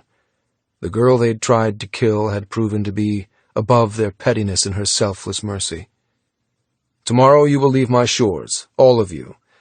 You will never see me or my islands again. I stopped and wrapped my fingers around the bars, making Jupiter slink to the other side. I yanked on the wire, jostling them. You tell your families that you had an opportunity you couldn't refuse. If they pry for information, blame no internet or phone coverage for your lack of communication. If they demand to know details, tell them you've orgasmed with princes and fucked politicians and sucked the cock of billionaires. Willingly, I smirked. Or don't. The choice is up to you. You can tell them whatever you goddamn want, but if you mention my name, my islands, or the other girls in my employ, you won't need to look over your shoulder for retribution. It will come swift and sharp, and your parents will be grieving over your funeral rather than your disappearance. Understand? Both goddesses nodded. We understand. I let my hands drop from the cage. Good. Smoothing out my t-shirt, still smelling Eleanor on my fingers, I muttered, In that case, I owe you an apology and a thank you. I'm sorry for taking so much from you, for destroying who you once were. I hope you take this experience and use it to improve your life, to know you are strong enough to endure me. Therefore you can conquer anything. I backed toward the door. Thank you for allowing me to use you. Turning around, I stalked toward the door. Neptune's voice halted me as I reached for the handle. Sullivan? I raised an eyebrow, twisting to look over my shoulder, waiting for her to continue. Jinx. Will you let her go too? Eventually? Why do you care? You just tried to murder her. Nep stood up, rubbing her arms. I care because she's not like us. Not to you anyway. We were safe, in a way. You barely noticed us. She swallowed before adding breathlessly. You've noticed her, and I don't know if that's a good thing. Cracking open the door, I shrugged. Perhaps she wouldn't leave, even if I did set her free. Jupiter sneered, her anger not appeased with her upcoming demotion. Keep telling yourself that, Sinclair. Convince yourself that someone could love you, that a woman trapped here wouldn't use every trick and guile she has to get free. I smiled until my cheeks threatened to split. You didn't try to get free. No, because I wanted this. I wanted your island, not you. My fingers clutched the handle. Even monsters sometimes find their missing pieces. Lucy. She twitched at her real name. She'd have to get used to it again. Monsters are the ones who die, not end up happily ever after. She crossed her arms. Stop fooling yourself. We never loved you. We despised you. And now that you're letting us go, I can be honest with myself about that. Whatever I felt for you, whatever your bloody elixir made me do, I hate you." I bowed, low and mocking. "I don't care what you think of me, Lucy Hall.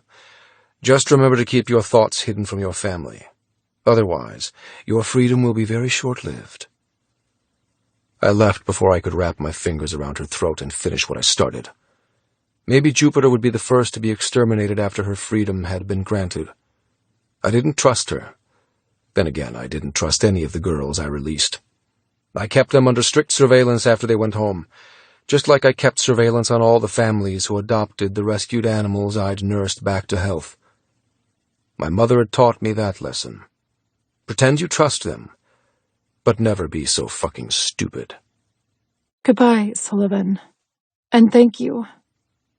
Neptune murmured, just as the door closed on two girls, who were no longer my elixir-impassioned goddesses. Thank you?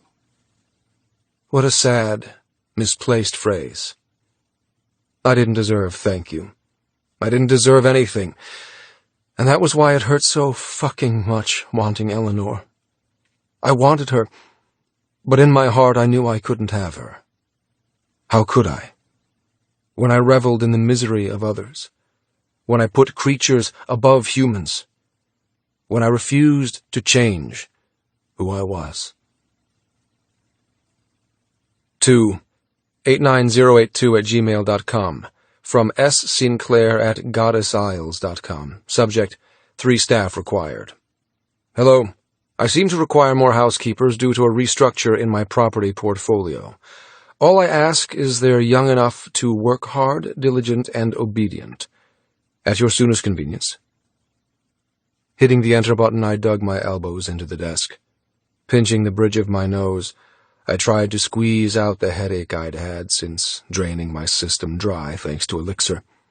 My lungs still felt odd from inhaling so much water. I overall needed a reboot from the shit in my system. I meant to email Peter Beck and his team of scientists to potentially scale back its potency. It was never meant to be a date-rape drug on steroids. More like better stimulation than Viagra. To make the user beg to be fucked, but not be so out of their mind they'd literally choose death if it meant the nightmare could be over. I'd almost drowned, thanks to its obsession. If Jinx hadn't pulled me from the bottom of Nirvana, I would be dead, and she'd be free. And what had I done? Stuck my cock inside her the moment I could breathe again. God damn it. Raking both hands through my hair, I peeked at my overcrowded inbox. 1 a.m. and I'd done my best to clear new bookings for guest stays. Read complicated, in-depth text on another scientific recipe Beck wanted to try. And go over invoices for the copious amount of animal feed I brought in each week for Saragala. The words blurred.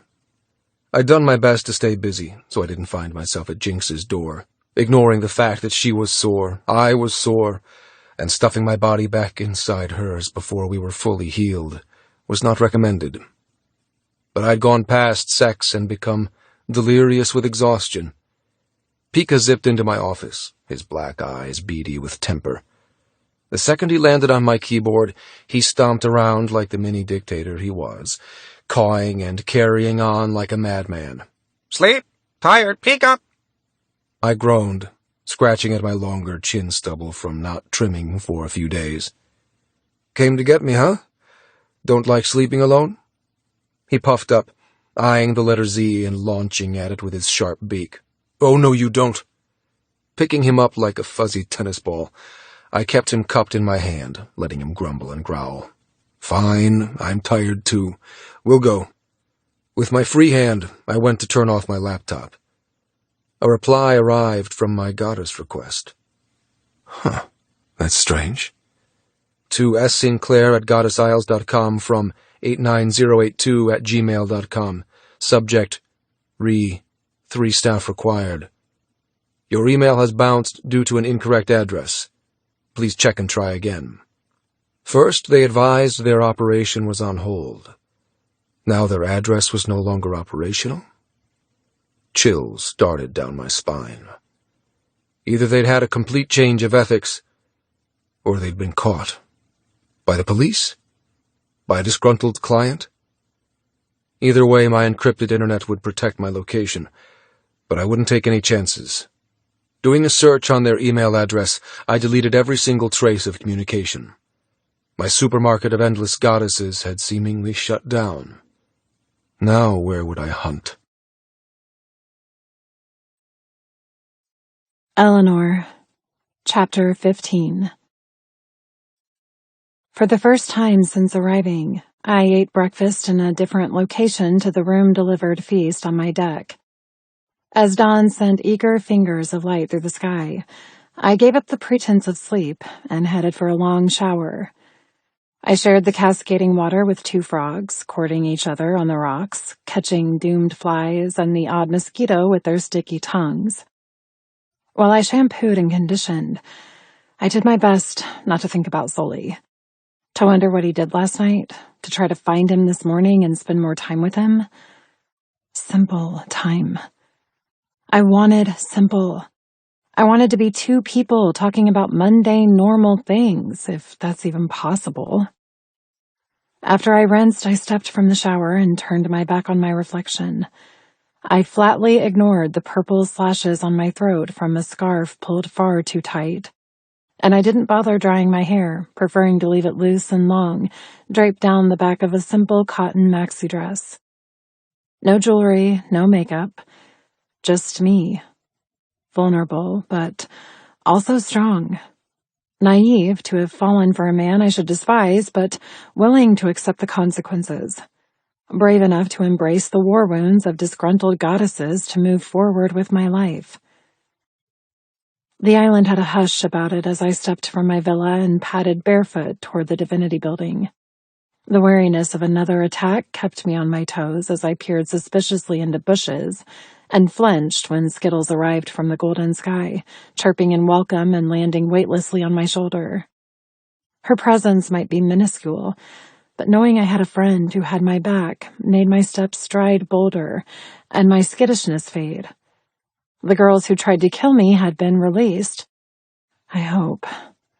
Sully had said he would, and I didn't see him as a man to break a promise. I'm safe. I rolled my eyes as I left the pathway and climbed the decking-covered steps of divinity. Safe? How strange that I considered myself safe when women had been kicked off the island, the very same island where men came to fuck drugged goddesses. Not only had my morals leaped off a cliff of comprehension, but it seemed my concepts of health and safety had too. Well, what difference would it make to my situation if I remained fixated on escape and refusal of my feelings towards Sully? It would only make me frustrated, sad, and angry. I couldn't even lie and say my seduction of Sully was to gain my ultimate release, because the thought of leaving now, that hurt almost as much as the thought of what I'd been bought for. Skittles tweeted and nibbled at my earlobe as I entered the shadowy dining villa and inhaled the scents of fresh baguettes, almond croissants, and all the fresh fruit Sully's gardens could produce. A staff member appeared from swinging doors leading to the kitchens.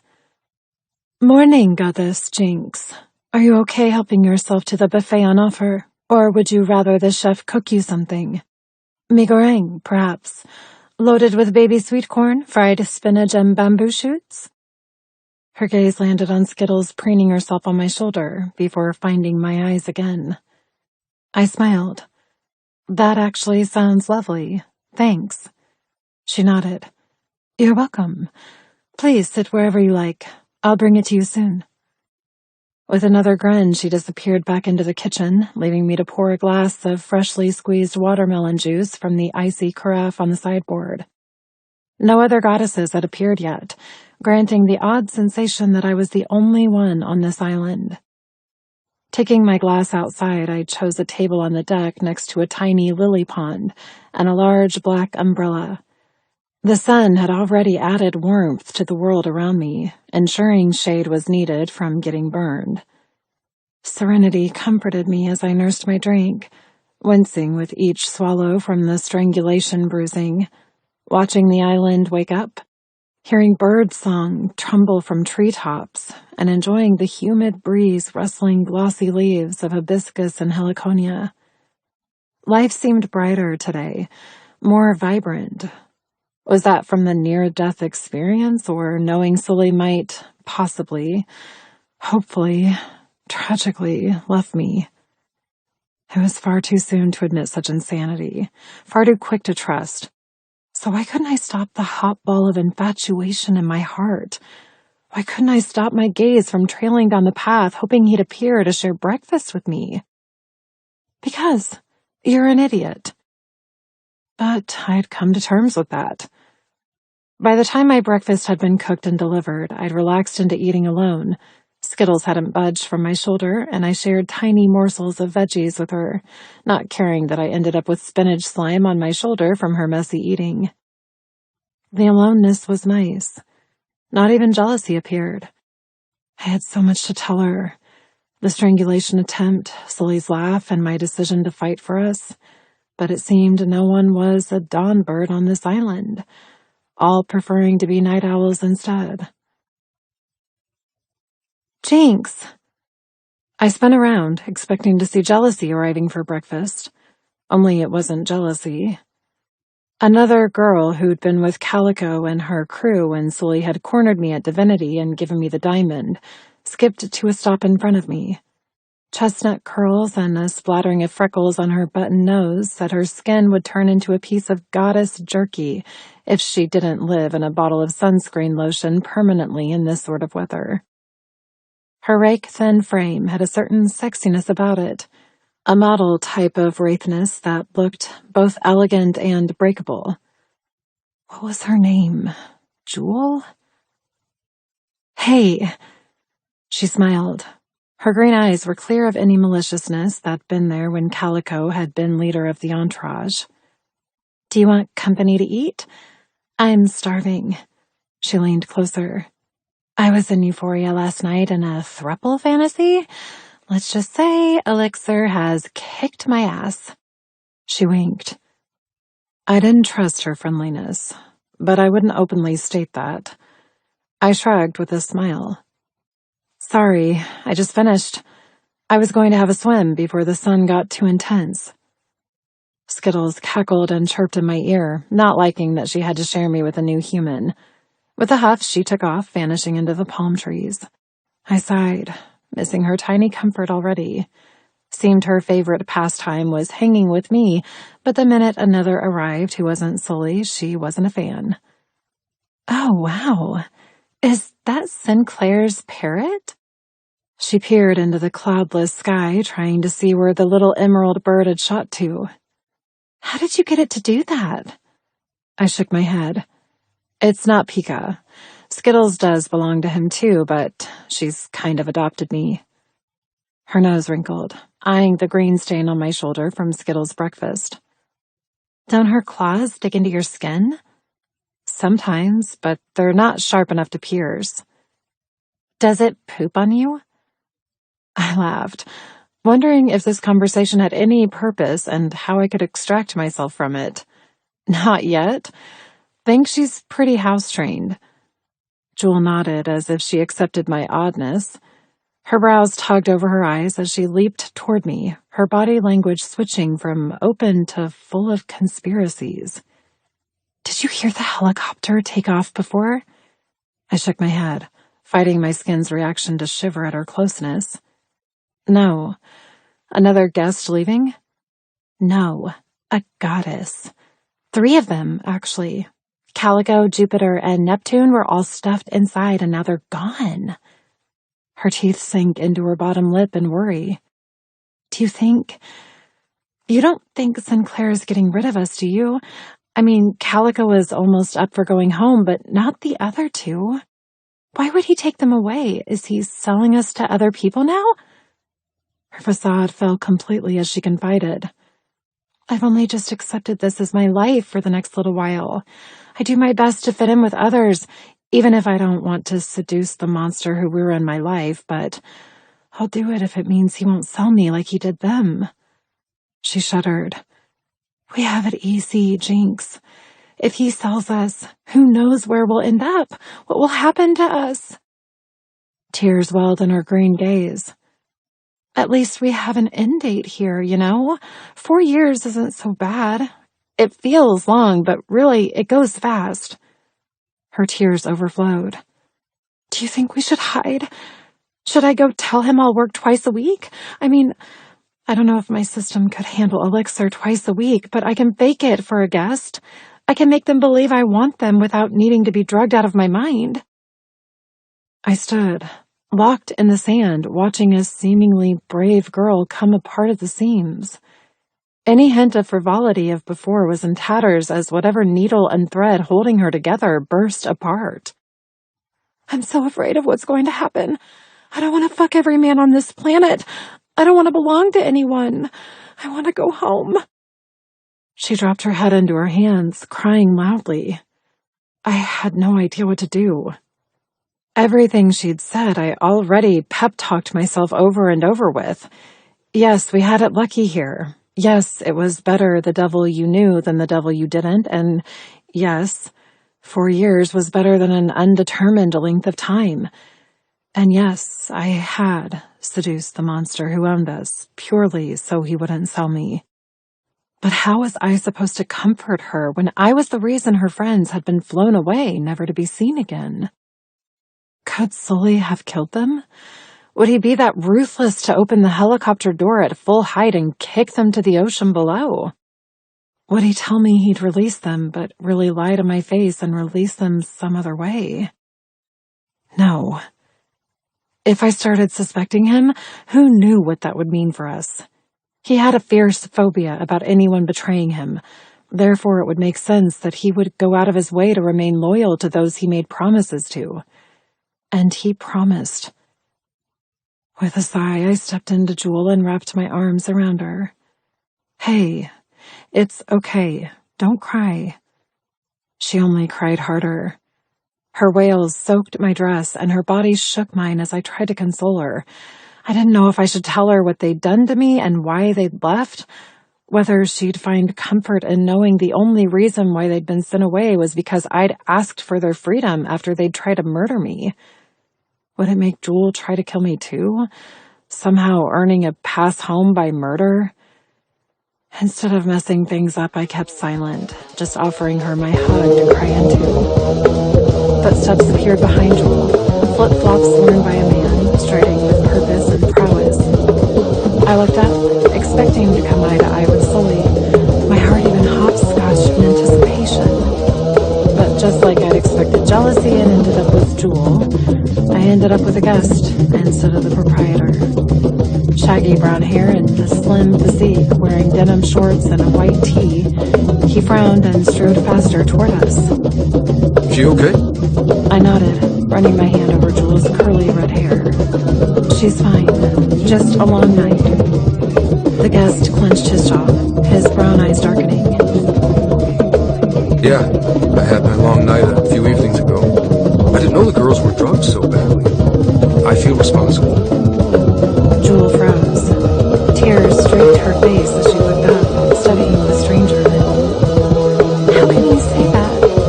You knew what you were doing when you bought a stay on some luxury island where sex is guaranteed to be the best you've ever had. He rubbed the back of his neck awkwardly. Yeah, I know. I mean, call me stupid, but I thought we'd sleep with high-paid courtesans who loved their job. Women who dressed up and acted out the fantasy. Not young girls who become any goddamn thing that a computer program can conjure. Joel's temper matched mine, calling him out on his choices. Whatever your fantasy was, I can assure you it would not have been possible without Sinclair's euphoria codes. And I'm sure you enjoyed every fucking minute of it. He winced. I didn't say I didn't enjoy it, or that I'm not entirely grateful for the girl who shared my desires. He peered at her, studying her face for some hint of recognition. Was it you? His gaze flickered to mine. Or was it? His eyebrows shot into his shaggy hair. Wait, I know you. What? I went ice cold. I frowned and shook my head. We've never met. He nodded with more conviction. I saw you. Last night. He actually blushed and cleared his throat. Sullivan Sinclair had his fingers up your dress and... You're mistaken. I blanched, letting go of Jewel. What else had he seen, heard? He coughed, ignoring me. He called you Eleanor Grace. Pretty name, by the way. He cocked his head. He seemed to have you trapped against that tree. Jewel crossed her arms, looking me up and down suspiciously. Seems you've already begun safeguarding yourself. Did you sleep with him, Eleanor? I'd heard the rumor that redheads were fiery, but her personality flips from sweet to sobbing to sharp made my mind whirl. The guest forgot about her, pushing himself between me and Jewel, and grabbed my shoulders with eager fingers. Look, I can get you off this island. If you're trapped here, if you're held against your will, I can get you help. I struggled to get him off me. Let go! But I want to help you. I don't need your help. We do. We really do. Jewel popped up beside him, her green gaze flicking quickly from him to me. We're prisoners here. We were bought from a trafficking operation. We're raped on a weekly basis.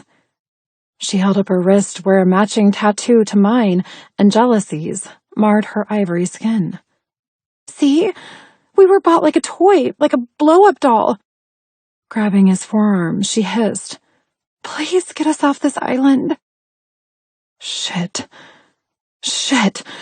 I fought harder, tripping backward. Let me go. I won't ask again. The man didn't stop clutching me, tripping with me, his face urgent with savior complexes and rapid calculations. Look, you don't have to lie. I know your real name now, and your friend here has told me the truth. Don't be afraid of him. I'm guessing you're his personal fuck toy? That you not only have to sleep with the guests, but him too? He shook me, his fingers digging in deeper. You're brainwashed, Eleanor. You can't see it, but every day that you're his, you're falling into his trap. I'll charter a yacht. I'll come back to save you. Just... No! I shoved him off me, reeling backward. A couple of weeks ago, I would have begged for this scenario, to have a knight in shining t-shirt to profess his allegiance and jailbreak us out. But that was before. This is now. My teeth rattled at how dangerous this was. What would Sully do if he found out? What would this guest suffer? Arching my chin, I said in my snowiest voice, I suggest you go home, sir. Return to your family. Remember your indulgence here and forget about us. No! Jewel grabbed his hand. Please, take me with you now. Take all of us. For some reason, the guest kept his attention on me, as if he pitied me the most, as if he believed that Sully had his fingers inside me last night against my consent. I could see it from his point of view. Of course I could. I was even grateful for his attempt at rescue, but where I was concerned, he had it all wrong. I didn't want my freedom because I'd found it whenever Sully touched me. It might not make sense to anyone else but me and Sully, but I would not jeopardize that. For anyone, even for my family and friends. I would see them again eventually. Right now, I would be selfish and continue chasing this murky, romantic, sinful path. Leave me alone, I hissed as the man tried to grab me again. I backpedaled as he stalked me. What did he expect to happen? That he'd scoop me over his shoulder and cart me off the island without Sully stopping him? That he could win against a man who had the power of his genius and a bottomless bank balance behind him? Jewel moved with us, frustration at being ignored glowing on her pretty cheeks. I'll go. Take me instead. If she doesn't want to go, then that's her fault. I nodded, holding up my palm as the man tried to catch me again. See? Take her. She'll be grateful for your help. I'm staying. I want to stay. Don't you understand? I realize that sounds crazy to you, but I'm not going... He launched at me, snatching me into him. He hugged me as if expecting me to break down in the same fashion Jewel had. It's okay. I've got you. It's okay. You don't have to lie anymore. I snarled in his ear. Let me go, you bastard! Not until you admit to yourself that you're being fucked left, right, and center by fucking assholes, and you're so brainwashed that you think you like it. I'm not. You don't know anything about... You are! How do you know I didn't fuck you the other night? That euphoria abomination can turn anyone into anything. How do you know it wasn't me? I think it was you I was with. We shared a moment, remember? I hugged and kissed you and told you I'd fallen in love with you, and you asked me to help you. You straddled me and said you'd be mine if I ever found you outside of that world. He crushed me harder to him. I bit his neck, doing my best to get free. Let go of me! It didn't stop him from stroking my hair, pressing my body flush with his. Shush, it's fine, I've got you. I've found you, I'll protect you. Stop! I roared, my temper reaching snapping point. Get the fuck off me! He pulled back, his gaze finally showing pinpricks of surprise. But You know nothing. I shoved him away, relieved when he let me go. But Eleanor... Don't use my name. Well, don't be so stupid to think this place is normal. You're a brainwashed, drugged, and raped victim. I'm offering you a chance at freedom. Are you so fucking broken to refuse it?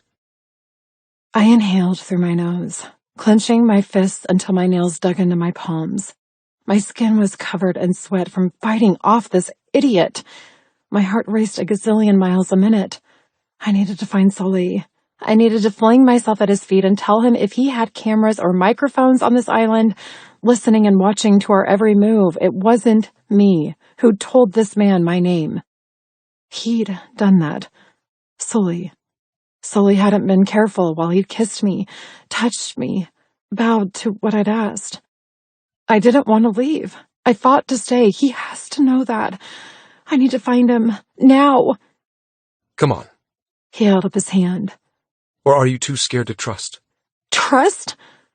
My spine braced as I lost control, allowing fury to rampage through my blood. Trust? How about you trust what I say? I don't want to leave. You are mistaken. Glancing at Jewel, I tried to swallow back the words, scalding my tongue, but I couldn't. I turned as possessive as Sully toward me. I wanted them to know how wrong they were, how I'd found happiness instead of hell, how Sully was mine as surely as I was his.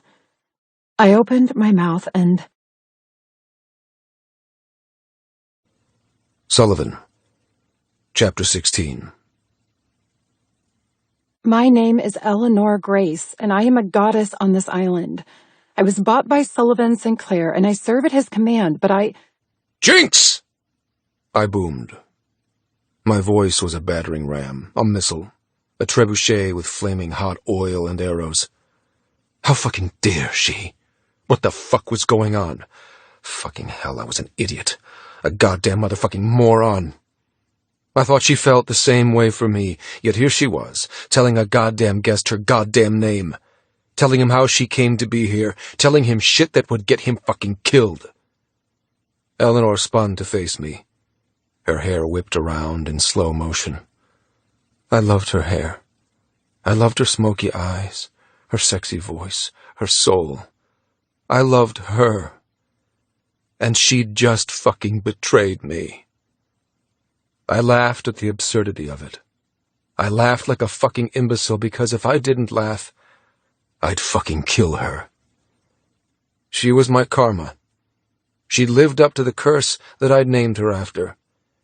She wasn't just a jinx, but a fucking pandemic upon everything I had left as a man. Sully. Her eyes flared to silver orbs. Her lips spread in utmost panic. It's not what you think. Please, let me explain. All color drained from her skin. All hope died in her eyes. I knew that look. I'd seen it in possums as they were shot for fur, in pigs as they waited to be gassed, in foxes as they ran from the hunt master. She knew she'd just signed her fucking life away. It's over. Done. The cunt beside her, a guest who worked for a big-time Wall Street exec, who'd told him to grow a pair if he wanted to join the big leagues, grabbed Eleanor's elbow, stopping her from running to me. Stop, I'll protect you, I promise. His hands on her. His face, as he looked at me as if I was some despicable creature.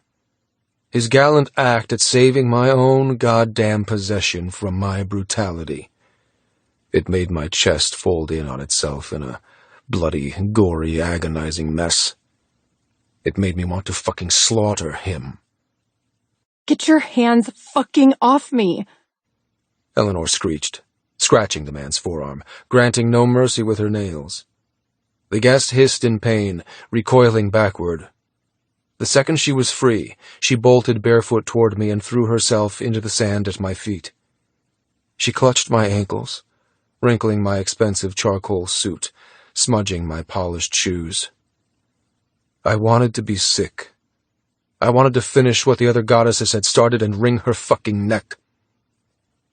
I didn't tell him my name. I promise. You did. He heard you last night when we... Get up. Squeezing my fists into boulders, I kicked her away from me. Stop fucking lying.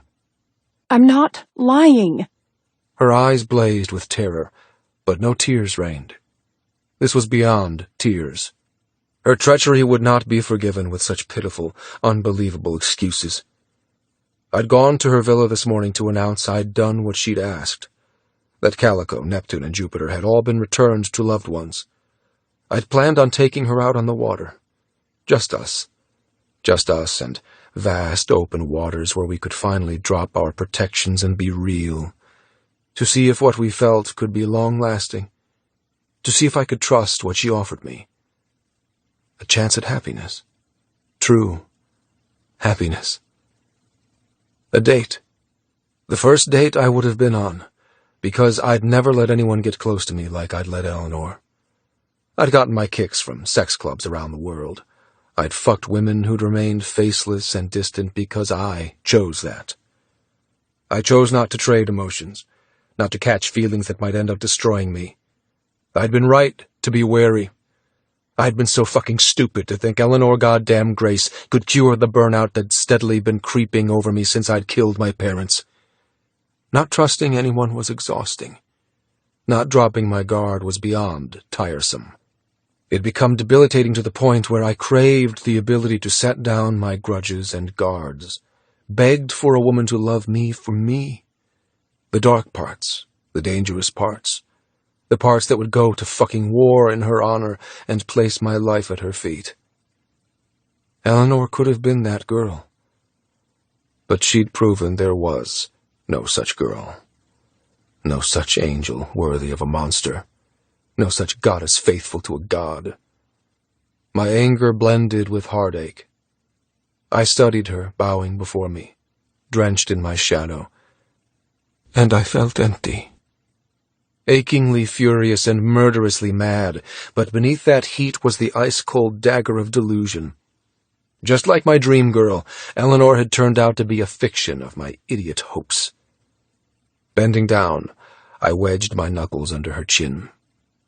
She shivered as I arched her throat up, not caring that she winced from her bruises, not stopping even when pain flared in her gray gaze.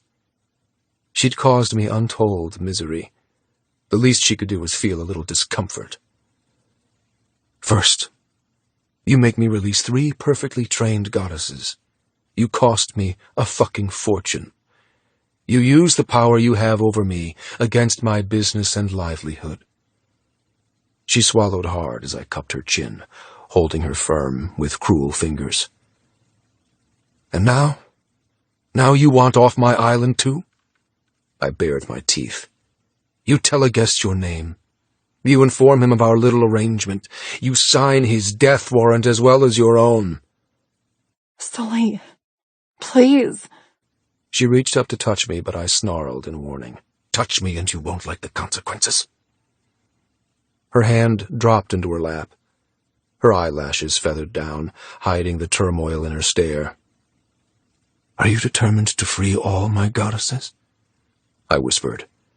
You think you're saving them from the cruelty I've caged them in? She tried to shake her head, words tumbling from her lips. I don't want to leave. I fought him to stay. He tried to take me away. Ask Jewel. Ask him. I'm telling you the truth. The truth! I shook her, making her eyes snap close with a wince. The truth is I think you believe you've got me so wrapped around your little finger that I'll do whatever you damn well ask. I kissed her cheek, not with affection, but pure intimidation. That you're above my retaliation? No, I don't think that. More words spilled in a rush. You arrived before I finished. I was going to tell him that yes, he knew my name, and yes, we might have been brought here against our will. Jewel showed him her tattoo and told him about the traffickers, but none of that matters, because I've fallen in love with you. That I have no intention of leaving because you are worth fighting for. I did fight for you. Ask him.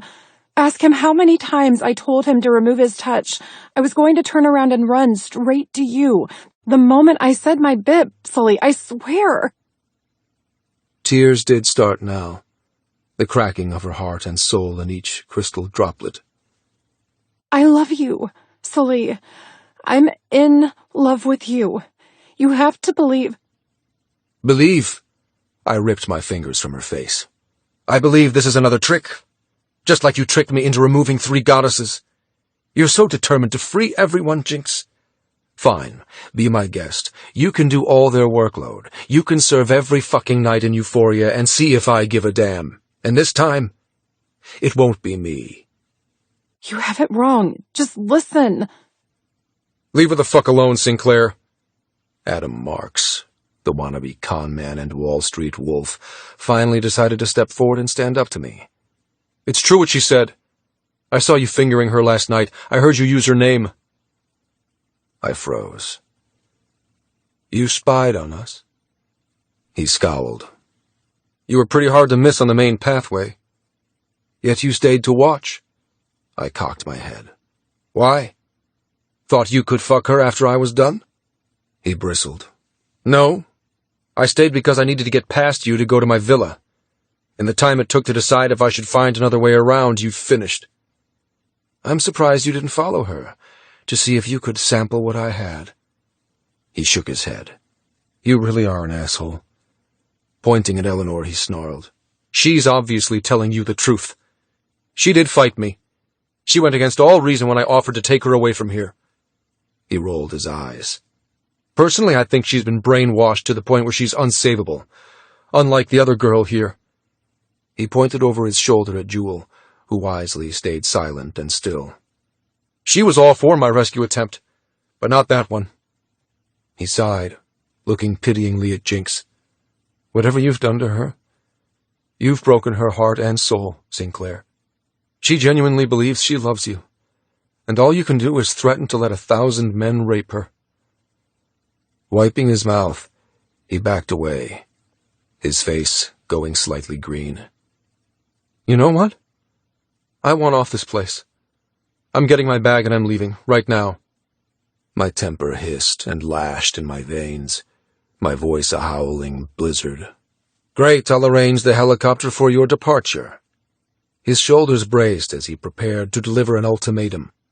An ultimatum I'd heard before from men who'd fallen hook, line, and sinker for their goddess. Men who thought they could make a difference when they were part of the problem. Their morals might have suffered an awakening after they'd spent 5 hours fucking a girl out of their mind with lust. But they'd still paid. They'd still traveled countless miles to indulge in my paradise. And they were still guilty as fucking sin. Human to the end. Selfish to others' misery. Blind to others' suffering as long as it benefited them. Smoothing down my lapels, I cricked my neck and let the blizzard in my tone fade into the aftermath of thick whiteout snow. Before you warn me to stop my operations, Mr. Marks, before you conjure some way of threatening me, allow me to remind you of a few things.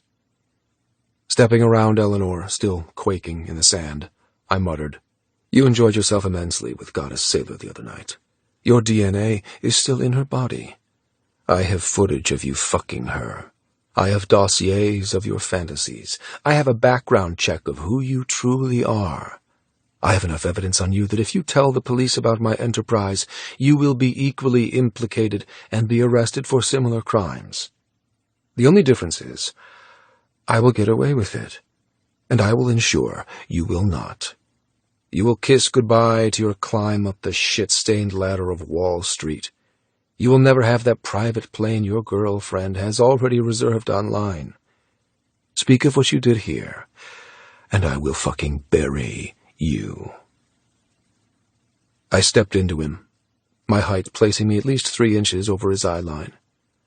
I looked down, smiling a cordial, gentle smile.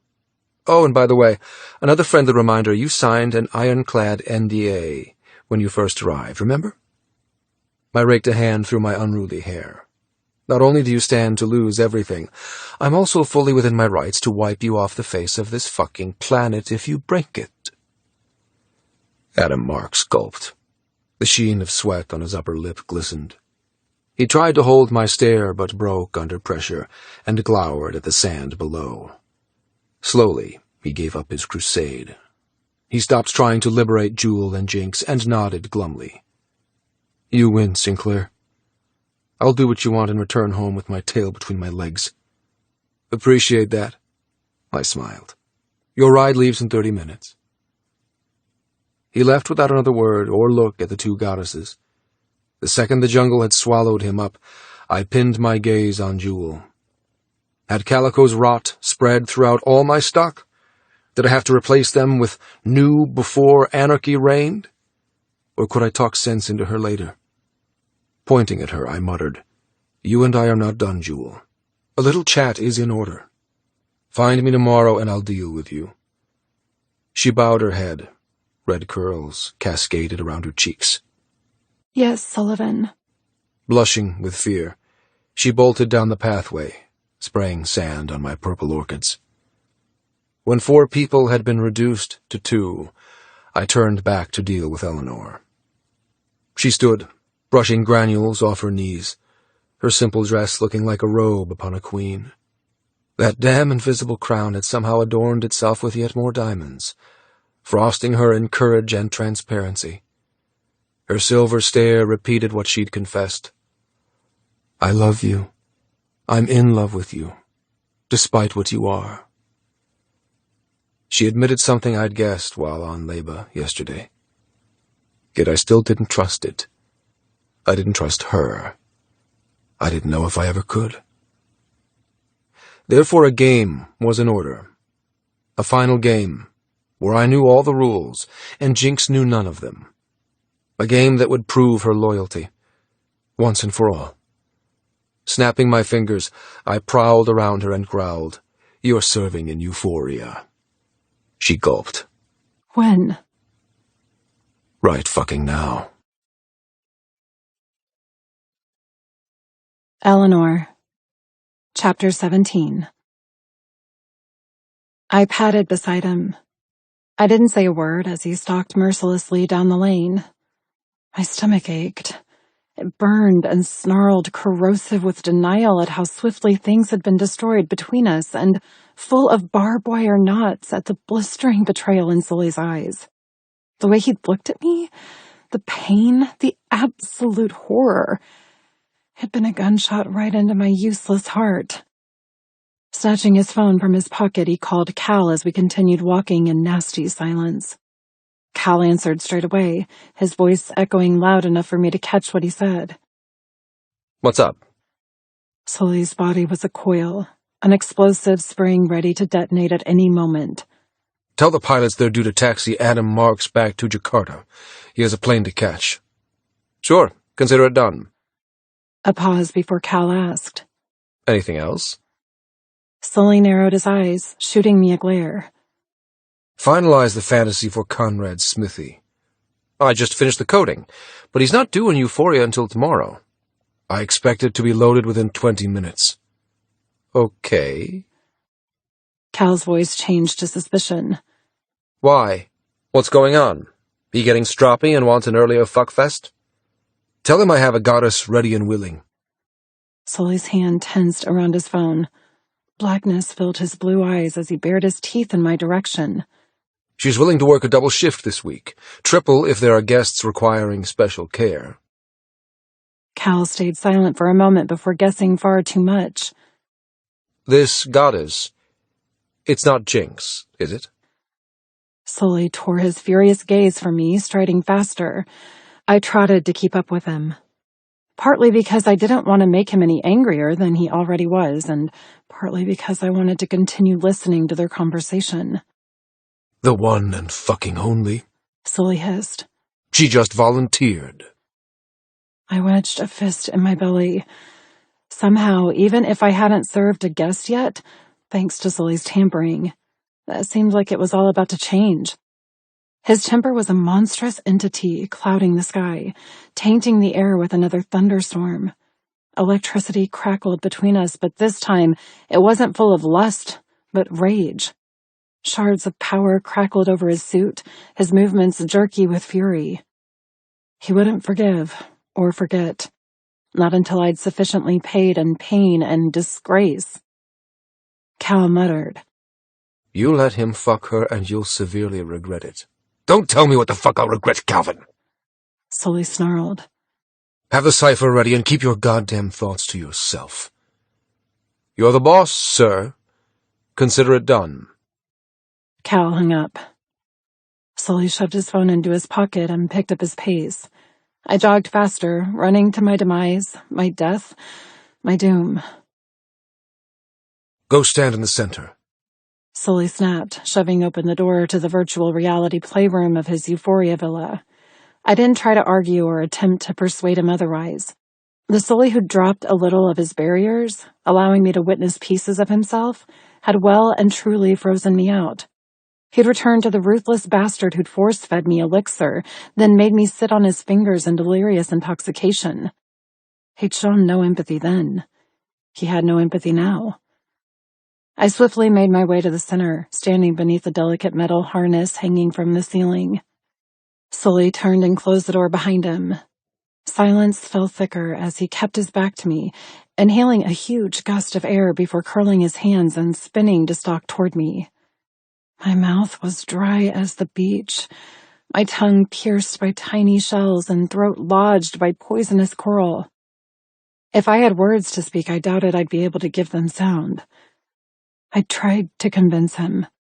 Even the guest who'd been the reason for this awful mess had vouched for me, yet Sully's ability to believe me was broken. Any faith I'd earned had just vanished like smoke from an extinguished candle. All that remained was the soot of our strange relationship and the waxy shards of consequences.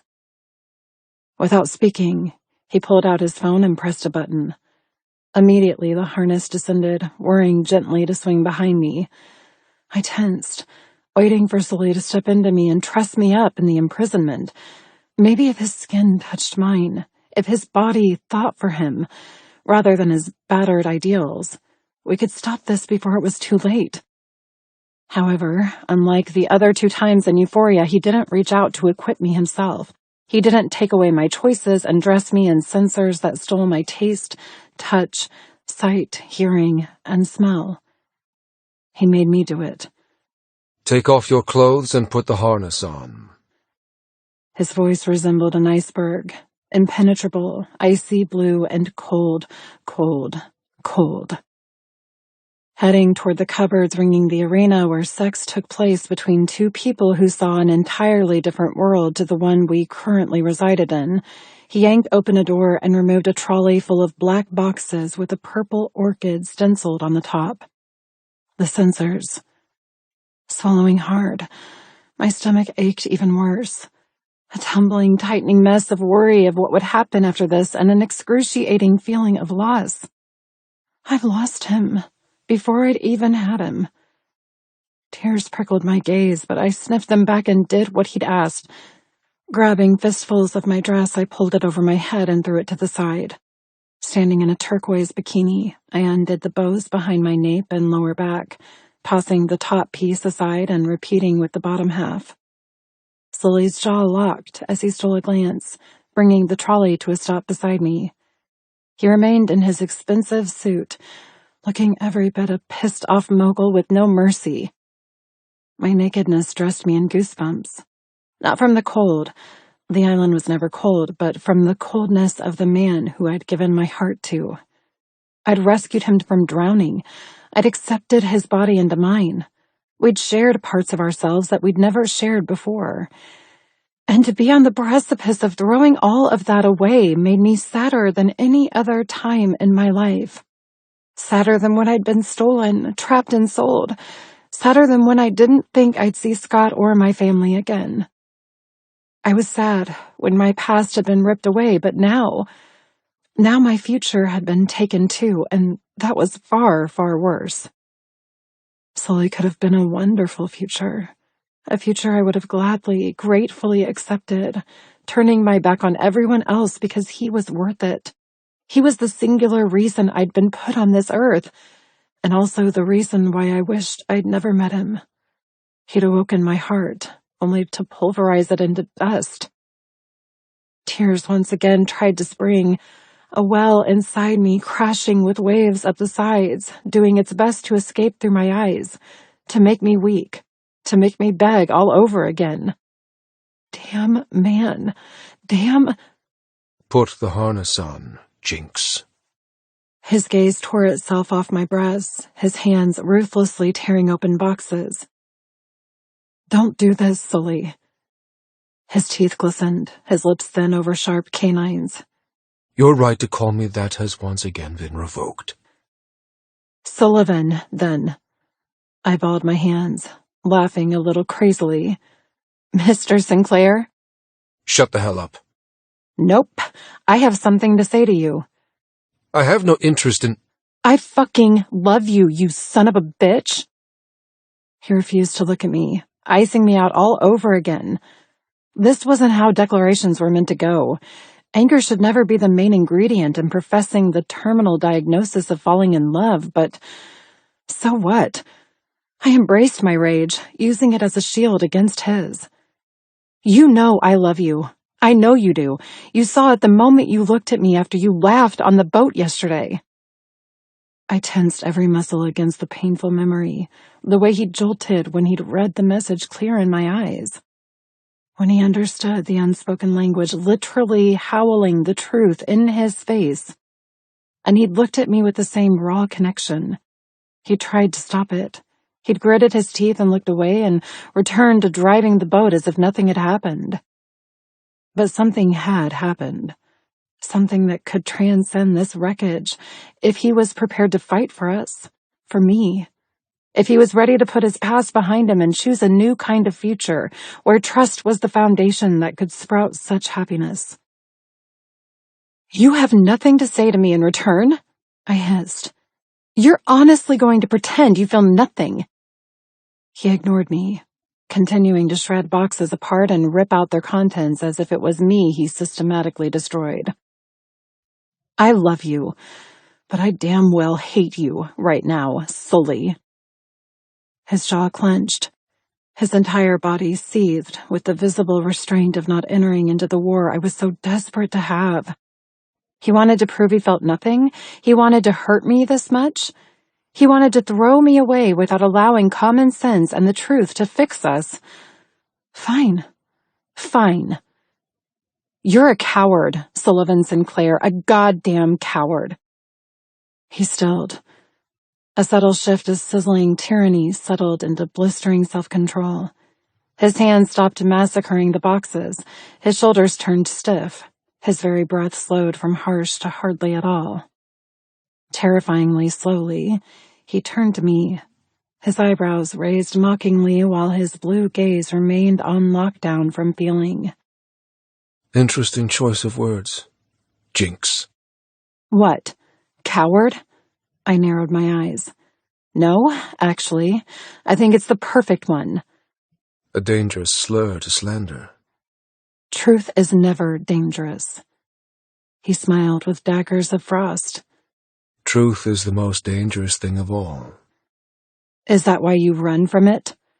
It's why I deal in lies. He rolled his shoulders, doing his best to stay in control of the volcano I poked. I created this island and filled it with hypocrisy and fraudulence. I embraced the fact that all life is a lie, all feeling is fiction, all trust ends up being deceit.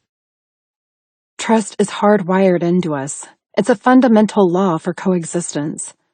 And yet I've survived just fine without it. Trust me, you are not fine. I pressed a fist between my breasts, imploring him. Survival is not happiness, Sully. Survival is a damn imposter for living, truly living. To laugh, to be free. Can you not remember how good it feels to relax, to have faith, to trust? He laughed with a scary chill. You ask me to do something I've proven is the one thing I am incapable of doing. You've just trusted the wrong people. He swooped toward me, snatching my jaw with no sympathy. I trusted those I called family. I flinched against his aggression. Family doesn't automatically earn a free pass. His eyes darkened until I stared into a black hole. Family are supposed to be the one network that's got your back. Family we're born into can make mistakes. I struggled to speak with his tight grip on my jaw, but I wriggled until I had enough freedom to mutter. Family we choose to share our life with can make mistakes. But the family you choose with your heart, your soul, that's worth trusting. Trust is 99% of what makes being in love so magical. To know you'll be cared for in sickness and in health. To know they accept you, regardless of your flaws, and Trust is the one reason why I will never be in love. his gaze flickered to my lips before narrowing back on mine. You're already in love, Sullivan Sinclair. You're just too chicken to admit it. His eyes snapped closed. His fingers dug into my cheeks until I tasted blood. I suggest you stop antagonizing me before I do something we'll both regret. You're already doing something you'll regret. I poked his unrelenting temper with a stupid twig of truth. I knew Sully had the potential of exploding, of cracking the very earth I stood on, of suffocating me in smoke, of burying me in lava. But it didn't stop me. It only made me wilder, stupider, reckless and careless and desperate. Desperate to stop him from being such a stubborn asshole. My temper had always gotten me into trouble. I'd kept it silent in Mexico. I'd done my best to keep it tethered around this man with unfortunate results. But here, now, I couldn't contain the tempest inside me. I was the sea whipped by the wind. I was the sky pierced by lightning. This could get me killed. Or it could save us from a mistake that would ruin both of us for life. Because if he did this, if he gave me to another man after our hearts had tangled into this messy, tricky chaos, then he would lose me, as surely as I'd lost him. Men in love don't share. Men like Sully, who wore possession like expensive diamond cufflinks, did not rent out the woman they'd chosen. If he could do this, if he could give me to another, then what I felt for him was a lie. And what he made me think he felt in return was the worst kind of forgery. This whole damn island was full of deceit and distortion and the very myths he traded in. And I was done trying to yank at the curtain, doing my best to get it to tumble down, frantic with the need to shatter the illusion Sully had trapped himself in. The illusion that trust would hurt him. Trust would bruise and kick and punch him. Trust would kill his animals, his sanctuary, his heart. My voice lost its heat, mimicking the ice he cast himself in. I arched my chin in his hold. I locked eyes with the one man I was made for and hissed. You make me serve a real guest, Sully, and whatever this is between us is dead. No resuscitation, no reincarnation. I will never speak to you again. I will never look at you again. I will treat you as you've treated me, with disdain and impatience. I will turn my back on you when you summon me to serve. I will spit in your face if you touch me. I would rather sink to the bottom of the ocean than ever let you fuck me again. I sniffed, unable to hold back the 2 droplets of pure fury as they cascaded down my cheeks. You do this, and you are invisible to me. His hand fell from my cheeks. His chest strained in his suit. His arm trembled as he raked fingers through his bronze-tipped hair. Stumbling toward the trolley, he growled, Put the harness on. Jinx. For a second, I heard a fairy tale. I heard him say, "I love you with all my fucking heart. I'm sorry. You're right. I do trust you." Instead, reality slapped me in the face, and I nodded with finality. He chose to believe what he'd seen, that I'd betrayed him and given my name to a guest. He ignored my explanation. He rejected what Adam Marks had said. He'd survived for too long without love or trust. Jealousy was right.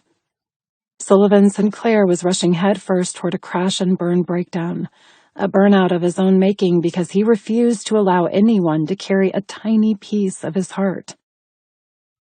I nodded, slowly. Another cloak of goosebumps settled. My temper vanished with a silent scream of frustration. My heart stopped thumping with violence and turned sick with loss. So be it. With sudden shakiness, I grasped the harness and quickly slipped it around my waist, shoulders, and thighs. I didn't look at him. I kept my part of the bargain. He was invisible. He was nothing. He's gone. Sully stood by as I secured the clasp, ruthless with silence. The snap of the lock made me wince. I let my arms fall to my sides, closing my eyes when Sully's fingers grazed my belly, testing the latch, ensuring I'd obeyed and properly secured it. With a fierce grunt, he passed me the small jar of oil. Smear this over yourself. I swallowed back the sand and coral in my throat, ready to speak over the rubble left by our argument, to ask why he didn't do it himself. But he'd made his decision, and I'd made mine. I would never speak to him again. Snatching the jar, I tipped a glistening puddle into my spare hand and rubbed it over my skin. I kept my teeth gnashed together as I diligently spread and coated my entire body. The silence festered between us, rotten and full of goodbye. His nostrils flared as I passed back the empty jar. His 5 o'clock shadows seemed darker around his mouth, shadows swallowing him whole. You have to take responsibility for your actions, Jinx. This is entirely on you.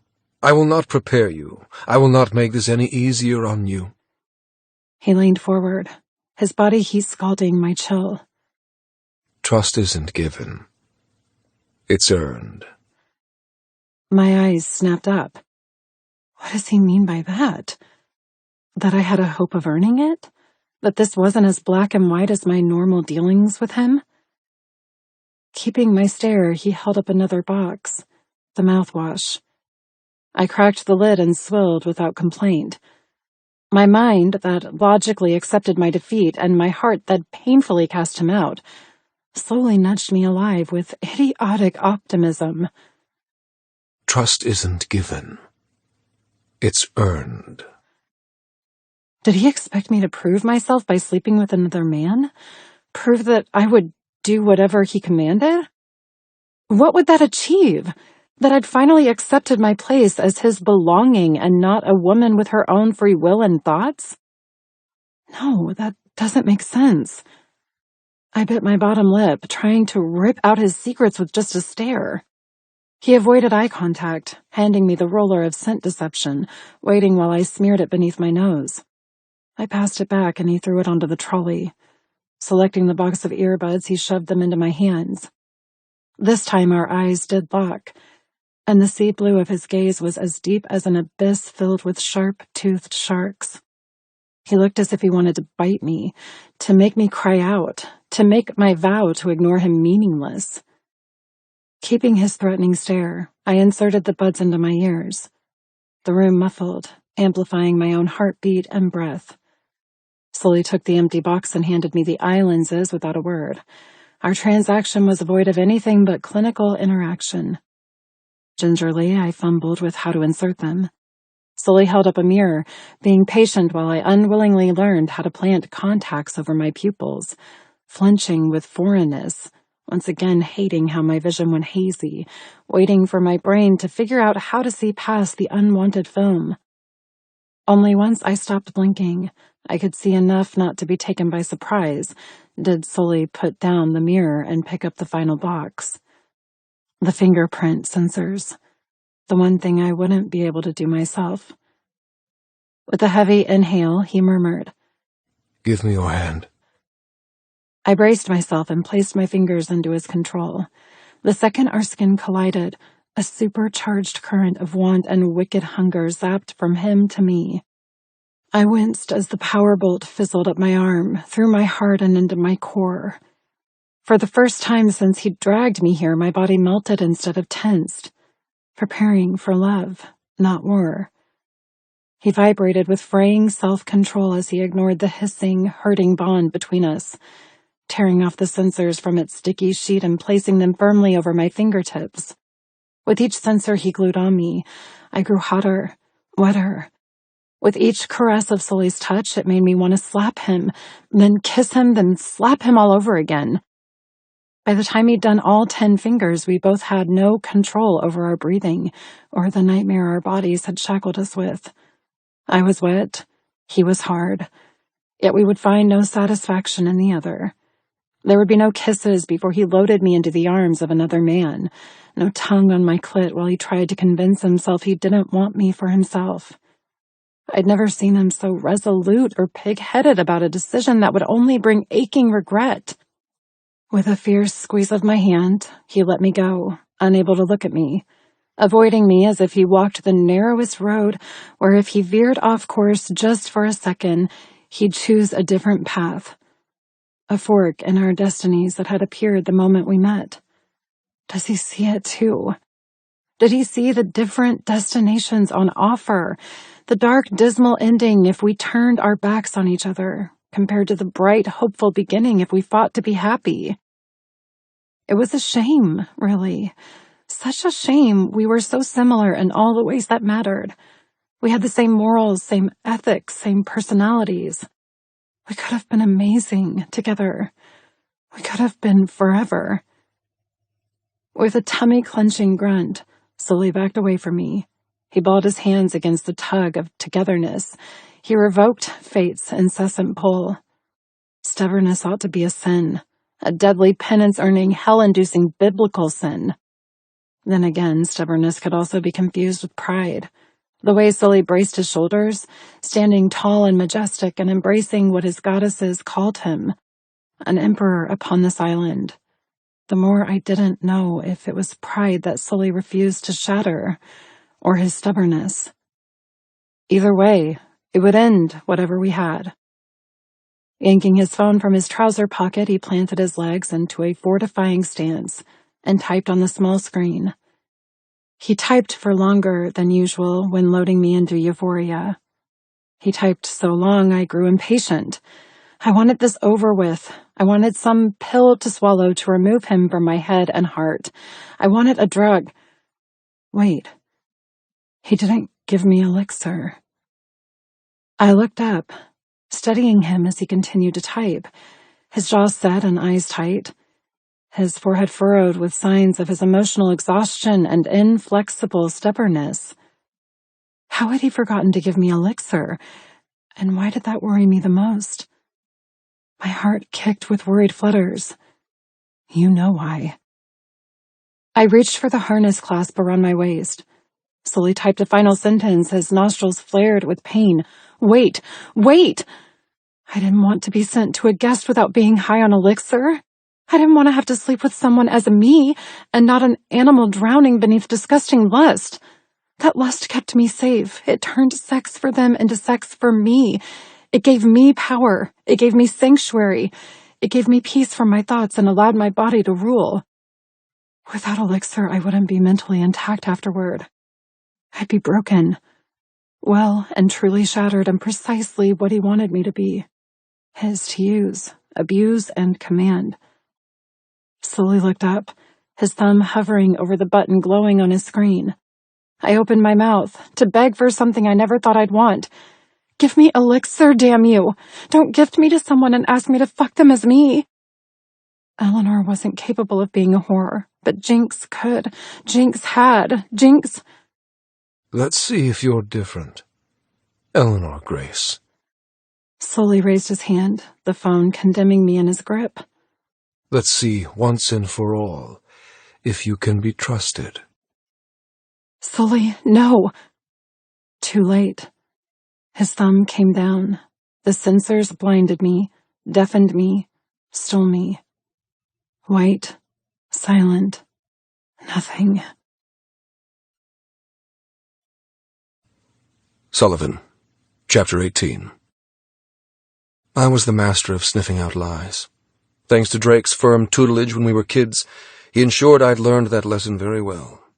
When he pulled me in for a hug because our parents walked into the room, I felt the fakeness of his embrace. When he shared his dessert because our mother glowered at him over the table, I tasted the phony sugar. When he punched me in the goddamn face, only to kiss my cheek as a concerned brother when our father caught us, I throbbed with the bruises of forgery. Thanks to him, I knew every feeling of a lie. The weight of it, the heat of it, the sound of it. All lies had the same construction, the same level of hypocrisy mixed with beguiling misrepresentation. A lie was worse than any other danger because your own mind wanted so much to believe it. It wanted to accept the smarmy untruth, to believe the counterfeit tale. It took discipline to see past such a thing. It took ruthlessness to punish the liar. After a while, I used lies to my benefit. I played games with those who thought they were masters at deceit. I made them think I accepted their bullshit, all while waiting for a time to reveal the hand of cards I'd been steadily gathering against them. Each time I chose to prove their inability to hoodwink me, I had a winning hand. And each time I played such a game, the loser never had access to me again, either in a personal relationship or business. Cross me, lie to me, and you're dead. On paper to start with, but push me. Keep trying to convince me that I was the one in the wrong, and then you're dead in reality, too. As Eleanor slumped in the harness, her eyes snapping closed and chin crumpling to her chest, I suffered a pang of unease. Thanks to her, I had a conscience these days. She'd been another teacher in my life, just like my brother had. She'd taught me the signs of heartbreak, the taste of bitterness, the ache of wrongness, the awful, nasty understanding that no matter how you felt about someone, they could still double-cross you. You couldn't control them, couldn't stop them. She had her own thoughts and feelings, her own beliefs and convictions. She believed them so strongly, she almost convinced me of her lies. Strangely, it wasn't the monster inside me who'd constructed this little game to sniff out her truth. The monster had already thrown his stupid heart at her and given her the key to every shred of trust he had left. But the monster didn't have an excuse. After all, it was an animal, a beast driven purely by instinct who'd chosen Eleanor for its mate. It was the man who'd loaded her into euphoria, the man's last-ditch attempt to survive her, to prove that she was a liar, a thief of his fucking heart, and the best con artist he'd ever met. It didn't matter that her lies didn't taste right, or sound right, or showed any of the normal revelations of a fib. It didn't matter that I already knew she spoke the truth. Adam Marks had heard her name from me, not her. Thanks to my lack of security and obsessive desire to be inside her last night, I'd caused this mess. If anyone deserved to be punished, it's me. And that was exactly what this was about. This little game wouldn't break Eleanor. It would break me, and when it did, every single piece would be hers. And she could either leave me scattered by her feet, or gather up what was left and sculpt me into whatever she wanted me to be. Because if this worked, I would be free. Free to trust wholeheartedly, free to love completely, free to be happy. And if it didn't, well, hell already had a throne waiting for me. Eleanor, Chapter 19. As far as fantasies went, this was a tame one. I stood in the middle of a hay barn. The sweet scent of harvested grass, the natural heat from fermenting bales, the dust motes shimmering on the air from the sunset spilling through the windows at the top of the huge A-frame building. It all spoke of calm country, A slower pace of life for a city lover, and a world away from a tropical island in Indonesia. Spinning in place, I drank it all in. Stables waited for equine guests by the large double wooden doors. A tack shed held a multitude of saddles and bridles, and a mismatched trophy wall held sun-bleached photos of someone galloping, running barrels, and smiling in victory with ribbons.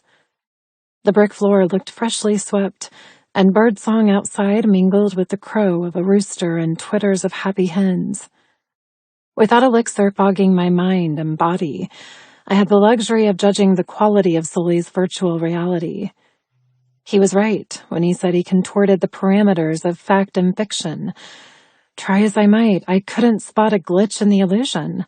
Not when I swiped a hand through the air and felt the heat of a dry summer, rather than the damp mugginess of the tropics. Not when I stepped forward, my feet encased in simple lace-ups stained with mud, manure, and who knew what else. Not when I ran my hands over the blue-flowered cotton dress that skimmed my thighs with a flirty hem. I pinched myself, trying to force my body to return to truth thanks to pain. However, unlike a dream, the barn didn't vanish. I stayed, standing in the center of a farm I'd never been to before, all while my body remained tethered to some harness in Sully's Euphoria villa. My heart raced at the thought, at the unnaturalness of it. To be torn down the seams and denied access to my body, the more I thought about it, the more panic crept over me. I didn't like the distance. My mind was homeless, my heart in two locations at once. The feeling, knowing, instinctual part of me existed in this fantasy, but the pumping, working, biological muscle remained in a place I couldn't see, hear, or touch. I didn't like it. Claustrophobia clawed, scratching my skin and licking through my hair. I want to wake up. I need... A boot scuffed on the broken brick floor. My eyes soared upward, my body twisting to face the intruder. Instantly, my heart pounded even harder, confused and alarmed, sensing a trap even while skipping with hopeful joy. Sully. He stepped from one of the stables as if it held a portal to another dimension. He'd been inserted into this illusion through a simple button, rather than walking through the barn doors. He didn't speak as he came toward me. His tall, muscular frame no longer wore his armor of suits and ties, but had traded them in for wholly torn jeans, complete with smears of dirt from hands used to working outdoors. His black and blue plaid shirt was rolled up to his forearms, revealing hair damp with perspiration. The hollow of his throat and sweeps of his collarbone held grime and sweat, begging me to lick and taste a male not afraid of hard toil. My core clenched as he continued toward me, unhurried and entirely untouchable. His boots crunched stray hay, his long legs ate up the distance, and when he finally stopped in front of me, I was as wet as if I'd taken elixir after all. I trembled as his hand swept up and cupped my cheek. I moaned as his thumb traced my bottom lip, then speared into my mouth. And I positively whimpered as he dragged me forward by hooking his thumb against my lower teeth, pulling me into him and slamming his lips over mine. His tongue replaced his thumb, the tang of salt and dirt tainting a spiteful, nasty kiss. With his fingers still wet from being in my mouth, he trailed it over my cheek to cradle the back of my neck, tingling his touch in my loose, long hair, keeping me imprisoned for his taking. His other arm went around my waist, jerking me into him. My body responded. It melted against his hard edges and welcomed the bite of his belt buckle. I relaxed into his touch, confused as to the purpose of this fantasy. Why had he loaded me with the threat of giving me to another man, only to appear in his own form? What sort of punishment was that? How exactly was I supposed to earn his trust if it was him I trusted? His tongue dove deeper, sending my thoughts helter-skelter into dark corners. I kissed him back. I reached for his hair, scratching his nape with my fingernails, wanting to hurt him for making me need him so much. I wanted to continue hating him, but that was impossible when every urge said to spread my legs and submit. His kiss turned vicious, demanding more of me, killing my ability to think. I wanted to throw myself headfirst into sex, to fall to the floor and allow him to fuck me, to somehow enjoy and abuse this strange situation for my benefit. But something kept my mind racing.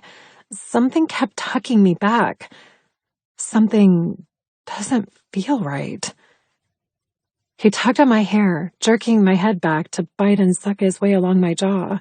He hadn't said a word, yet for some reason I feared his voice wouldn't sound like him. His touch was hot and erotic and everything I enjoyed, but that spark was missing. That full-body electrocution that made me beg for it to stop, but also sadistically wanted to turn up the voltage until we both shuddered with mutual pain. His tongue fought against mine, hot and slippery, masculine and bold, but I felt the same way about his kiss as I did about Scott's kiss. Perfectly acceptable, arousingly skilled, but lacking that magic. Void of the curse Sully had condemned me with. This kiss was mediocre. This kiss was from a man I hadn't fallen in love with.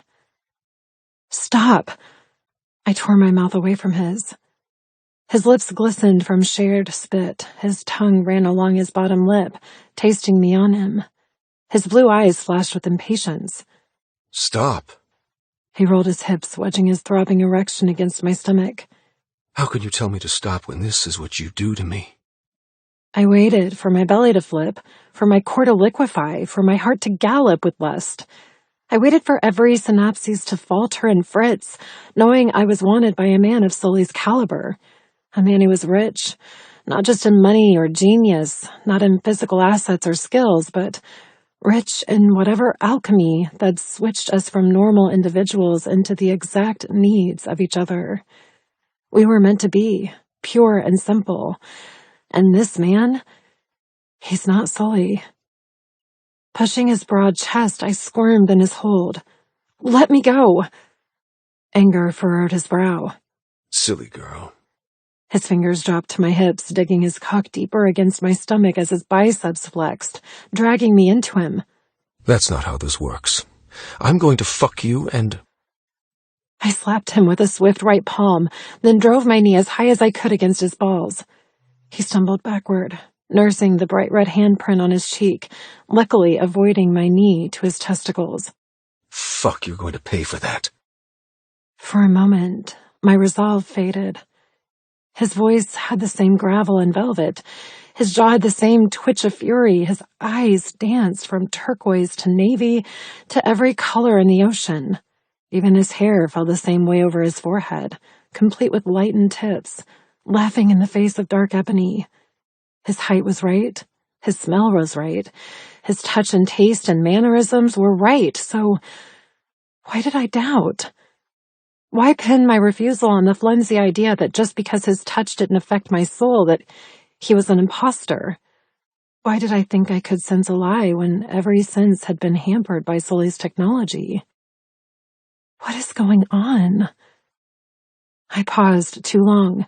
He scooped me into his control, backing me across the barn with a furious scowl. Let's see if you have anything on under that dress, shall we? I gasped as he shoved me against the wall. The barn shuddered from my impact, releasing dust from wooden planks and cobwebs to string and lace from the ceiling down into my hair. His temper was right. His breathing was right. His fury as he hoisted up my skirt and found I wasn't wearing underwear was right. My head fell back, bashing against the wall as he shoved 2 fingers inside me. His touch was right. His groan was right. His thumb against my clit and the feathering of his fingers inside me was all right. Yet the more he touched me, the less I desired him. Had I cursed myself when I promised he'd become invisible to me? Had I truly broken that all-consuming, heart-knotting bond we'd shared? Stop! I pushed at his chest, unable to get proper purchase as his body crushed mine. His boot kicked my lace-up, spreading my legs. He fingered me roughly. He took me in ways he'd already taken, but unlike those previous times when I'd spread on my own accord, when I begged for more, when I'd basked in that damn glow, ember and pinwheeling firework from his touch. Now I turned frigid. I tried to cross my legs. I did my best to grab his wrist and stop his pumping fingers. "You're not him! You're not him!" Terror finally broke through my confusion, tearing apart what I'd been too terrified to admit. Sully had locked me in euphoria. He'd given me to a guest wearing his skin. The worst deception I could imagine. Just like the caveman hid Sully behind huge physique, scars, and growls, this guest had the perfect disguise to destroy me. That was why he hadn't given me elixir. That was why he didn't use my lust against me. He thought I wouldn't need it, that he was my elixir, that I would buy into the illusion with every idiotic bone in my body and be so damn grateful that he'd finally trusted me, that he'd given me his affection in acknowledgement of his faith and forgiveness. It's all bullshit. He'd just given me a taste of his world. He'd taken my trust and shat all over it. Tears spilled from my eyes as I went wild. I scratched his face, I kicked his legs, I wiggled and squirmed. I screamed. I screamed and screamed. I screamed for this illusion to stop, for this guest to disappear, for this whole screwed-up punishment to be over. "Get your fucking fingers out of me, you damn bastard!" I tore at his hair, ripping at the strands I'd always found so sexy on Sully Sinclair. I snarled as he tried to kiss me. I choked as his free hand latched tight around my throat. Stop fucking moving. His fingers withdrew from me, fumbling for his belt. You want to scream? You can scream while I drive my cock deep inside you. No, this isn't happening. No. At no point in my captivity had I ever felt so petrified. Never had I been this close to feeling like what a true slave would feel. I had no choice. I had no power to stop him. I was a goddess, bought and paid for, a vessel for this guest's feral fantasy. I moaned in absolute horror as the zipper of his jeans sounded, followed by his grunt as he inched the denim off his hips. "No, please, no, stop, stop, stop!" He pressed against me. He bent his knees, he angled to thrust. She said stop. The man wearing Sully's body froze. Together, our heads whipped to the left where a stable hand appeared from the tack room. Lean and lanky, he could be a jockey instead of a groom holding a pitchfork for mucking out soiled hay. How about you stay out of this? Sully, not Sully, growled. I shivered at how real his voice sounded, and once again a tiny piece of me wondered if I'd gotten it wrong. How could I base my conviction on just a feeling? A profoundly powerful feeling, but still just a feeling.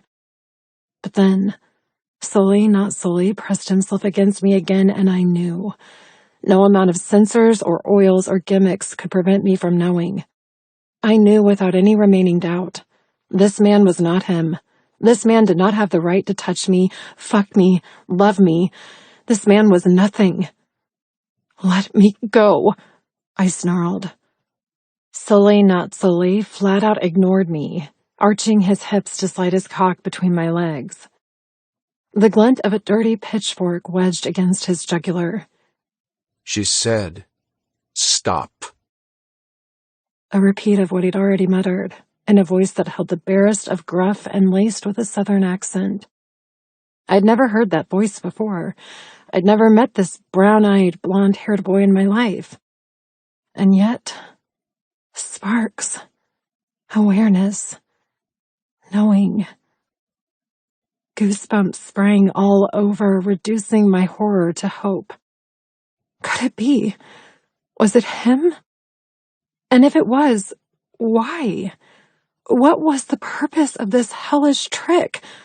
How could I trust anything, anyone ever again? Was that the game? To understand how Sully struggled to see past masks and promises and fakery?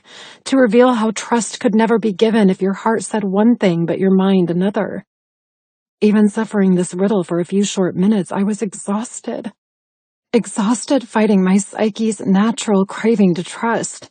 The undeniable need to believe in what you think is real because that was where safety lay.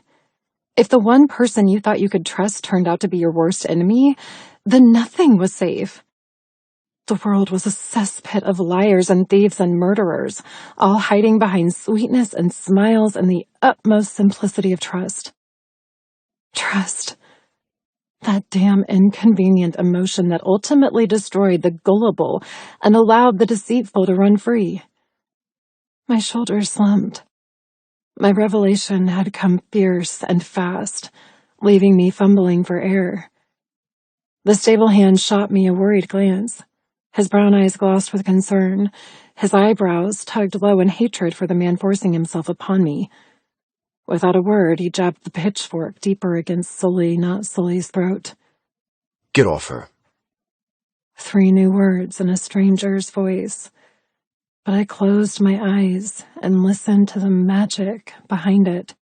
The crackle of lightning, the hint of thunder, the tropical breeze and salt-dusted home of the man who'd done his best to break me. I sighed as the pitchfork drew a droplet of blood from Sully's imposter, forcing him to back up and tuck his erection back into his jeans. Seeing such a gorgeous man like Sully be borrowed by a guest with no conscience made me exquisitely sad. Could I ever look at him the same way again? Could I trust him next time he touched me? Can I ever forgive him for what he's done? Are you okay? The stable boy murmured, placing himself in front of me, still angling the pitchfork at Sully, not Sully. Whoever the guest was had gone strangely silent. The rebuttal or rage that I expected was mysteriously absent. Smoothing down my dress, I nodded. I'm fine. Did he hurt you? My tiredness made me want to slither down the barn wall and slump into a pile of hay. I was done playing this game. I was through being used in whatever way Sully intended. This was a breach of everything between us. This was unforgivable. New tears trickled down my face, these born from grief and pain. Giving in to the exhaustion, I planted my hands over my eyes, unwilling to look at the man I thought I knew and the stable hand I didn't. A buzz sounded, a click and a whir. I looked up. The stable hand stood in front of me, the pitchfork at his feet. One hand dragged through his sandy blonde locks, the other balled into a fist by his thigh. He wore a simple black shirt with tan patches sewn over areas of wear. His jeans were equally as filthy as Sully, not Sully's, had been. He was the exact opposite of the blue-eyed, miserably brooding mogul who ruled 44 islands in the middle of nowhere. But I knew him. My soul recognized him. He was familiar. He was mine. Or at least he was. He shifted under my stare, guilt flaring with brown fire in his gaze. I frowned, once again sensing something wasn't right. But what?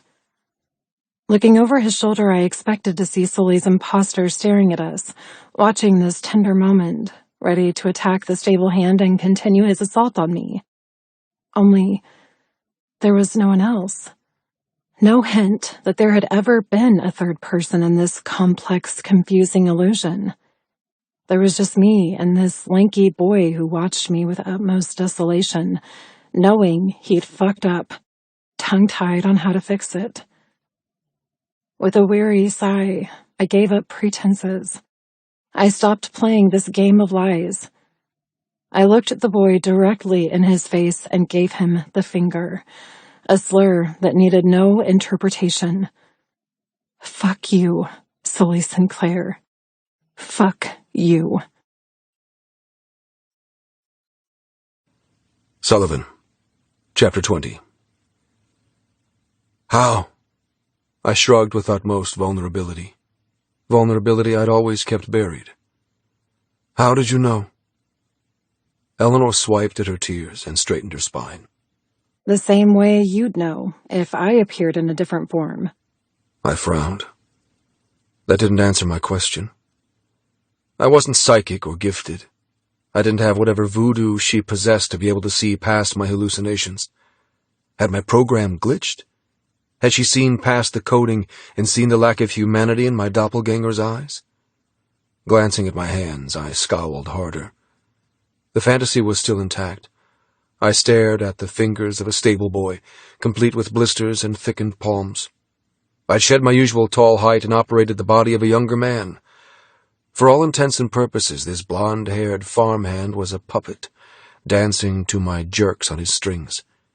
The only difference was, the link between his actions and my own was flawless. She shouldn't be able to know. She should be crying out in delirium while the program I'd written, when I'd first dabbled with the parameters of euphoria, pile-drove her against the wall. She should be having sex with me, Sully, not watching some stable boy with a painful mix of unhappiness, hate, and condemning certainty. The hand I'd inspected curled into a fist as my temper rose. She should be happy to be fucked by him, grateful that our fight was seemingly over, not standing here with glowing confidence that the cipher that looked identical to me was the stranger and not this exact opposite standing before her. "How?" I asked again, my temper bleeding through my voice, laced with a southern twang and not as deep as my born attributes. "Tell me how you knew." Eleanor sighed heavily. For a moment she looked as if she'd slapped me. Rage had turned her gray eyes into lashing quicksilver. However, she wrangled her anger back into controllable and pushed off from the wall. My borrowed body reacted as she moved toward me. My cock thickened, my heart thundered. She would always be it for me. She would always be the one. Yet she never did anything I expected. Thanks to this little game, I was supposed to be the one nursing a broken heart. I was supposed to be living through a nightmare of watching the woman I loved with all my fucking soul make love to a man who wasn't me. I was supposed to be justified in my suspicions that trusting anyone, even those my mind had deemed safe, were entirely justified. That trust was the true traitor here. That humans were gullible and weak, and it wasn't our fault that we betrayed each other, because in the end, we trusted what our eyes and ears told us over instinct. We had blinded and deafened ourselves to the animalistic part of our natures in so many ways. I knew it was a shitty thing to do to her, but I'd done it for me. I'd done it so I could finally admit that whatever I felt for her would only break me and ultimately kill her, because I wouldn't be able to control myself if she betrayed me again. That trigger wasn't something I could control. Therefore, I had to shove the truth in my goddamn eyes and accept that Eleanor was just human, and I was asking far too much to expect her to always have my back, to expect her to love me, regardless of shape or form or what her rational mind told her. The carbon copy of myself, the man she'd tried to knee in the balls, had been an exact replica. In my mind, I'd already said a painful goodbye, because how could I expect her to realize it wasn't me when it was me standing before her? I'd set her up to fail, digging that poisonous knife deeper into my useless heart. However, Eleanor had just blown apart my theory with her determined one-finger salute. She'd made all my pain and fears slam to a screeching halt. She'd proven just what a twat I was by shoving the truth into my eyes. She wasn't like the others. She was different. She'd always been different. And she made me doubt everything. She stood up to me like she had that second day when she'd yelled at me in front of the guests. She'd torn into me without any concern for her safety after she'd finished. She watched me the same way now. She watched me come apart and splinter into worthless fragments. How? How did she know? How was I so fucking stupid to hurt her this way? Her teeth clenched as she pointed at my forearm. Pull up your shirt.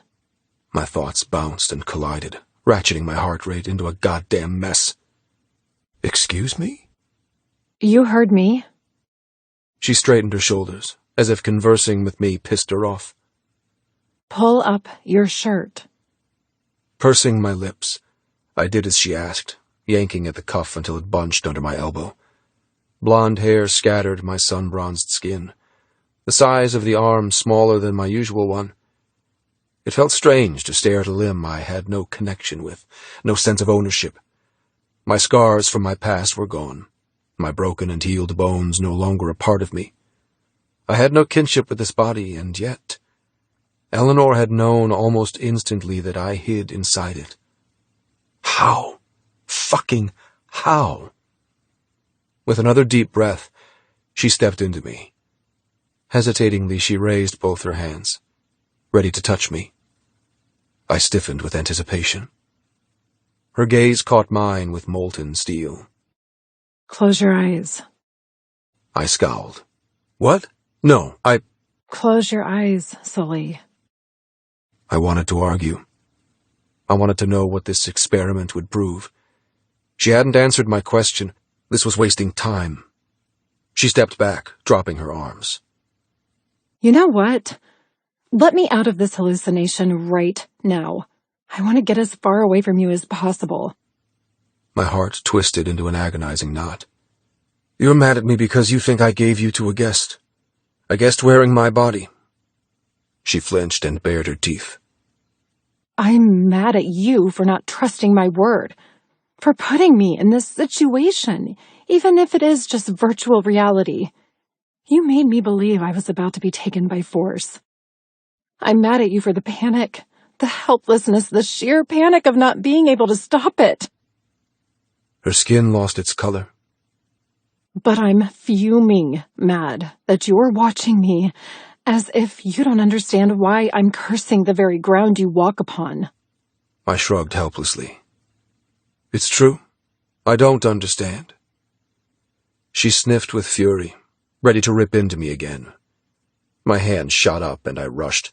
I get what you've said, and I get that I fucked up making you live through something out of your control. But it was never supposed to be about force. You were supposed to want it. She laughed icily. Want it? That I'd enjoy fucking a complete stranger who wore your face? The face that made my heart trip with connection the second I met you? The body I fantasized over even when I was supposed to despise you? My nostrils flared. You've just proven my point. You say you love me, but you don't know me. You know my body. You know what you can see and hear and touch. You don't know what I'm capable of, what I'm made of, inside. She rolled her eyes with a mix of condescending disbelief and livid condemnation. That's where you're wrong, Sully Sinclair. I do know you. I know more than you think. That's why your stupid sensors didn't work. Why seeing and hearing and touching didn't convince me of your lies. She pointed a finger in my face. That's why I didn't want to have sex with whomever that was borrowing your body. I knew it wasn't you. How? I demanded, my patience wearing thin. How the fuck did you know? The illusion is faultless. If you have to ask me that, then maybe you don't feel the same way I do. She smiled sadly. Maybe this whole thing was a huge mistake. I didn't like the defeat in her tone. I despised the morbid acceptance in her eyes rather than the fierce temptress of before. She acted as if I'd well and truly ended us, when really, I'd only been trying to end myself. This wasn't about you, you know, I whispered. It had everything to do with me.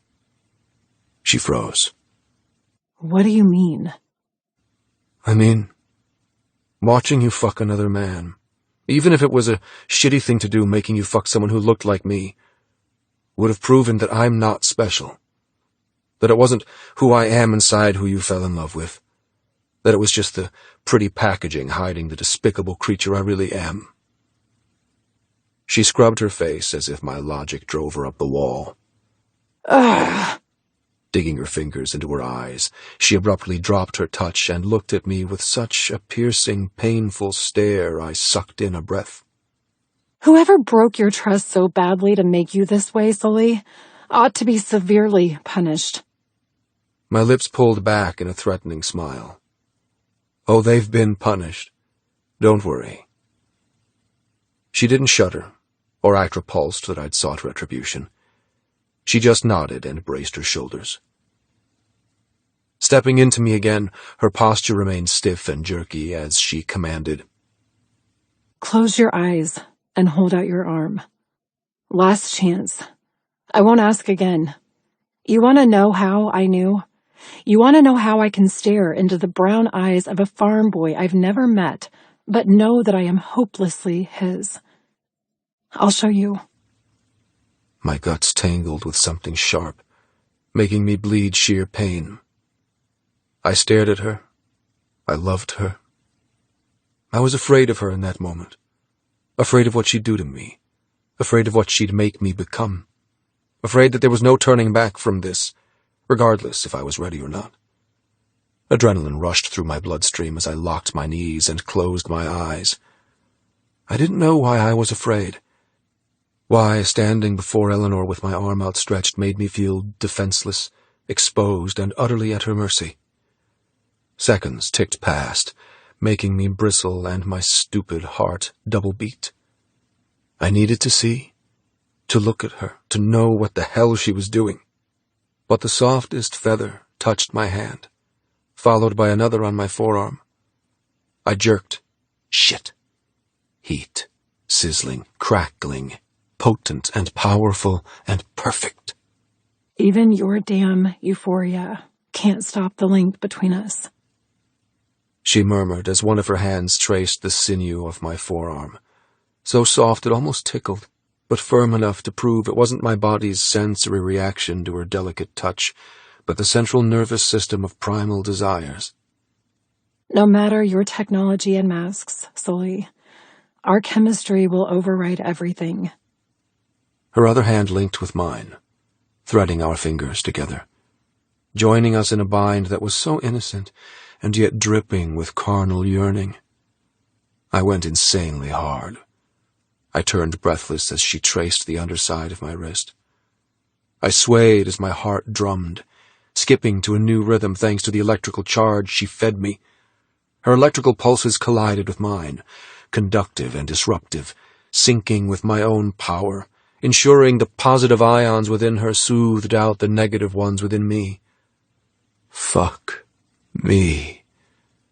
Such a sinless touch, yet I'd never been more aware, more in tune, more hungry. This was how she knew. This was how she knew instantly that it wasn't me kissing her.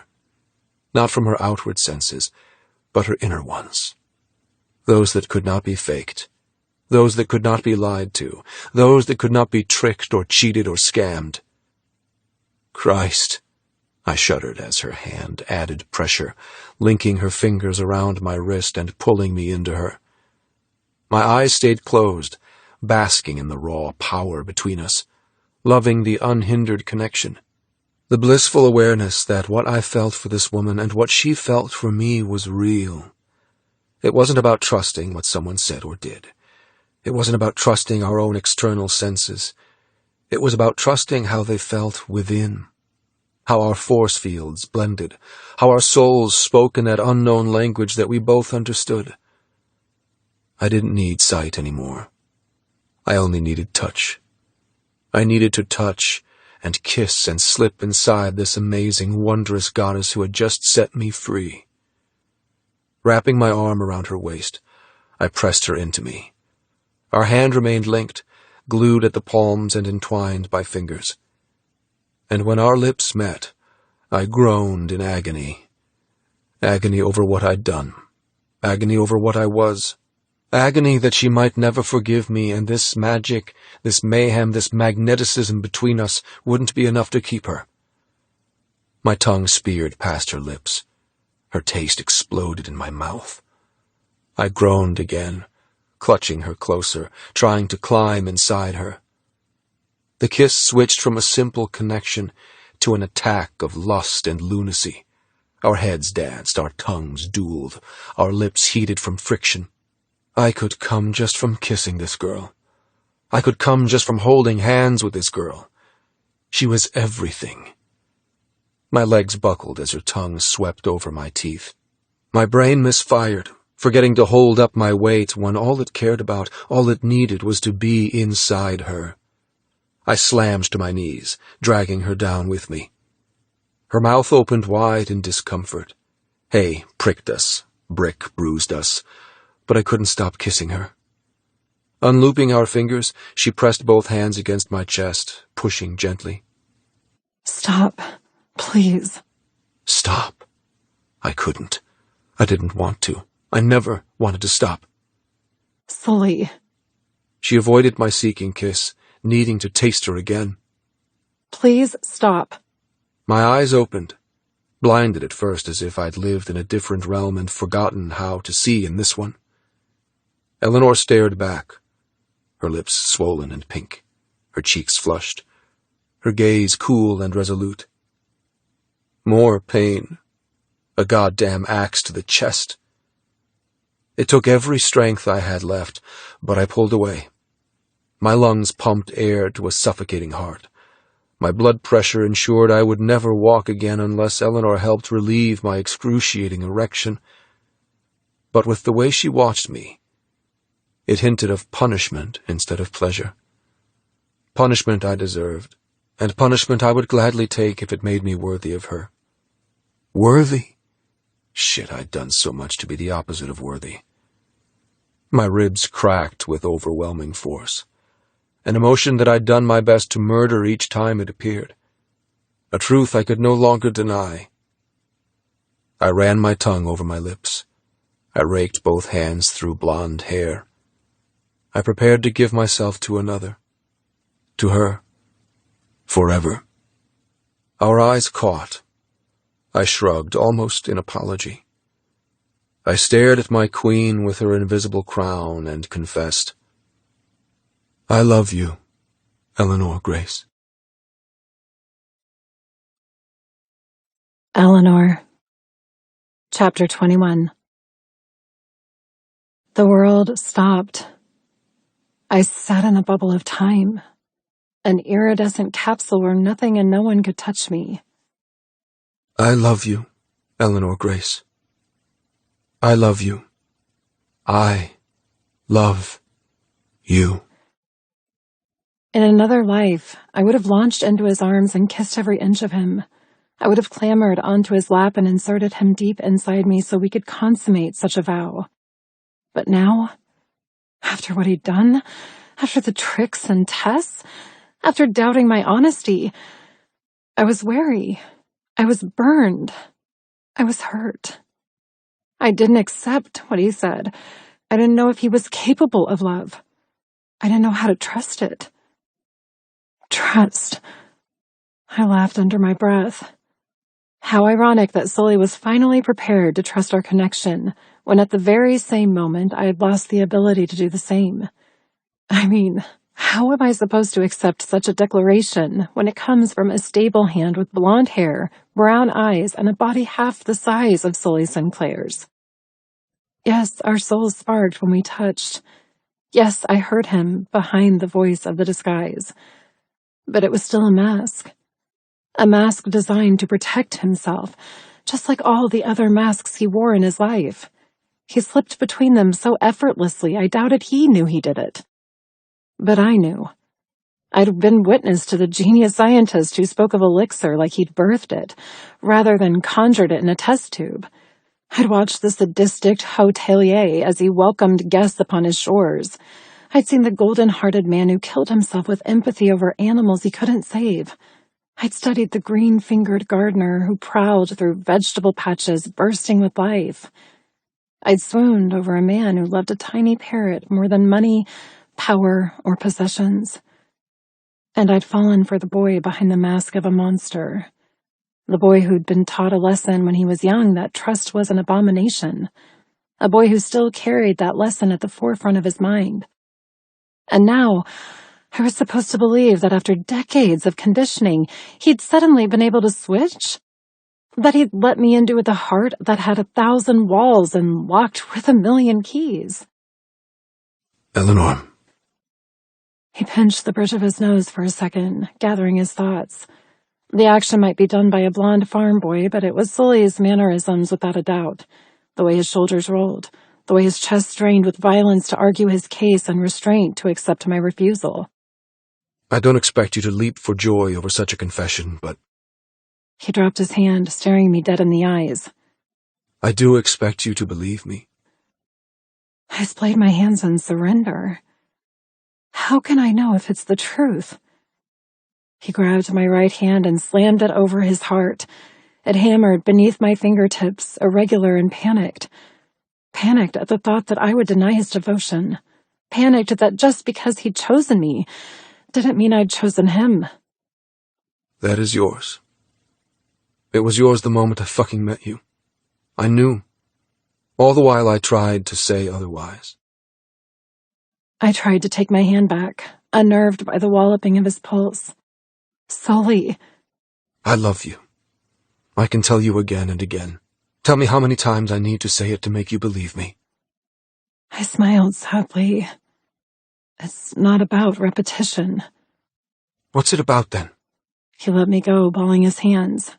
What do you need to trust me? What did I need? What would fix this after he'd broken it apart? I studied him, noting the faint freckles over his nose, the golden strands on his head, the slightly crooked front teeth. As far as disguises went, this one was cute in a first boyfriend kind of way. First roll in the hay, first kiss behind the barn, first heartbreak at the end of summer.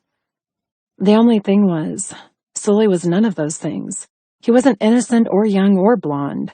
He was stubborn and weathered and dark of hair and dark of soul. Dark enough to need the light I could bring him. Dark enough to hopefully step into that light, to show me his secrets, to hide nothing from me. I looked up. My tummy clenched. I braced myself against his reaction. Tell me the truth. About everything. His forehead furrowed. What truth? The truth that I love you? That I always will? That I know who you are now? That I finally have an answer to a question that's kept me up at night? You are mine, Eleanor Grace. You were mine the moment you took your first breath.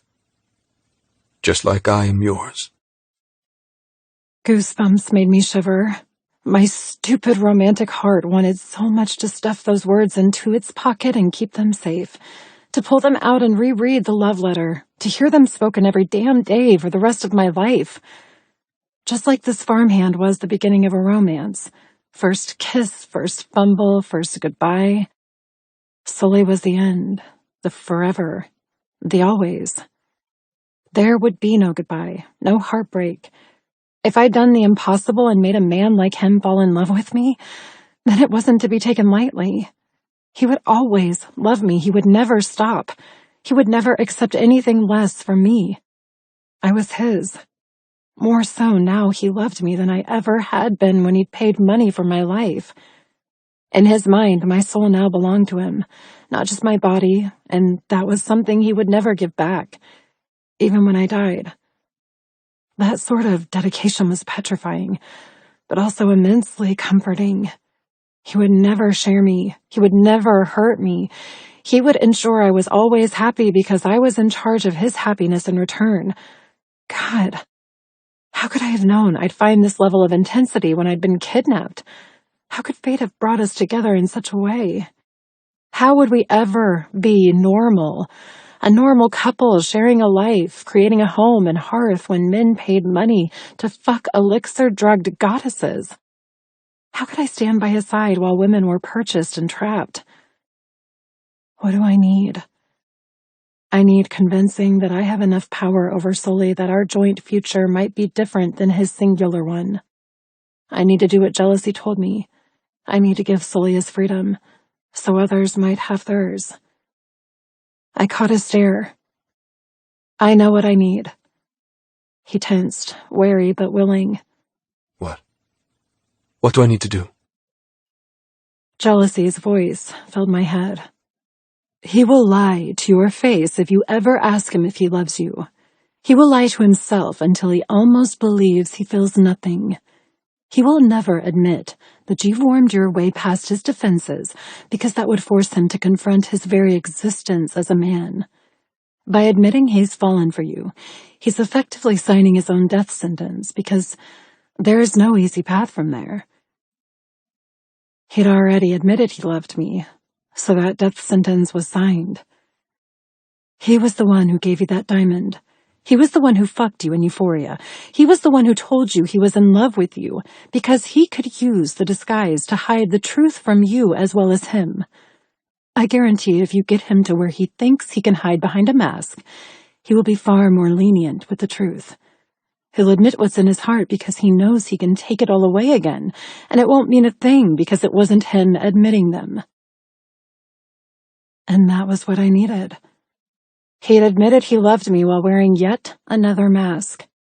The only way I would believe him, trust him, would be to hear it from him. Not this blonde boy, not the island god, not Sullivan Sinclair. I need to hear it from Sully. I straightened my spine and commanded, "Remove my censors. Stop this fantasy. Tell me it was you who fucked me in Euphoria as the caveman and again as the father in love with his daughter-in-law.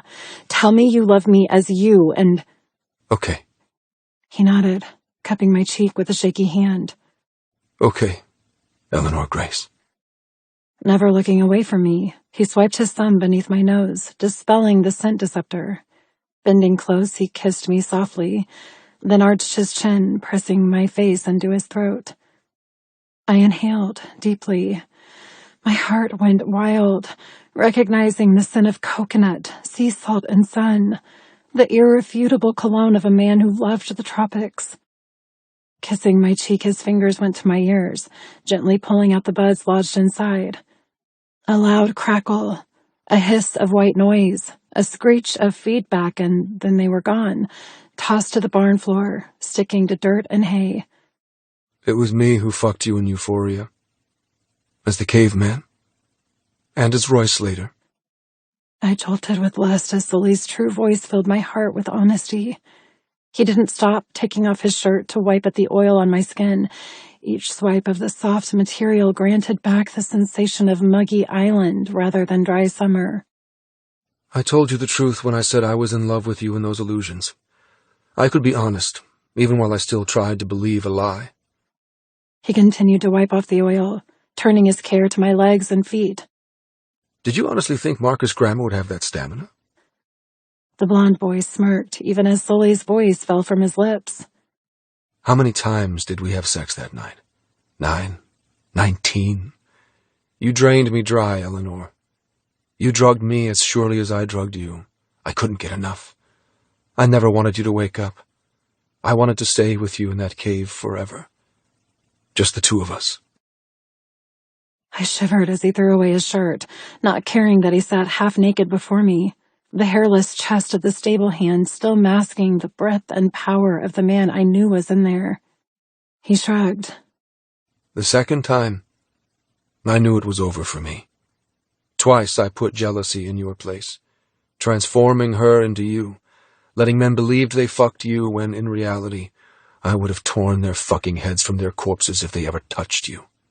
I was late to the illusion as Roy Slater, leaving you on that doorstep, drowning in need. And when I opened the door to you in that cute restaurant outfit, fuck me, I choked on a confession there and then. I wanted to tell you everything. To stop playing the charade of having a son and pretending you were untouchable. Of having the luxury of telling you I was in love with you and not hide behind a fucking guest. Christ, sleeping with you in that fantasy. I walked a tightrope the entire time.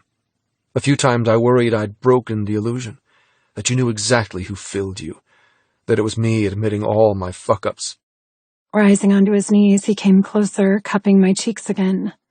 You were right, that it's different when we touch. That bite between us, that painful kick of awareness has never happened with anyone before.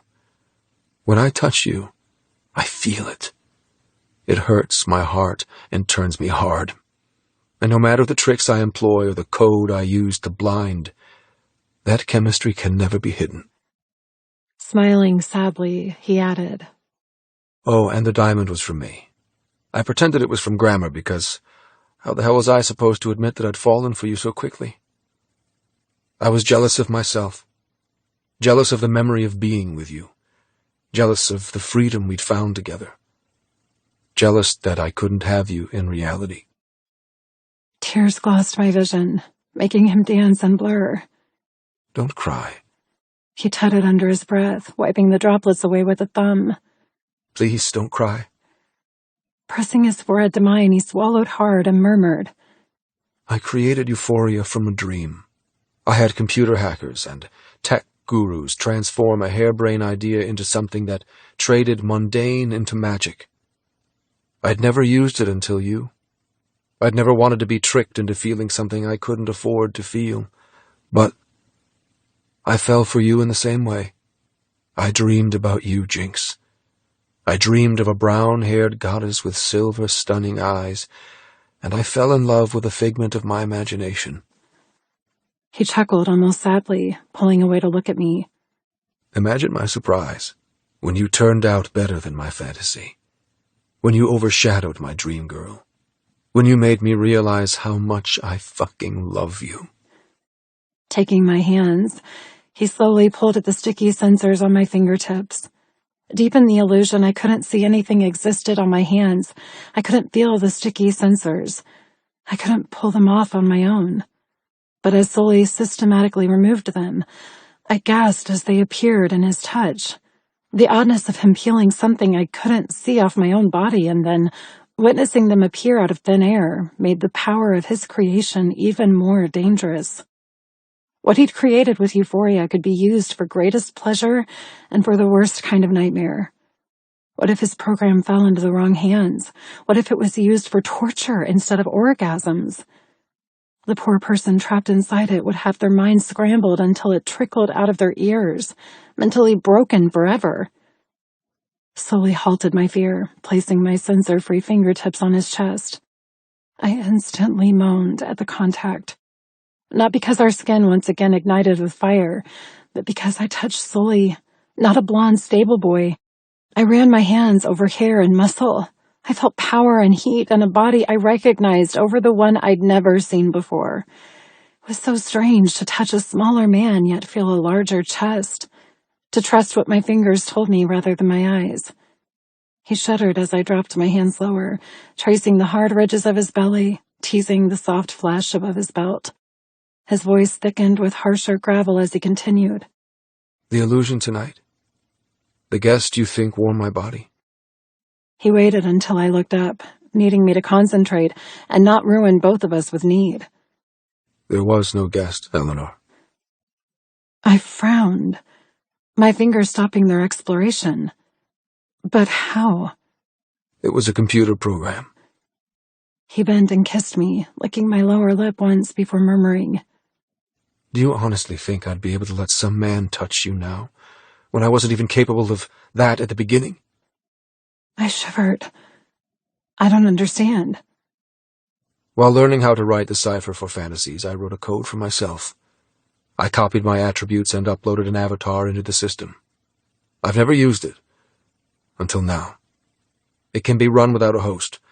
I just type dialogue and allow the program to interact with you.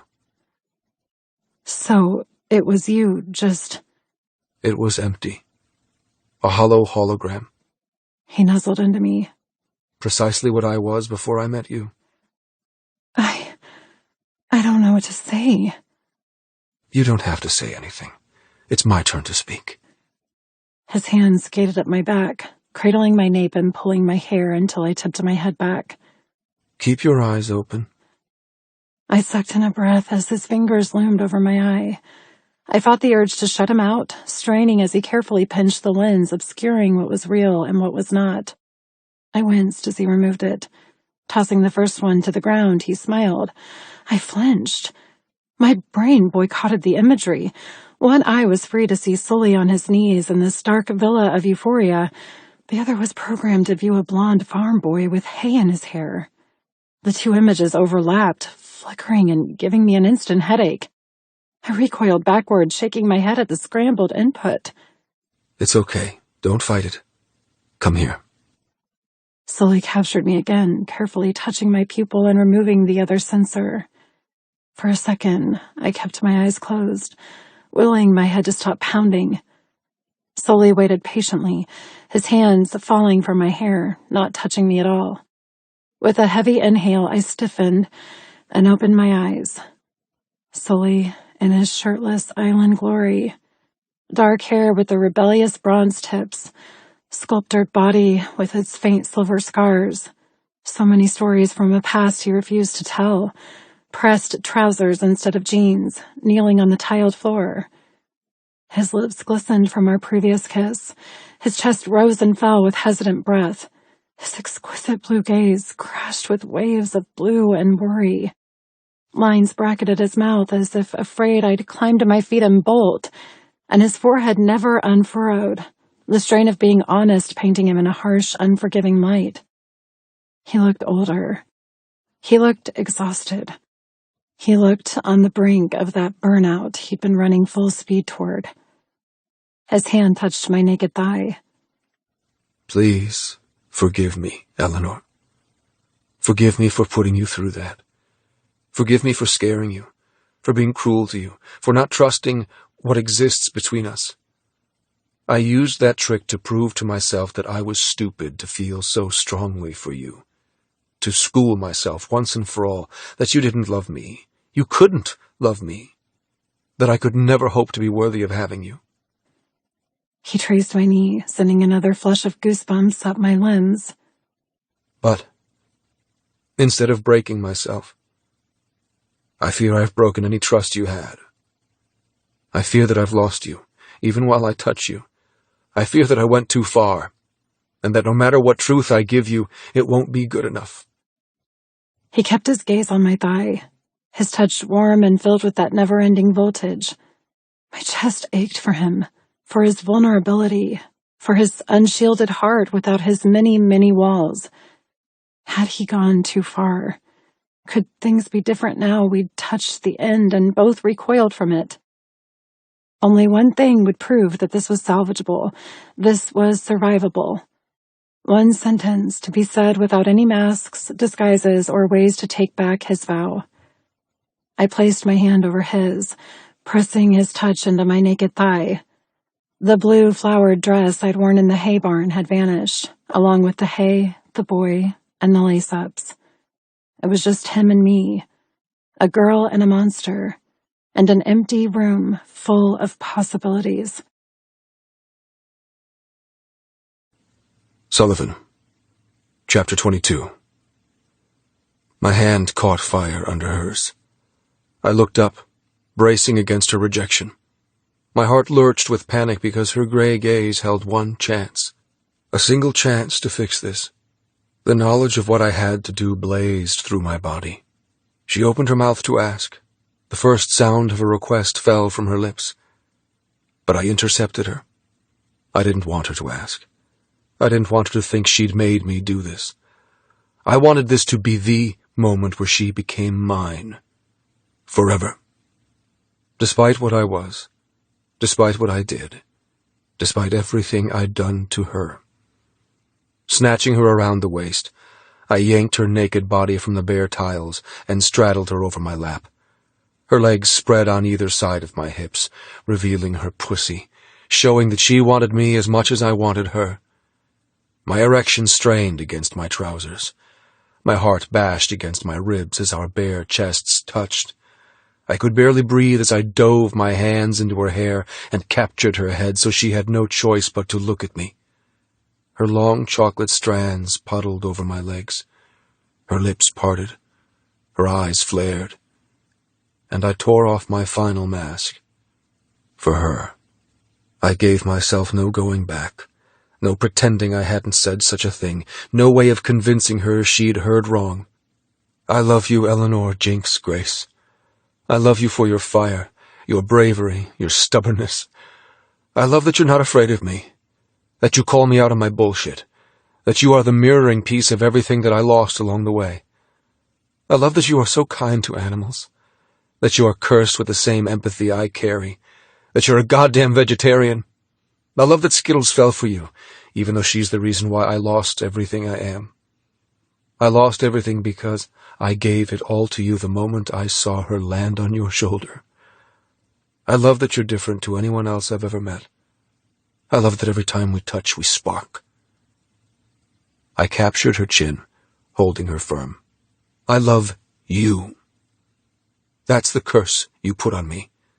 The reason I called you Jinx, the hex I felt the moment you stepped on my shores, and I'll happily remain cursed for the rest of my God-forsaken life if it means I get to keep you." She didn't cry. She didn't lean in to kiss me. She stayed staring into me, frowning slightly, letting the echo of my commitment puddle around us until we were an island in a sea of pledges and promises.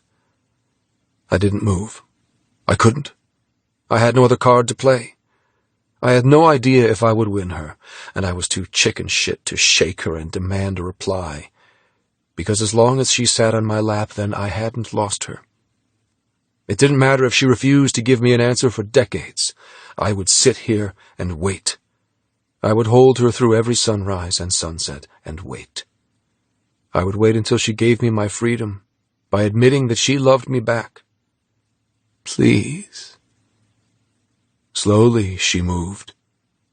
I sucked in a breath as she pushed upward with her knees, dislodging my hold in her hair. I couldn't lie.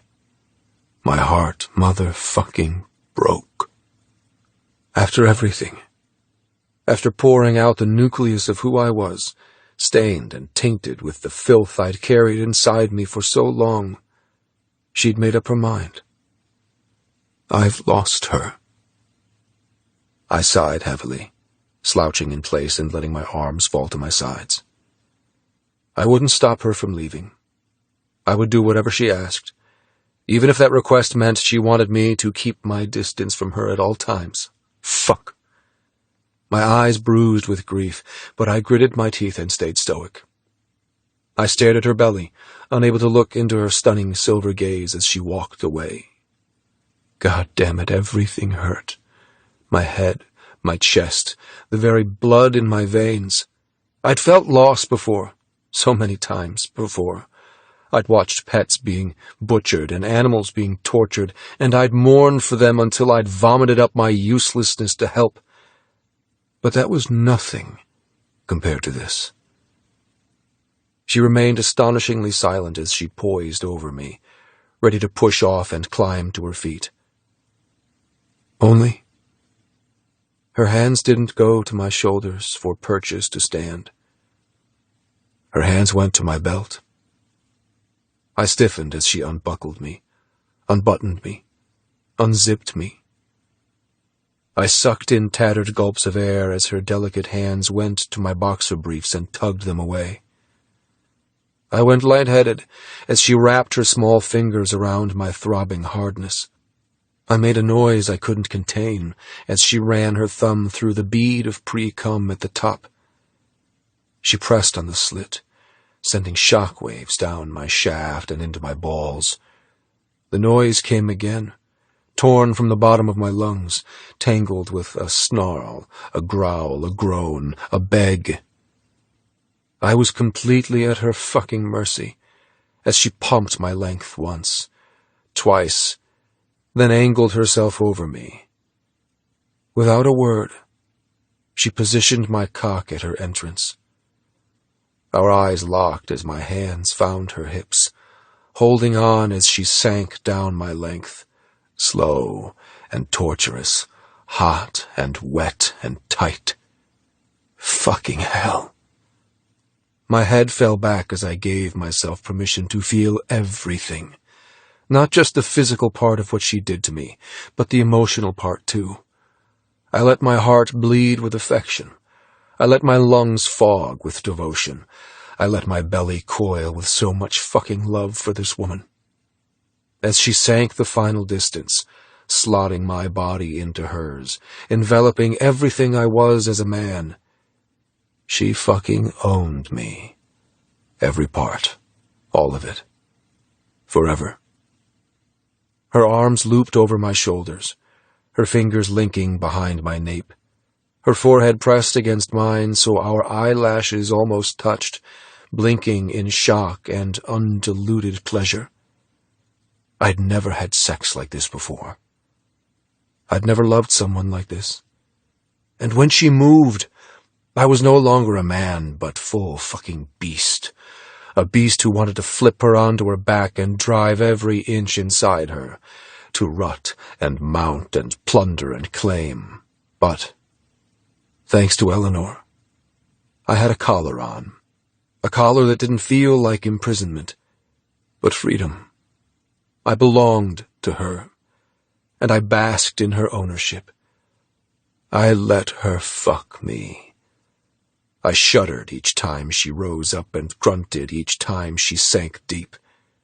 We found a rhythm together, a rocking, quivering rhythm where each time we joined, we convulsed in absolute bliss. I'd gotten euphoria all wrong. It wasn't about how willing the women were, or how wet they could become. It was about this. Love. That was the ultimate drug. The only drug. I was high on it. I was addicted to her. I would die in withdrawal if she ever took it away from me. My collar slipped a little, and my hands skated from her hip bones to her hair. Her hair. The hair I loved and couldn't stop touching. I shivered as the strands cascaded over my wrists and tickled the tops of my thighs. I gasped as Eleanor picked up the pace, riding me with lust as well as love. We lost ourselves in each other on the bare tiles of a virtual reality room. No furs, no fires, no caves in the middle of nowhere. Just bare bones of what hid behind illusions. The harness, the starkness, the emotionlessness of sex without a bond. I cradled her back as she leaned away from me, her breasts on offer for me to kiss and bite. Her breathy groan when I sucked my way down her cleavage and inserted her nipple into my mouth made me jerk with the warning of an orgasm. I wanted this to last. I wanted to stay inside her forever.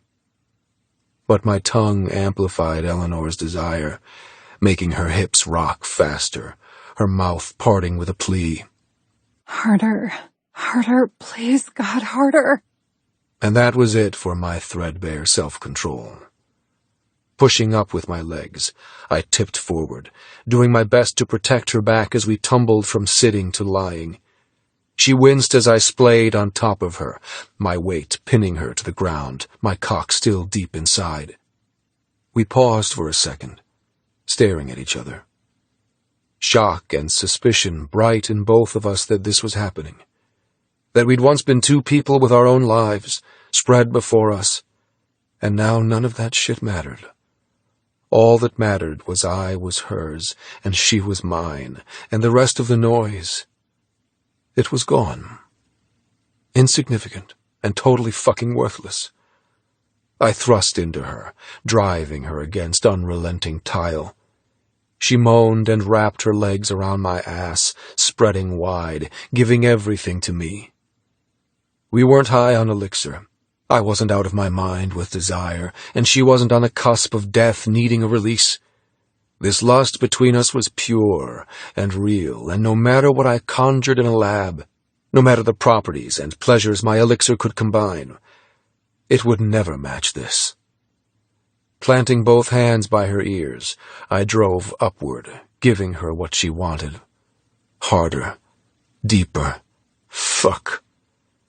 Her fingernails scratched my spine as I fucked her with a violence that might seem primitive and barbaric, but really, I made love to her with every molecule of my body. I couldn't stop the rabid need to completely fill this woman. I couldn't slow down the desperate pumping as I rutted and groaned, pushing her along the floor with each thrust, so fucking thankful that she'd forgiven me. She hadn't said it in words, but I tasted her forgiveness in the very aura around us. I saw love shining in her beautiful eyes as I ducked to kiss her. Our lips met just as Pika and Skittles shot into the VR room, soaring and cawing, circling us from above while my body drove into Eleanor's. From their point of view, they'd see two creatures blind to everything else but their own need. A tangle of body parts and rocking hips of moans and groans and slippery flesh. I fucking loved it. I loved her. My tongue plunged into her mouth, and her body bowed beneath mine. Oh, God, Sully. She gave into her orgasm, kissing me back with primal possession and greedy tongue, all while her pussy milked my cock with intense waves of release. I went with her. I shuddered each time her climax fisted me. I growled when my own ending rushed from my body in spurts of goddamn rapture. My body jerked with each pulse. I bit her throat as it grew far too intense. I crushed her and worshipped her and relished in the bruises I shadowed her with as they marked her as mine forever. Our hearts thundered to the same erratic beat as desire hammered us into pieces. With a final cry, she went lax beneath me, panting with exertion. I let my weight go, blanketing her, loving the heat of her, the wetness, the knowledge we'd done something that couldn't be undone. Our shared release left us limp and loose. Her hair looked like a million serpents covering the floor around us, and her hands stroked my spine as I returned to earth, giving me gentle after I'd given her rough. I nuzzled into her neck with overwhelming ecstasy. That was what she was. No, not just ecstasy. She was harmony. She brought harmony to my out-of-sync soul. Peace. She was peace. And I was the luckiest fucking bastard alive. Eleanor. Chapter 23. Where are we going? I patted beside Sully, bare feet in warm sand, my cotton dress thrown back over my well-fucked body, the remains of our lovemaking trickling down my leg. My skin begged for the ocean. Afternoon had replaced the morning, and the humidity level had exceeded comfortable. The sun managed to sear my skin, even with the canopy of palm trees above us, and the overall brightness of the island promised a scorcher of a day. The only place to survive the intense heat would be to wallow in the sea, occasionally returning to the shore for an ice-cold glass of fresh lychee juice. I tugged Sully's hand that permanently snagged mine, our fingers entwined and palms glued together, neither of us caring that a slick of sweat blended us together. "Do you want to swim? I'm hot." He chuckled, bringing my hand to his mouth and kissing my knuckles, never breaking his pace. His thick 5 o'clock shadow tickled my skin while his lips were so soft. You've read my mind.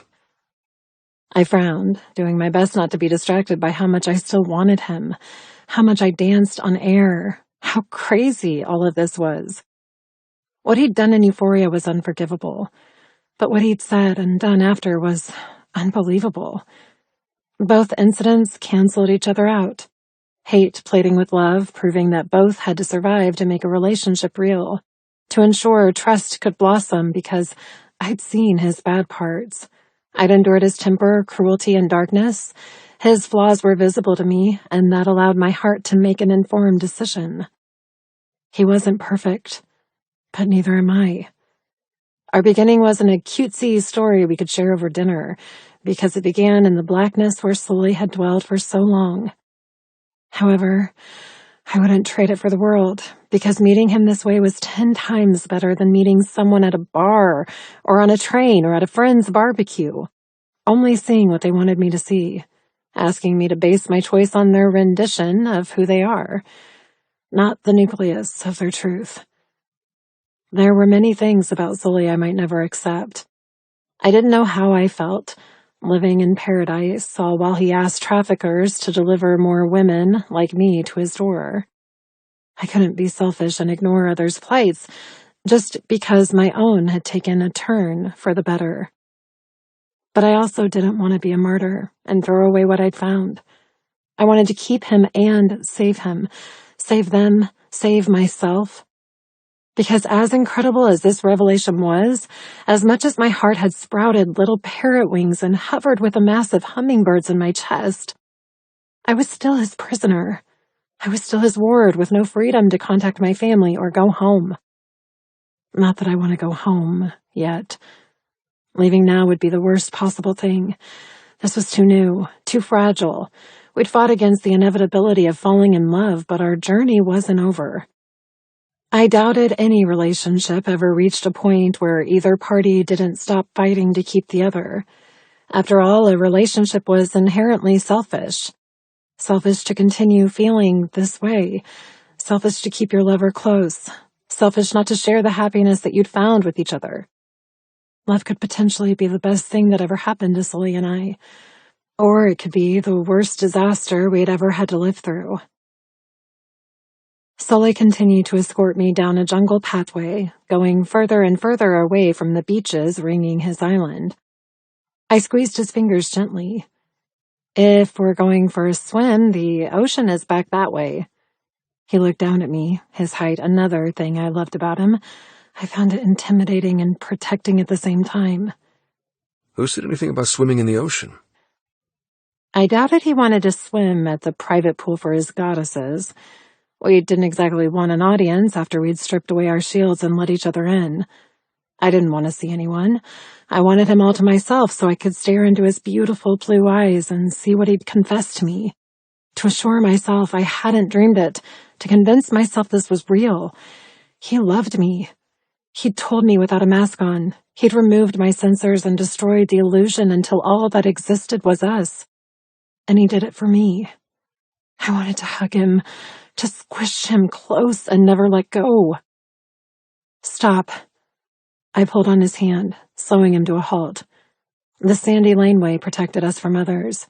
A few peals of masculine laughter sounded in the distance, along with the raised, flirty voice of a woman. The island had an uncanny ability at hiding its inhabitants, making it seem as if we were the only ones here, until I listened closely. How many goddesses did he have exactly? How many guests stayed here at any one time? What's wrong? His eyes tightened, assessing me from head to toe. Are your feet burning? Need me to carry you? His lips twitched with a smug smirk. I don't mind carting you into the jungle. However, I can't promise you won't be fucked at some point along the way. He ducked, nuzzling his nose into my neck and biting me gently. It's almost impossible to walk beside you and not press you against a palm tree to sink inside you. Gathering me against his body, he pressed his erection against my belly. I'm in fucking torture, Jinx. Last time I was this hard, you'd snuck elixir into my drink. This time, it's because you've gifted me your heart. I shivered as he licked his way up my throat, tasting the salt on my skin and drinking at my tattered sigh. Why did you tell me to stop? He murmured, his tongue tracing my collarbone. My core clenched. No underwear meant the wetness he conjured mingled with our already shared pleasure, making the insides of my thighs sticky. I really wanted to swim. I needed to be clean so we could repeat everything all over again. My mind went blank as he squeezed my breast, fingering my nipple and biting hard on the crux of my shoulder and neck. I swallowed hard, doing my best to wrangle my sex-scattered thoughts into some sort of orderly fashion. Sully pulled away, his eyebrows tugged low, searching my face as if the reason why I'd pulled him to a halt was a bad one. That I'd woken up from whatever fugue he'd put me in and expected me to admit this was wrong, to announce that he wasn't the man I wanted after all. The mix of fear and fury in his eyes punctured my heart. Swooping up on my toes, I threw my arms around his neck and kissed him. Hard. Our lips bruised and tongues instantly sought each other. Mouths open, DNA exchanged, slippery and sexy with hunger. He groaned, crushing me in his arms as our kiss deepened, until I forgot about the need to swim and begged for him to pluck me from my feet and do what he'd threatened, to push me against a tree and fuck me. Christ, Eleanor. He growled as I dropped my hand and fisted his straining erection. He quaked in my hold, his hips shooting forward, pressing more of his hardness into my control. He wasn't lying. He felt like a piece of scorching steel. His mouth captured mine again, faster and deeper, determined to kill me with lust. I pumped him, all while his hand skated down my belly and cupped me through my dress. My body instantly reacted. My clit swollen and needy, my inner muscles desperate to come again. All it would take was to spread my legs and unzip him. But he'd already taken me on the pathway. He'd had me on my knees and on my back and screaming out for mercy. Elixir had been the primary driving force for our first violent sexcapades. But this afternoon, I wanted more. Dropping my hand from his cock, I gently pushed his touch away from my pussy and plastered myself against him. My arms linked tight around his waist, while I pressed my cheek over his heart and listened to the rampant chugging of his pulse. He froze. His back stiffened and muscles locked. What do you... I'm hugging you. I squeezed him harder. I stopped you because I wanted to hug you. He remained unyielding in my hold. It took forever. A painful forever that spoke so much of his past that he didn't relax straight away. His body continued to hum with power that could switch to violence at any moment, almost as if a hug always came with consequences he had no strength to face. Finally, a heart-breaking groan slipped from his lips as his spine went lax and his arms wrapped around me, squeezing me so damn tight. He kissed the top of my head, all while squashing me into him. A hug that ought to be soft and sensual vibrated with savage severity. He hugged me as if I'd vanish at any moment. My bones ached as we stayed clinging to each other, hidden by foliage and ferns, feeling things so awfully intense it crippled us from the inside out. I'd never felt this way, ever, about anyone. I'd never been borderline tears just because he was alive, never jealous of fictitious events that would take him away from me, never afraid of losing this priceless treasure of togetherness. The soft flutter of feathers announced we were no longer alone. Pika landed on Sully's head and Skittles took up position on my shoulder. Two winged creatures who seemed unsurprised that we'd morphed into one person. Sully chuckled in my ear as Pika squeaked and fossicked around in Sully's strands. Skittles had more decorum, giving us space to finish our hug in relative peace. Sully was the one to break our brutal connection. With a rough cough, he cleared his throat and pulled away from me. Our hands linked once again, neither of us wanting to cease total contact. Laughing under his breath, Sully went cross-eyed looking at Pika as the green fiend hung upside down from his hair, nipping and chirping at Sully's nose. Fuck, you're a rascal. He laughed again as Pika continued his rumbustious chatter, almost as if he was jealous and scolded his master, demanding equal attention. Sharing Sully with other people made me envious. Sharing him with Pika made me swoon. He's very possessive of you, I said, laughing as Pika pecked Sully's forehead before scrambling his way back on top of his head. He always has been. Sully grinned. But he's worse now that I've fallen for you. I reached to stroke Pika's tiny cheek. The little parrot eyeballed my finger as if contemplating biting me or accepting my olive branch. I won't take him from you, Pika. He squawked. Sully murmured. Don't lie to him, Jinx. He's a fucking lie detector. I'm not lying. I dropped my hand. I would never take you from him. You already did? No, I shook my head. I'm happy to share. I'm not. Sully ducked and kissed me. You're all mine, Eleanor Grace. I think Skittles might have something to say about that. I blushed as my own adoptee twittered like a disgruntled neighbor offended by displays of public affection. I scratched under her chin, still awed by the soft plumage of her outer feathers compared to the stiff quills beneath. Sully's expression darkened a little. She was my downfall.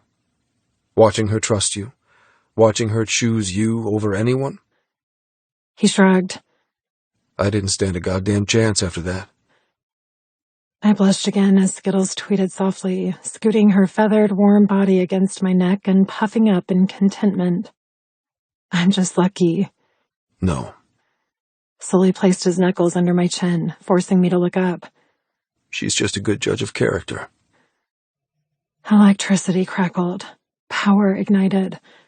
No matter how many times we touched or kissed or fucked, the raw velocity between us never faded. If anything, it grew stronger each time, so strong my entire body tingled with micro lightning bolts. Dropping his hand, he pulled me into a walk. Come on, let's go for a swim. I fell into step with him, smiling. We're going to Nirvana, aren't we? He nodded. The one place where I can guarantee we'll be alone. Throwing me a sly smirk, he added. We need somewhere no one will hear us. Because if you think I've had my fill of you, Jinx, you're sadly fucking mistaken. Sullivan, Chapter 24. She was put on this planet to fucking torture me to death. Karma's plan to destroy me breath by breath, orgasm by orgasm. Get in the goddamn water, Jinx. I stood on the pebbly bottom of my waterfall. Fresh, cool liquid lapped around my thighs. Every instinct told me to dive under, to rinse away the stress, the sweat, the mix of euphoria oil that had smeared from Eleanor to me while we'd fucked on the floor of the VR room. But I couldn't. Not yet. Not until she obeyed me.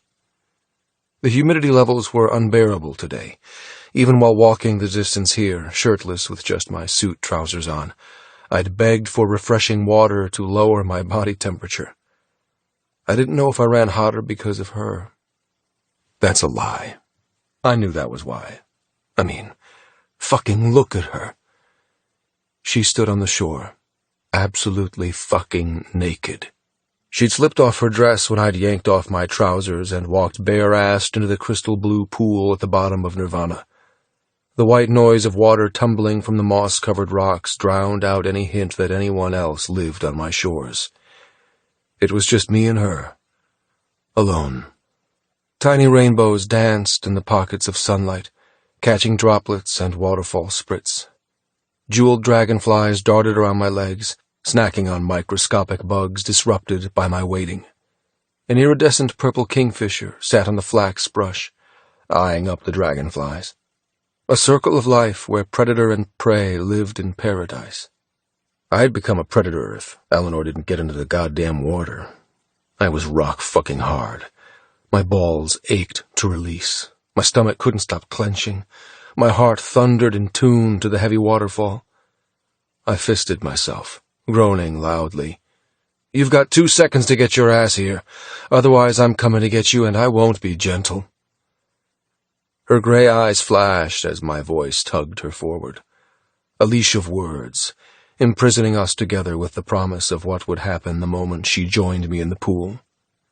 I saw a Komodo dragon slip in there when you passed out after elixir. She shuddered. It was giant, Sully. It also has shark-like teeth with venom that can kill a person within hours of a bite. I pinched the top of my cock, starving off the rampaging lust in my blood. Get in the water, Jinx. She backed up. You expect me to swim after telling me that? Swim with something that can kill me. It won't kill you. How do you know? I rolled my eyes, doing my best not to laugh. I understood her fear. It stemmed from a biological need to manage risk. However, she should know me enough by now to understand that when it came to animals, they weren't what they seemed. I had an agreement with them, a binding contract that they entered into when I welcomed them on my shores. It took a hell of a lot of strength, but I stopped playing with myself and held out my hand. There isn't just one dragon that lives around this waterfall. There's 4 that I know of. There might be more now if they've paired up and bred. She blanched, scowling at my open hand, waiting for her to take it. That's not helping. I softened my tone. Each one is well fed. They never go hungry. The 2 I rescued are disabled. Not that that prevents them from anything. One is missing a leg, the other half a tail. Both hurt by fishing trawlers just off my coast.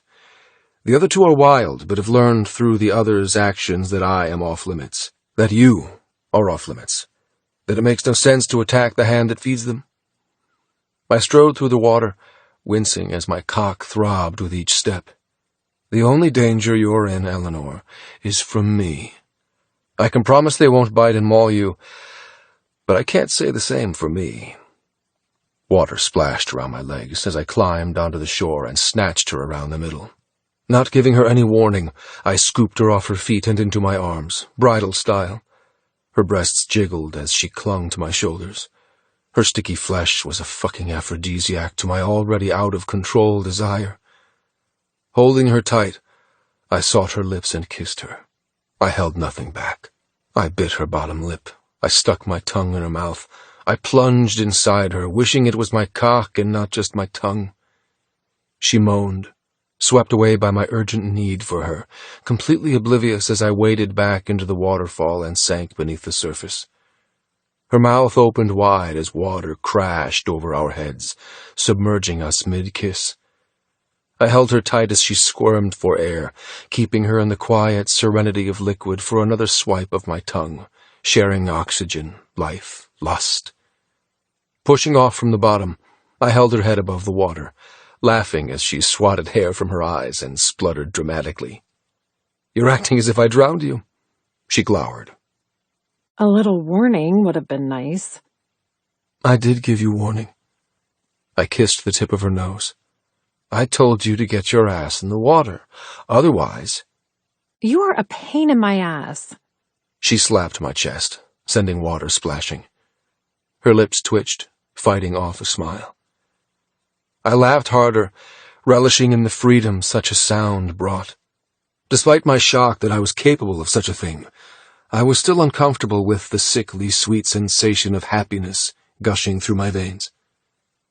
Instinct told me to run from it, that within the sparkling brightness of joy I would find the worst pain I'd ever been subjected to. But the other part of me, the risk-taker and suicidal idiot just begging for a mate, said, "Fuck it." I wanted to laugh. I wanted to be free. I want her, and I'm fucking keeping her. "I can be a pain in your ass," I smirked. "Or I can give you pleasure, depending on what you deserve." I deserve a vow in writing that a damn Komodo dragon isn't about to nibble on my toes. They're pretty delicious-looking toes. Oh, please don't tell me you have a foot fetish. I have a you fetish. She blushed. I think I broke you. I don't recognize this, Sully. "That's 'cause you killed the old one." I nuzzled her wet hair. "It's okay, though. He was a cunt anyway." Yet I fell in love with him, despite his cunty behavior. "You poor, unfortunate soul." Yep. She nodded sagely. I'm doomed. Doomed for life. Purgatory with a beast. A beast who will nibble on your toes. I laughed, drowning in this newfound sarcasm between us. Sarcasm, not dripping in peril and foreboding, but light-hearted fun. Shit. I'm having fun. My smile fell at the wonder of it. My laughter stopped at the shock of it. I never fucking thought I'd be happy. That I could switch from the blackness of my everyday world and somehow find so much light just because of her. All playfulness and teasing bled out of me, leaving the quaking need to fill her, to plunge my body into hers and never fucking let her go. She gasped as I opened my arms, relinquishing her to the water's embrace. "Come with me." I struck off into a crawl, slicing through the refreshing coolness, heading directly toward the splashing, crashing waterfall. I didn't look back. She'd follow. She had to. Her refusal would be unthinkable at this point. My hard-on made it difficult to swim, the gush of water taunting me to find a different kind of wetness. A wetness I'd find the moment I fucked Eleanor. Snatching a quick breath, I duck-dived under the heavy pound of water, buffeted by the torrent of currents and eddies, kicking my way to the small cave hidden behind the falls. Breaking the surface, I swam to the small rock ledge about half a meter underwater and waited for her. She didn't disappoint me. Her head popped up a few moments later, the shape of her face highlighted thanks to wet hair plastered to her sun-kissed shoulders. Her eyes seemed bigger, her lashes thicker, her lips redder. I couldn't tell anymore if she was the most stunning human alive or a true immortal goddess sent to slay me. She already had my heart in her keeping. If anything happened to her, it would kill me through sheer rules of biology. I couldn't survive without a heart. I would die. She can't ever leave. I would do whatever it took to provide her with every wish and desire, so she never asked for her freedom. Because if I granted her freedom, it would be like locking me in a cage all over again. I can't do it. Not now she'd shown me what was possible between us. I didn't speak as she swam toward me, her small hands landing on my thighs under the water, keeping her in place from the swirling water around us. My eyes snapped shut as her fingers trailed up my legs, wrapping around my cock with no pretense or shyness. Just like I knew she belonged to me, she knew I belonged to her. There were no games, no lies. My cock was hers. She could touch it whenever she goddamn wanted. She could have it any way she wanted, just like her pussy was mine. Wrapping my fingers over hers on my erection, making her squeeze me painfully tight, I growled, "Are you wet?" Her eyes flashed. Is that a trick question? I need to know if I'm going to hurt you. Has the swim washed away? I'm wet, Sully. Her cheeks pinked. I'm always wet around you. In that case, shoving her away from me, I slipped off the edge and pressed her belly against it. The second her fingernails dug into the slippery stone, I spread her legs and slotted myself behind her. I'm going to fuck you now. I speared up, ruthless and true with my aim. She screamed as I filled her in one slick impale. The waterfall swallowed her cry, keeping us hidden, granting us privacy to be whatever we wanted. Gripping her by the nape, I thrust into her. My legs kicked with power, driving her belly up and onto the rock. Her body lay prone on an unmovable surface, holding her firm for my taking. She screamed again as I didn't hold back. I drove every inch into her. My balls pressed against her clit. My weight pressed her flat onto the rock. There'd been time for playfulness, and now this was sobriety to that drunken joy, a grave reminder that I needed both. I needed her light. I needed her dark. I needed to hurt us with the insane amount of need she created in me. I snarled as my pace turned manic. Nothing soft, nothing gentle. I didn't stop the savage noises falling from my lips, just like she didn't. She moaned and screamed. She yelled my name while I fucked her. And Nirvana swallowed each and every one, hiding our fiery, bone-snapping releases, keeping us hidden, while we figured out how to exist in this new, terrifying existence. Eleanor, Chapter 25. How many goddesses do you own? I kept my gaze on the table laden with delicious food. His chef had been busy creating vegetarian fare that rivaled any five-star restaurant, using ingredients I'd never heard of, blending flavors that exploded on my tongue. After Sully had taken me ruthlessly hard in Nirvana, we'd spent the rest of daylight swimming in the cool embrace of fresh water. His villa's deck had been designed to have access to the waterfall, providing steps from the pebbly bottom all the way to the cantilever platform with sun loungers and a table with a large white umbrella. Sully had climbed those steps twice while we swam, his ass clenching in perfect muscular symmetry as water sluiced down his skin. He'd returned with freshly squeezed apple and strawberry juice, piled high with ice and a slice of papaya wedged in the side. We drank the much-needed hydration while sitting naked on his deck, our legs jangling in the water. I'd never stayed naked this long, never fully lost my self-consciousness being completely bare. But Sully made it so easy, so right. His cock hung heavy between his thighs as he watched me suck on the paper straw, drinking what he'd made me. Each breath he'd grown harder until our drinks were abandoned for a different kind of thirst. He pulled me onto his lap and speared into me, the same way I'd taken him after he'd told me he was in love with me. We rocked together until we came together, and then he pushed off from the step and tumbled us deep into the water, sluicing our shared releases away, raking his hands through his hair as he popped to the surface. In all honesty, it'd been the best afternoon of my life.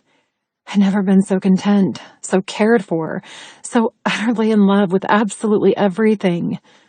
From the sunset glowing fire through the palm trees, to the roosting sounds of birds all around us, to the serenade of cicadas, crickets, and frogs as night fell. Pika and Skittles never went far, preening themselves on branches while we swam, visiting us and stealing morsels of fruit and vegetables while we ate dinner. This truly was paradise. Yet, it wasn't paradise for everyone. Sully stiffened in his chair. His hair had dried into a wild tangle of dark and bronze swept off his forehead. He wore a simple black t-shirt and cargo shorts, loaning me a blue and white striped shirt that I'd fastened with a belt around my waist, fashioning a simple dress. We'd shared a shower in his amazing bathroom, watching the waterfall turn silver in the rising moonlight, taking turns to soap and rinse, sharing a kiss when he passed me a towel. Our interactions were laced with lust, but also so at ease with domestication. I didn't understand how it could be so simple, so peaceful between us. I expected an argument, a ripple, something to disrupt the endless satisfaction I felt in his company. Maybe that was why I'd asked a condemning question after we'd spent the day making small talk on the animals around his villa, Saragala, and a few hush-hush drugs his scientists were working on. Maybe it was my turn not to trust him, trust us, trust that love could be like this. Why do you want to know? Sully asked, his tone carefully guarded. He reached for char-grilled mushrooms stuffed with aubergine and drizzled in coconut cream. I mulled over his question. Did I want to know so I could berate him into freeing them? Did I want to know how many girls I had to share him with? Did I want to know for good reasons or for selfish ones? I settled on honesty and shrugged. Honestly, I don't know. I don't agree with what you're doing, but it's hypocritical of me to say that as here I am, eating the food their services provided, willingly turning a blind eye to love you. I guess I sighed and finished. I'm just glad Calico, Jupiter, and Neptune are gone. But that's not enough for you. His chair creaked as he shifted his weight. You want me to free them all? I dared look up, catching his stern stare. Would you? Would you stop? He gritted his teeth, avoiding that question and answering the easier of the two. 7. There are 7 here, currently, including you. I flinched. And how many guests at any given time? He rolled his shoulders, popping a cherry tomato into his mouth. Not many. 3 at the moment. I don't like crowds. I half smiled. 3 isn't a crowd. 2 is a crowd if I don't like the other person. He pinned me to the spot with his blistering blue gaze. Pushing his plate aside, he leaned forward. Look, Eleanor, I will not apologize for what I am. I've told you before, and I'll tell you again. Humans are not above treatment deemed perfectly humane for other creatures. I provide the best care, nutrition, and free-range existence that I can. Their lives are mostly likely 1,000 times better than they were when they didn't belong to me. His voice grew testy, sharp. If you can't accept that, then we have a serious fucking problem. My back locked in my chair. Goosebumps shot over my arms. There's the argument. You brought this upon yourself. I'd done this, but I wasn't prepared to finish it. I wasn't prepared to draw a line in the sand between us. Not yet. Maybe soon there would come a time when his morals would be a breaking point for me. But right now, I was too swept up on hormones and dopamine to put strangers I didn't know before the monster I'd fallen for. Sucking in a breath, I forced myself to say, "We don't have a problem, Sully. Not yet, at least. I understand your reasoning, and I even agree with it to a certain extent. But I don't believe any creature should live a life of captivity. All I'm requesting is some sign that you're open to a different alternative. Possibly, maybe, sometime in the future. He scowled, leaning back in his chair. It took the longest few seconds of my life before he nodded once. Possibly. Maybe. His lips twitched, ceasing our fight. Sometime in the future. I exhaled with relief. That's all I'm asking. How old are you? He asked, his head tilting to the side with dark curiosity. You're younger than me, but by how much? I smiled, casting off the tension from before. 22. You? He swiped a hand over his mouth, groaning a little. 11 years your senior. You don't look like a senior. I peered at his hair. No grays that I can see. Yet, at least. He chuckled once. Oh, there. Stress-related, mainly. How can you be stressed when you live in a place like this? I waved at the perfection of enjoying a candlelit dinner on a deck overlooking a waterfall. His jaw clenched, reliving things I couldn't see. I'm not very good at putting things in the past. What things? He narrowed his gaze. Is this what I get for falling in love with you? Death by 1,000 questions? I grinned. Oh, don't worry, Sully. I'll find plenty of ways to murder you slowly. He laughed, the sound deep and gravelly, a sound that echoed through my heart and core, making me tingle and crave at the same time. Thanks for the warning. His eyes danced. I feel like I might have made a grave mistake. Too late now. I scooted my chair closer to his, no longer hungry for dinner. What's your biggest flaw? Tell me now, so I'm not heartbroken. His mirth fell, leaving behind harsh reality. You already know. I procure women and use them for my benefit. I waved that fact away. No, a character trait. That's a choice. Give me the flaw that's ingrained on your very makeup, something you will never be able to change, no matter how persuasive I am. His lips thinned. Why? What does that prove? I shrugged. I don't know, just making conversation. So this is an inquisition instead of dinner? This is getting to know the person our hearts have chosen. We feel something we can't explain. We are connected in ways I doubt will ever unravel. But I don't know you. I don't know. You know me better than anyone. His hand shot out, cupping my chin. Literally. Anyone. Even Cal? He winced, letting me go as quickly as he'd grabbed me. Calvin. He looked away, staring at Nirvana. Cal has been there since the beginning. He knows more than he should. It could make him a liability if I didn't trust him.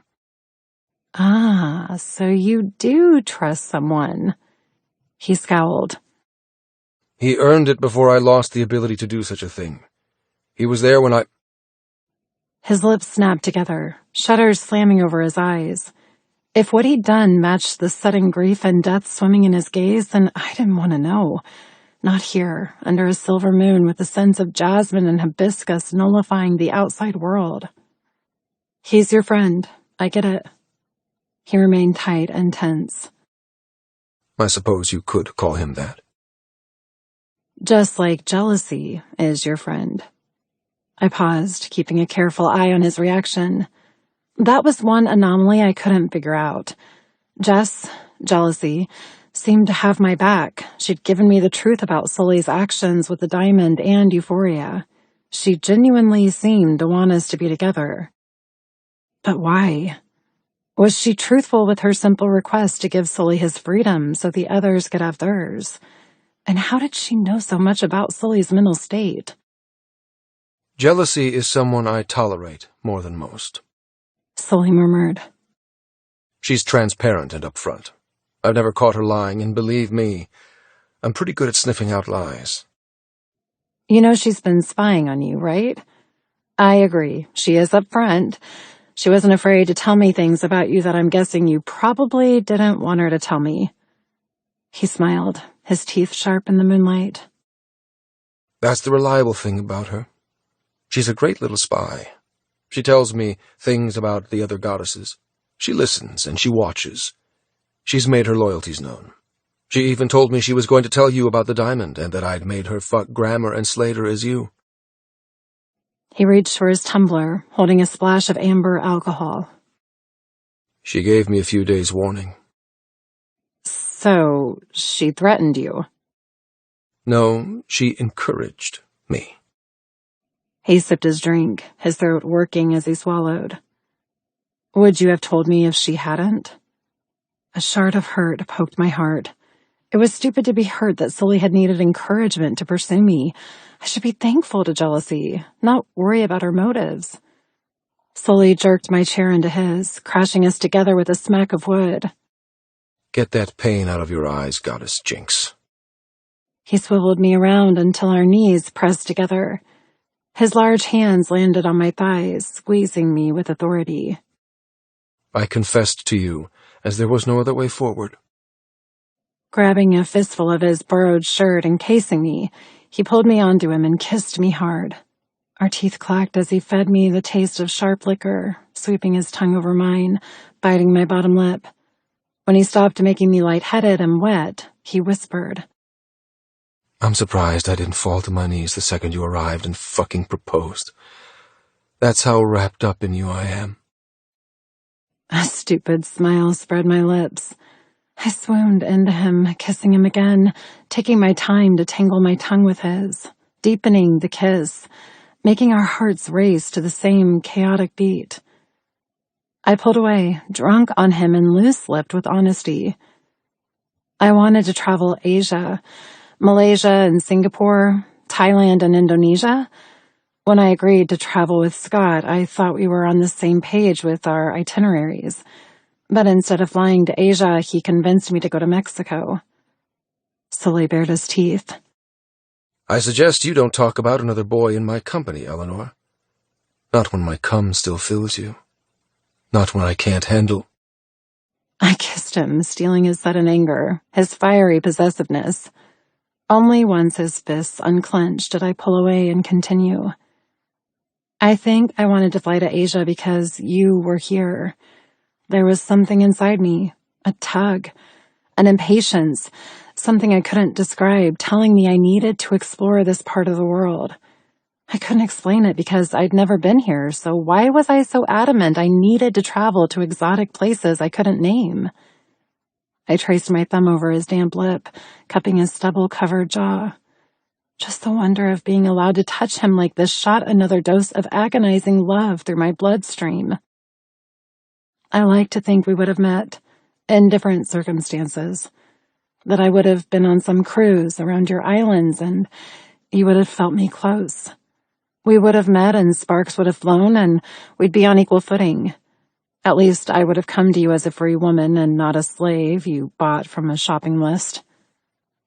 I meant for my revelation to be sweet, romantic. Instead, Sully shot to his feet and dragged me into his villa. He didn't stop until he'd carted me through the simple lounge and into his bedroom. The sugar glider leapt from its perch on a floor lamp in shock, its parachute-like body sailing it across the room to the sideboard by the open doors to the deck. It vanished outside, just as Pika and Skittles flew in, swooping to a halt on the rafters and the ceiling. Animals scurried left and right. Geckos and moths, even a bat, appeared from the bathroom.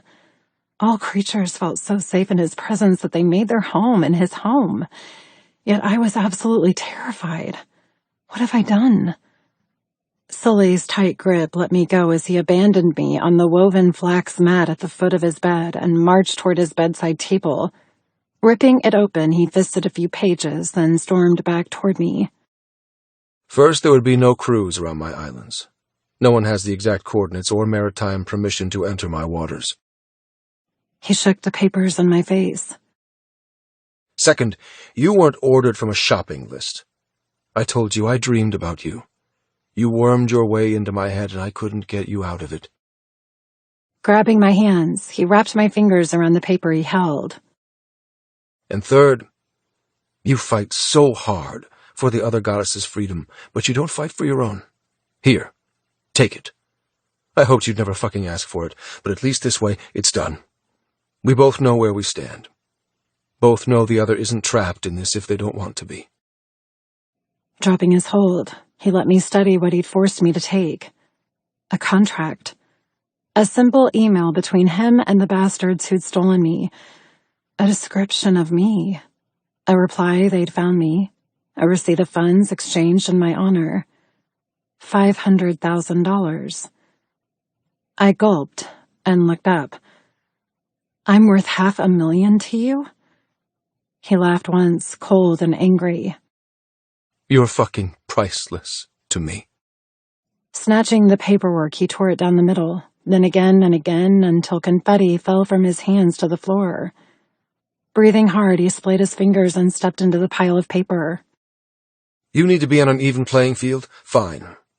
You're free. I rescind any ownership I have over you. You are no longer a goddess or a slave. You are just a girl who I happen to fall madly fucking in love with. And if that's not enough for you, then, once again, we have a serious fucking problem. Because, Jinx... He stepped into me and scooped me into his arms. Carrying me to the bed, he placed me in the middle and climbed onto the mattress, crawling over me like a beast, ready to mount and maul. You asked me what my greatest flaw is. Well, listen closely, because you do well to heed it. He kissed his way along my jaw, his hand shoving my shirt dress away from my bare pussy, then quickly shoving his shorts down to his thighs. I had no warning as his cock shoved its way deep inside me. My back arched, my mouth opened. I gasped at the dominant intrusion and the lace of delicious pain. He ground his hips into mine, filling me, owning me. My greatest flaw is when I love without end. I am overprotective to those I care about, to the point of obsession. I go out of my way to protect them from everything, real threats and perceived. I've killed those I've tried to keep safe, purely from not being able to stop. I've killed those who have lied to me, double-crossed me, and betrayed those vulnerable in my care. He dug his elbows into the mattress, driving deeper and harder into me. I will do whatever it takes to keep you safe. Any methods required. Any bloodshed needed. I will never allow you to be unsheltered by me. If that scares you, it's meant to. I know my limitations, and I have none when it comes to those I love. Animal or human, I never let go. He read it into me, seeking my mouth and kissing me, his lust blended with apology, almost as if he knew how manic he sounded, how many triggers his disclosure should ignite. And it did. He basically gave me my freedom, but took it away in the same breath. He once used money to own me. Now he used love. And I didn't know which was scarier, what debt was worse. And why didn't I care? Why did I moan under him? Why did I spread my legs wider and dig my fingernails into his ass, jerking him deeper into me? Were we as insane as the other? Have I lost my damn mind? Sully growled as his cock swelled inside, stretching me, hurtling me straight toward a ricocheting release. We rocked together, violent and vicious, chasing the madness that had infected us both. He rocked into me, pressing my clit with each thrust, hurtling me toward the cliff where all good orgasms originate. It siphoned through my toes, legs, hands, and heart. I came alive with it. I moaned with it. I threw my head back and let him shove me headfirst into a milking, clenching climax, all while he drove again and again, taking me, fucking me, loving me. His snarl when he came made my heart hitch with fear. He sounded wild and untamable and totally like a man used to being God with no consequences. It turned me on. It made me feel powerful, so damn powerful to be held by a man so ruthless. He jerked and shuddered, spurting inside me until his entire body jolted and he tumbled to his side. Breathing hard, he manhandled me until he spooned me from behind. His heart hammered against my back, keeping tune with mine. Kissing my hair, he whispered, I'm sorry. Those sorts of things I should keep hidden. It makes me sound like a monster. I stroked his forearm as it wrapped tight around my breasts, gluing me to him. You haven't scared me off, even though I should probably run for my life. He nuzzled into me, inhaling my scent and groaning softly. I'm afraid you wouldn't get far, Eleanor. The time for running is well and truly over. I smiled as quietness descended, helping our breathing regulate. If I'm free, it means you have to let me go if I ask. He shuddered, kissing my nape. Will you ask? Are you going to break me all over again? Skittles landed on the pillow beside me. She puffed up and nudged her tiny beak against my nose. With a quiet chirp, she turned in a circle and plopped down as if the pillow was her chosen nest. Her eyes promptly closed, granting serenity to the night, to me. I bent my head and kissed Sully's forearm. If I ask you to free me, it's because something has gone terribly, terribly wrong with us. But I can never see me asking, Sully Sinclair, because you are perfect for me, and I'm not afraid to be loved by you, despite your black and white boundaries. Don't make promises you can't keep. Don't say you trust me if you don't. He jerked, but slowly relaxed and snuggled close. You've earned my trust. You've stolen my heart. I guess that will have to be enough for now. I yawned, slipping beneath the physical and mental exhaustion of the day. I love you. If that makes me crazy, reckless, stupid, and naive, so be it. I love you, Sully Sinclair, and... His hand jerked my chin to the side, his lips planting over mine, kissing me from behind. He kissed me with every depth of feeling glowing between us. He made tears squeeze from my eyes. He made my body liquefy in his arms. And when the kiss switched from consuming to calming, and our lips barely grazed each other as we slipped from consciousness to dreamland, I'd never been so contented. I fell asleep with Sully wrapped around me, our hearts thumping as one, our confessions and commitments shining like stars above us. Sullivan, Chapter 26. I love you, Jinx. I smiled, carefree and happy. A decade had slipped from my shoulders, removing sins and secrets, eradicating the heavy blackness from my life. The coffee-haired goddess with her silver eyes didn't turn around at my declaration. My heart skipped a beat as I scowled and moved to stand in front of her. Did you not hear me? She blinked, staring at me with no recognition whatsoever. I'm sorry. What did you say? I said I love you. She stepped backward, her hand going to her chest. But I don't even know you. My temper sparked with dry tinder. What the hell are you talking about? Of course you fucking know me. Her beautiful face blanched. I've never seen you before. Fuck. The pain. I'd never felt such pain. Whatever you're doing, Eleanor, stop it. Right now. True fear smoked in her gray gaze. Please. You're scaring me. I honestly don't know who you are. You're mine. That's who you are. I went to snatch her, to shake some sense into her. But a mirrored wall bounced my reflection with warning. A man I'd never seen before stared back. He matched my movements, mimicked my motions. Every breath I took, he did. Every twitch he copied. Every blink he parroted. What the? My heart bucked as I scratched at my jaw, staring at blonde stubble and shaved head instead of my usual dark features. Eleanor continued to back away. Fog curled around her feet, steadily obscuring her. No!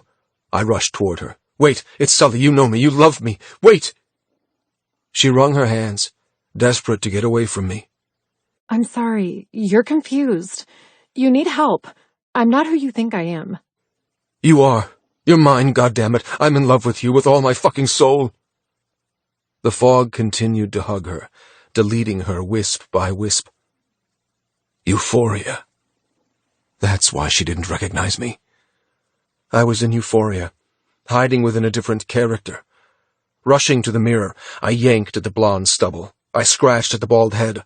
I stuck my fingers in my eyes to remove the sensors blocking me from the truth.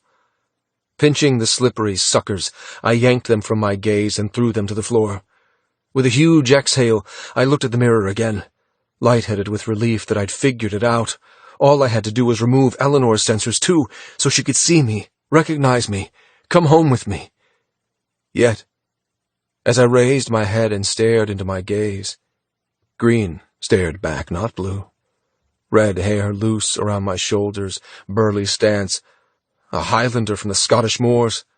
No! I glanced over my shoulder, searching for Eleanor, ready to get on my fucking knees for help. But the fog had stolen her from me. I was all alone, shedding the skins of imposters, unable to find who I truly was behind so many fucking masks. I punched the mirror. It smashed, but repaired itself, the splinters of glass reforming and changing my reflection from red hair to dreadlocks. A man with an ear piercing and rings on his fingers. I howled and scratched at my face. Another mask fell. A new man stared back, this one bristling with a black mohawk and heavily shadowed eyes. Stop! It didn't stop. The shedding increased in speed. Over and over masks continued to fall and appear, obscuring me from myself. A never-ending carousel of strangers. Greek, Chinese, African, Swedish, every nationality, every shape and size. Until finally, I slammed to my knees in terror and turmoil, unable to stare into another pair of unknown eyes. So fucking lost, crippling under the defeat of losing Eleanor. My breath caught. The final disguise fell away, leaving a kid standing in the rubble. A kid I did recognize. A kid with bruises and bumps of badly healed broken bones. A kid with a one-eyed dog at his side, covered in the wounds that had killed him.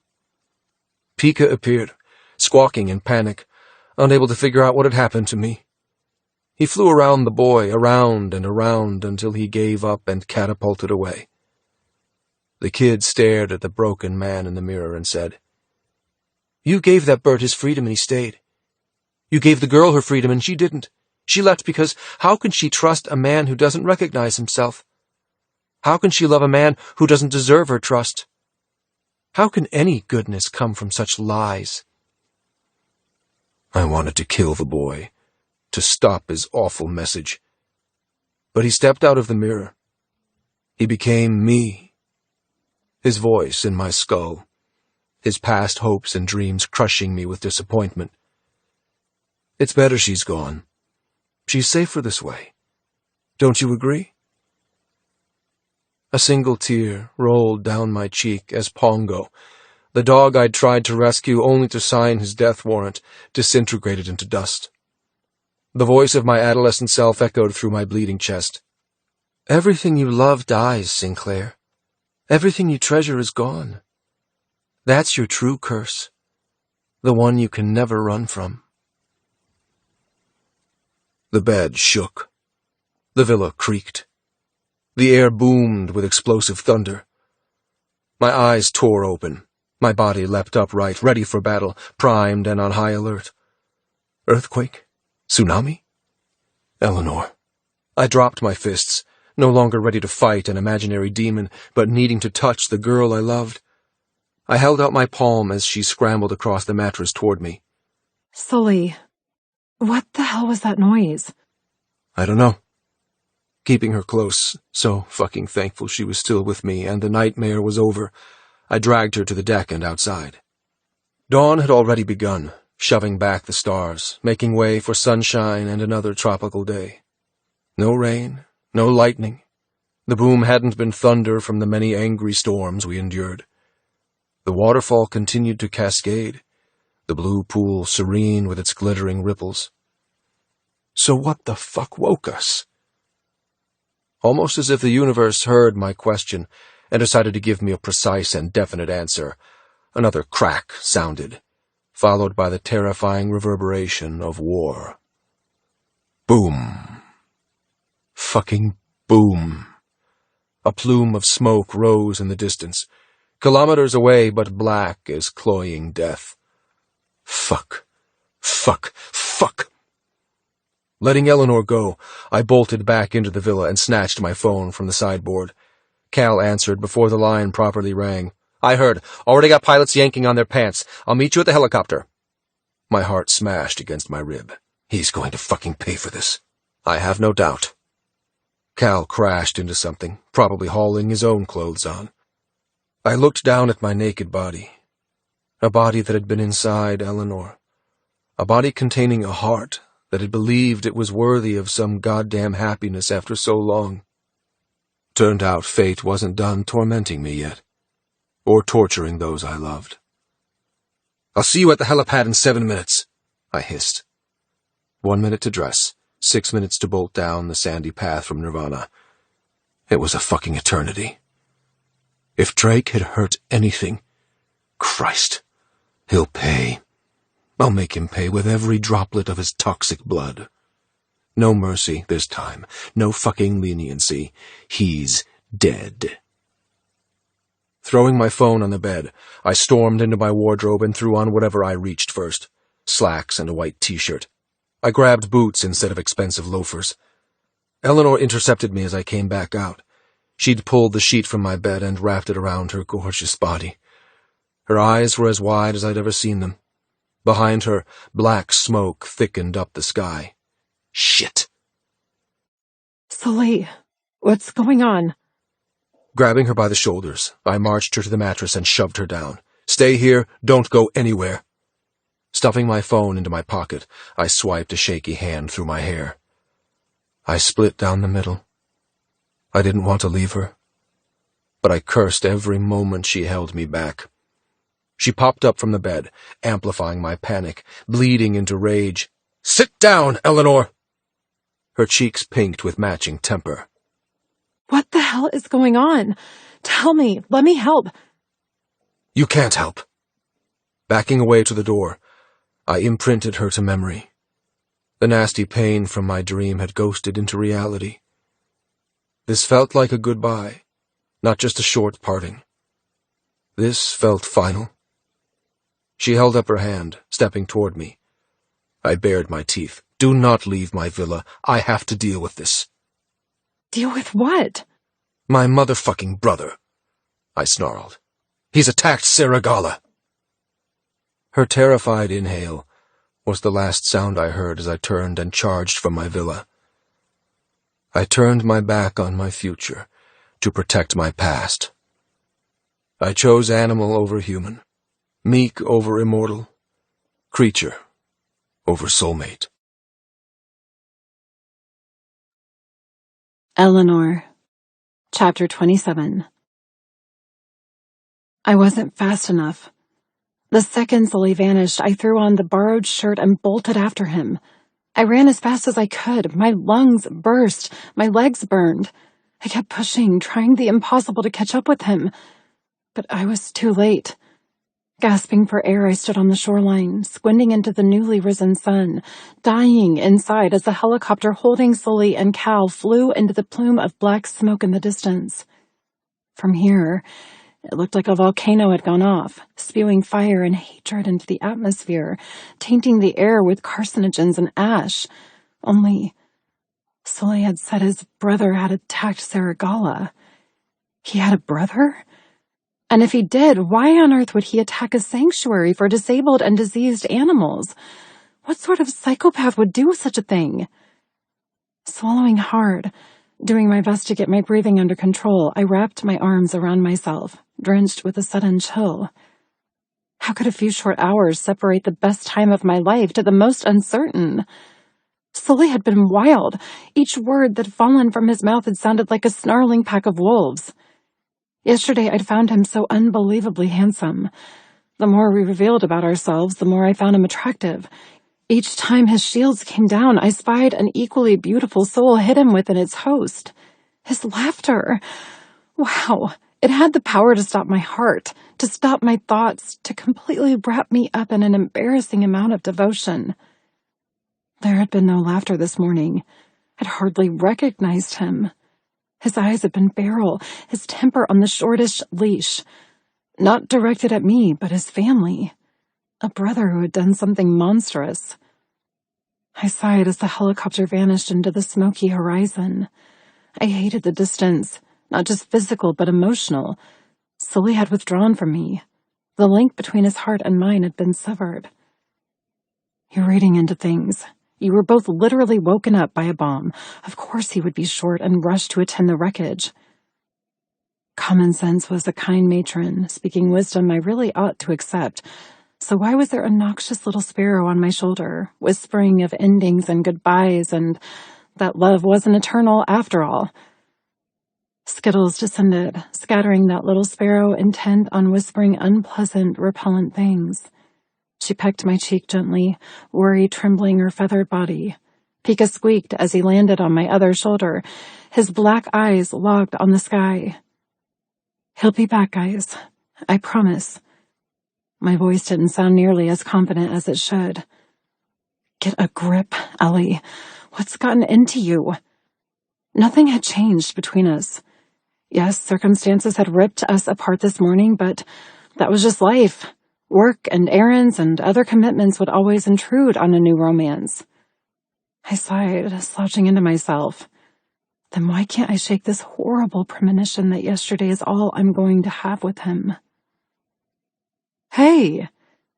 A feminine arm slinged around my waist, squeezing me gently. You okay? I turned my head, smiling sadly at Jealousy. She wore a pink polka dot singlet and pajama shorts, her blonde hair still messy from sleep. Seemed the noise had woken everyone early this morning. Yeah, I'm okay. You? She eyed up Skittles and Pika, commandeering my shoulders before turning her attention to the ominous blackness on the horizon. The faint smell of burning overshadowed the sea breeze. God, please don't let those animals be hurt.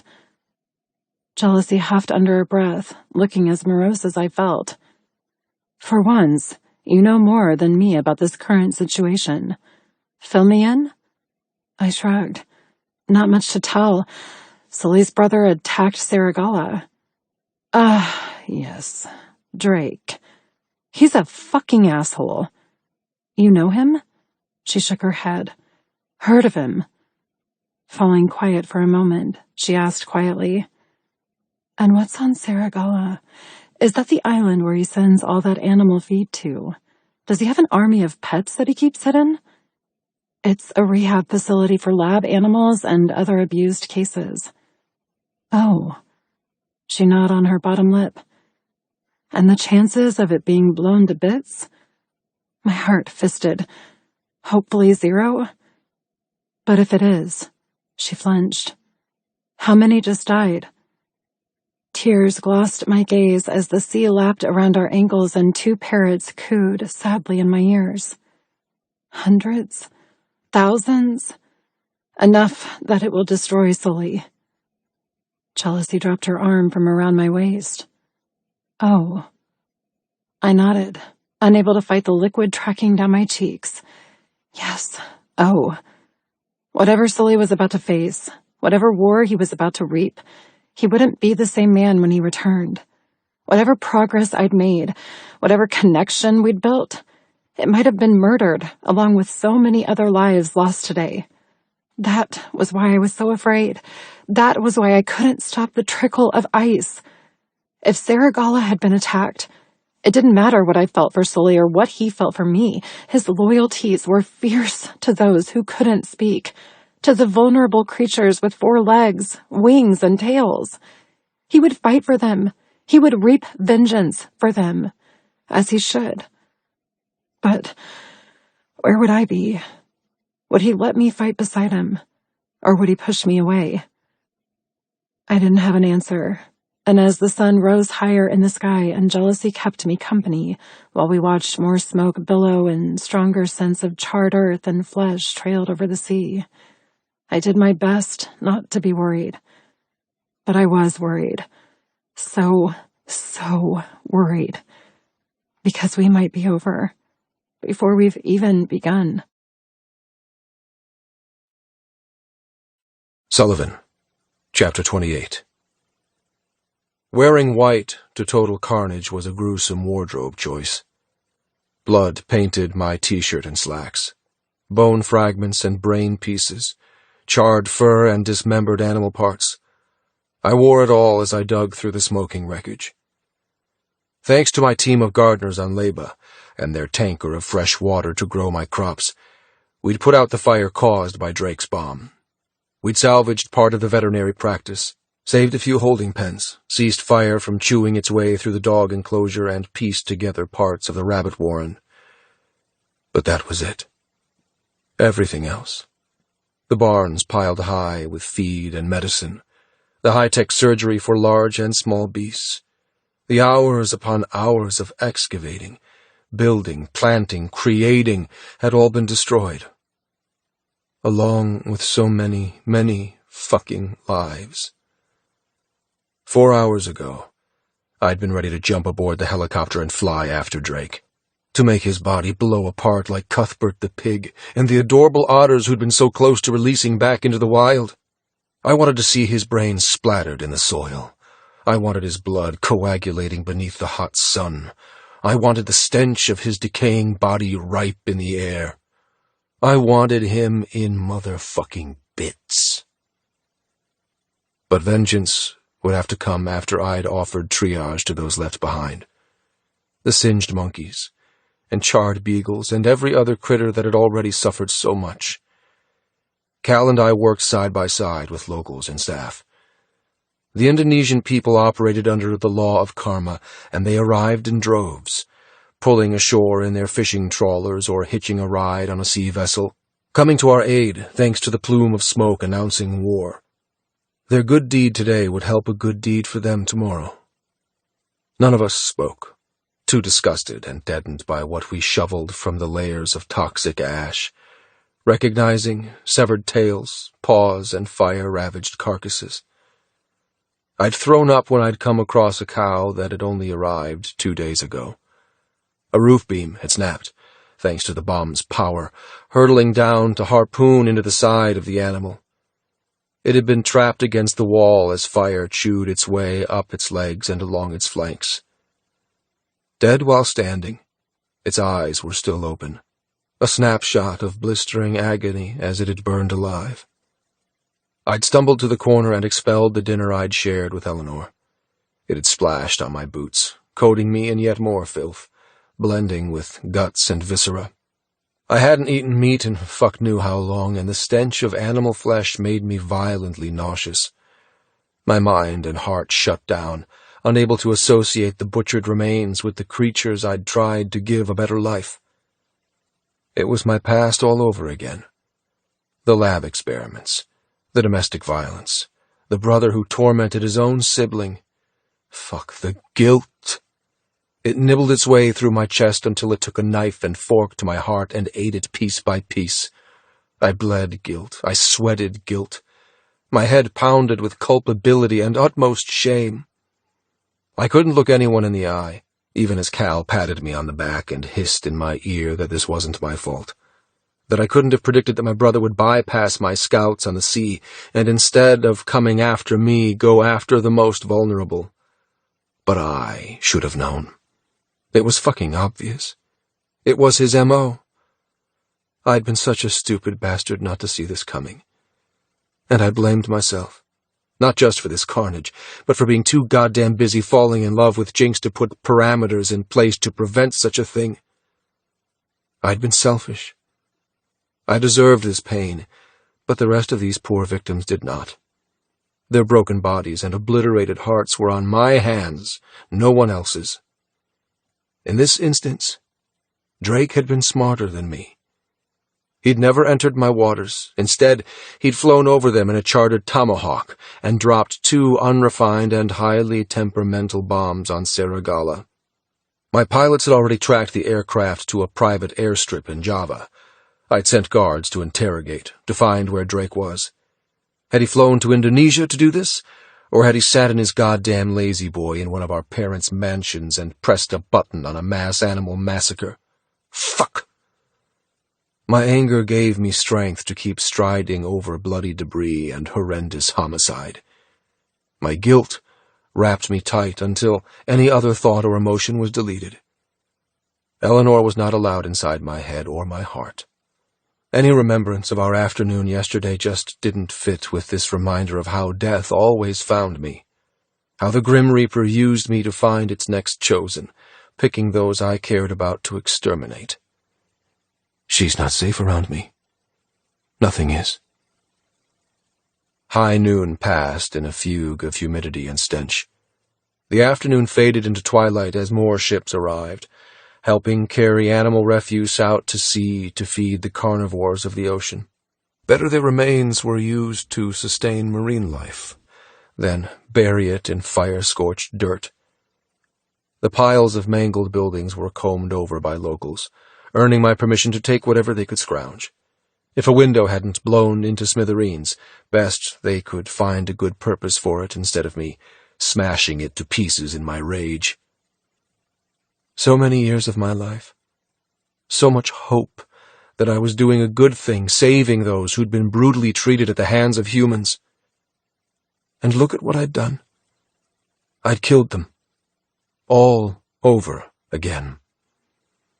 As night fell, our group of blood-splattered and dirt-smeared workers managed to set up holding pens for those creatures now homeless. I flew in extra drugs and supplies, acting as an unqualified nurse to provide emergency veterinary care for those beyond a simple salve and bandage. 2 out of my 4 vets had survived. 2 lay under a shroud in the rubble. Their families would be notified. Their widows and bereaved offered substantial compensation.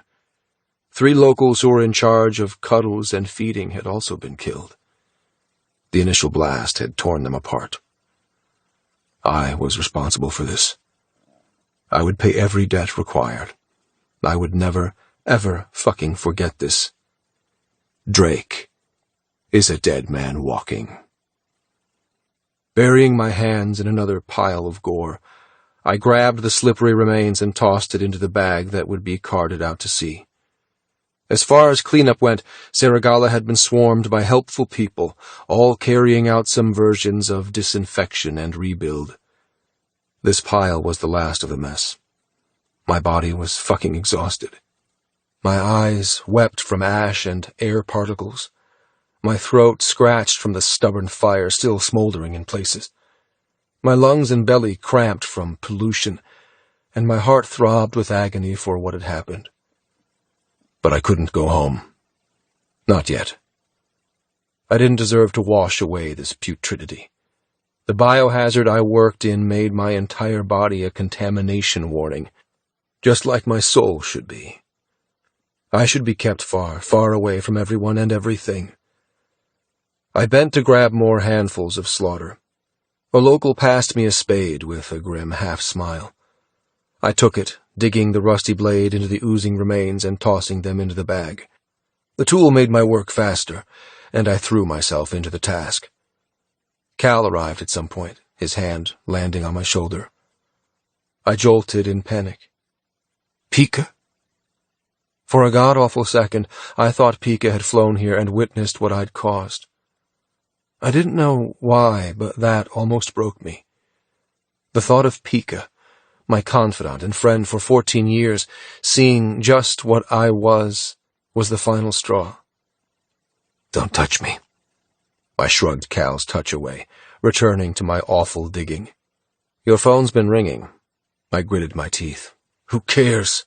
You might. It seems important. Whoever it is hasn't stopped. It ends, waits a few minutes, and starts again. He eyed my grotesque, streaked slacks where the bulge of my phone rested. Surprised you haven't heard it? Eleanor? Fuck. Here I was doing cleanup while leaving Eleanor exposed to the same attack. Dropping the spade, I slipped my hand into my pocket and pulled out my phone. Cal wasn't lying. 7 missed calls. All from a blocked number. I knew who it was before it rang again, buzzing in my palm, the screen getting covered in ash-blended blood as I swiped accept. Drake. I moved away from Cal, climbing the small pile of broken beams and smoking wood. From this vantage point, I witnessed the remains of Saragala. The heartbreak, the shocked animals, the colorful bandages soothing the pain of so many fire-touched sufferers. Ducks and sheep, hedgehogs and lizards, human and beast, they all made peace with one another, sharing their destroyed home, doing their best to heal. Baby bro, I'm assuming the reason why you're not picking up is you're elbows deep in intestines, doing a cleanup? You were never one to shirk your responsibilities. He chuckled. Like the remodeling I did? My heart never rose above the numbed pound. I was no longer a man, just hunched up gristle and hate. This was the last time, Drake. I'm done. He sniffed. Where's the rage, Sullivan? Where are the ultimatums? I told you. I shrugged as the first twinkle of a star appeared above me. I'm done with you. Well, that's anticlimactic, I have to say. You always were an attention seeker. And you were the biggest little shit I'd ever laid eyes on. I sighed and pinched the bridge of my nose. My hands fucking stunk. My nails were black with death. I honestly had no energy to spar with him.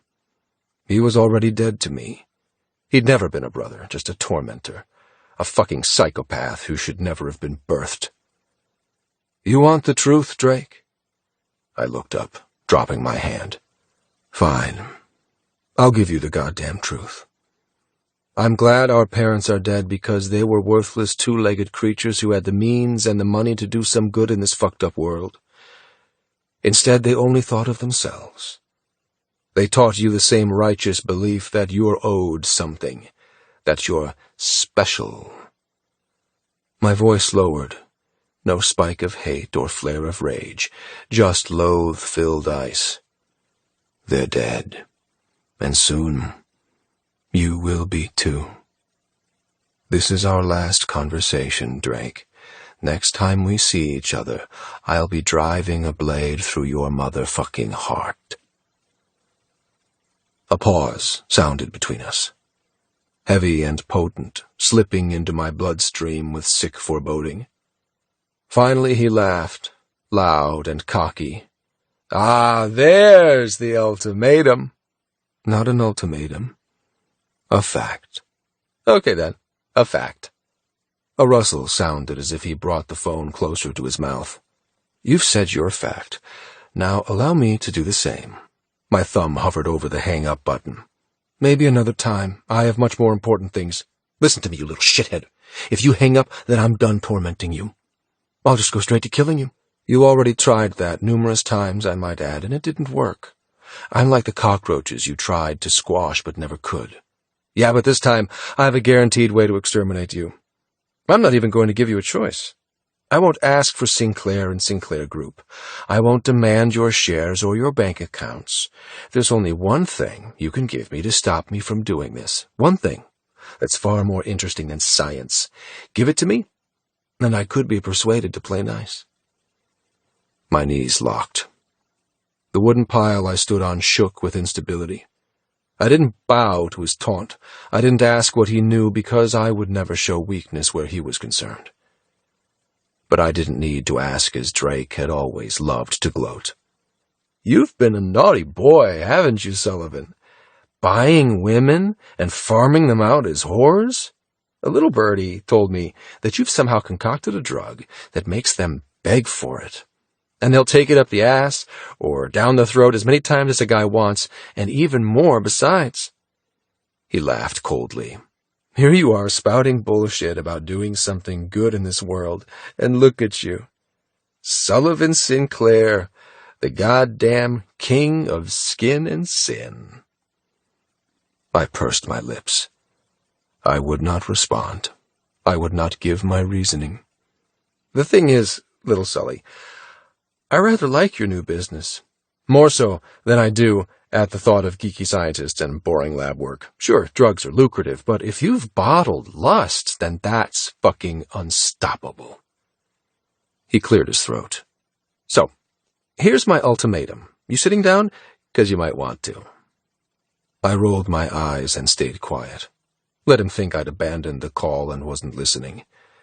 It would piss him the fuck off. His temper darkened his tone as he snapped. I've taken away your animal sanctuary, just like I took away the strays you rescued in our past.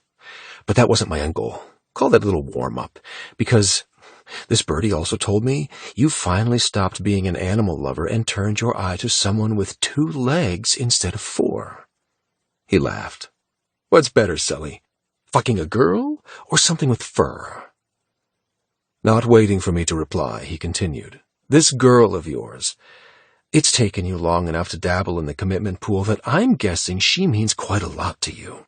I might even go as far to say you love her, and if you love her, fuck, I'm going to enjoy this all the more. I clamped my mouth together. He's fishing. He doesn't know. He can't know. If he did, that meant I had a traitor in my midst. Just like always. Just like forever. God damn it, could I trust no one? Not even the people I paid such substantial funds to? Was loyalty so fucking destitute these days? You have 4 hours, little brother. 4 hours to send through the recipe of your elixir, the deed to your islands, and that fucking whore who's keeping your bed warm at night. I will spare your life if you do that, but I won't spare hers. I'm going to kill her. Not right away, of course. I want to taste what you've tasted. I want to see what makes her pussy so much better than all the rest you ignored.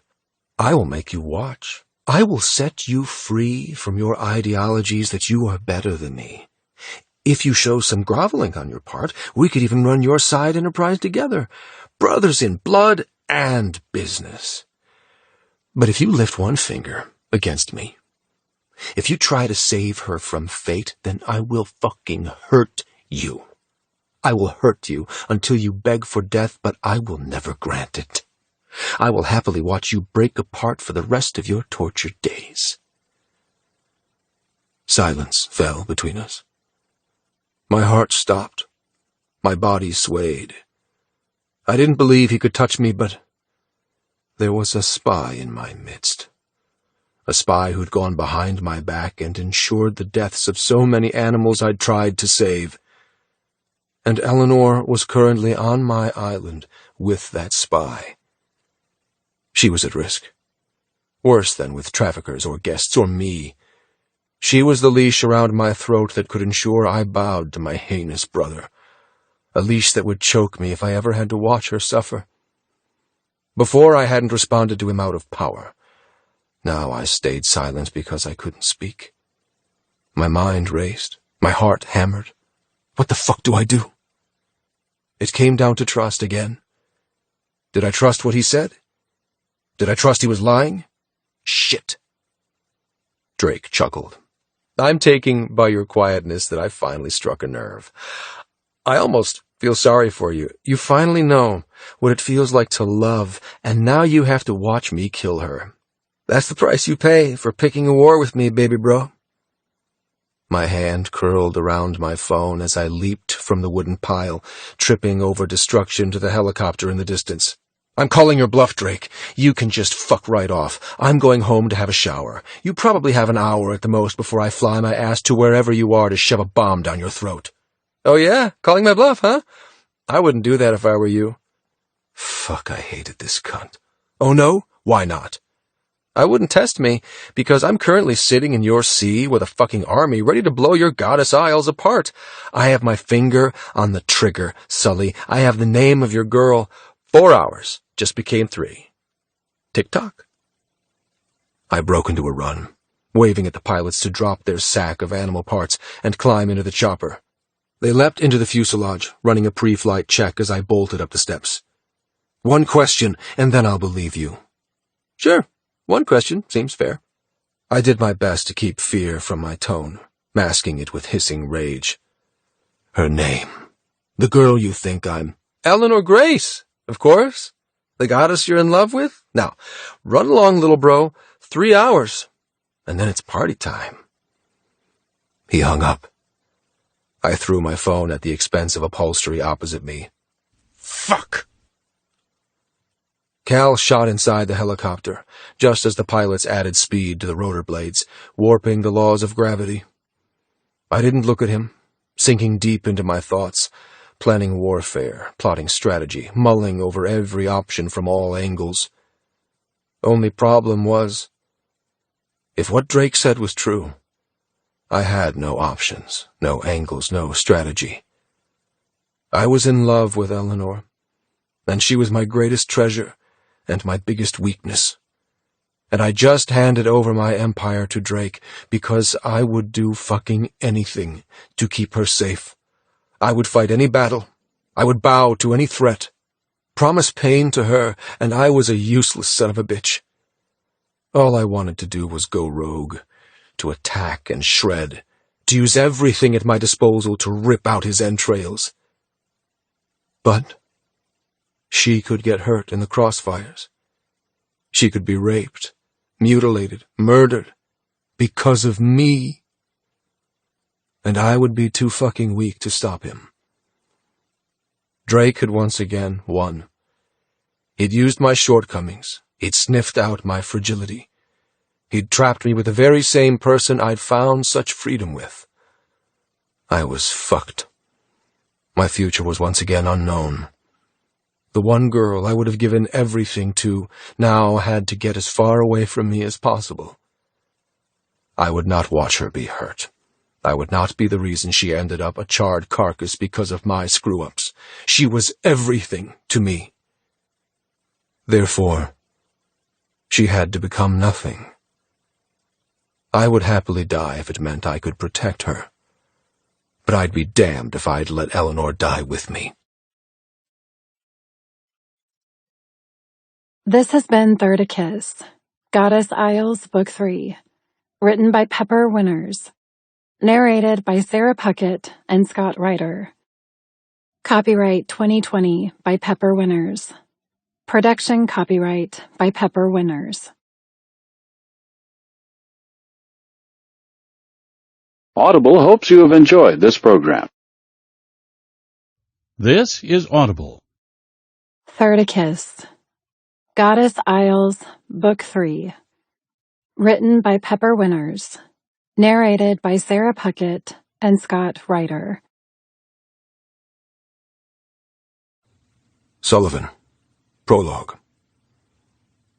My life had been a series of calculated, risk-tabulated endeavors. My brother had taught me that. From my first memory, I'd known spontaneity would get me killed. Laugh and I might get punched. Speak and I might get kicked. Drop my guard and forget, I would almost certainly be punished.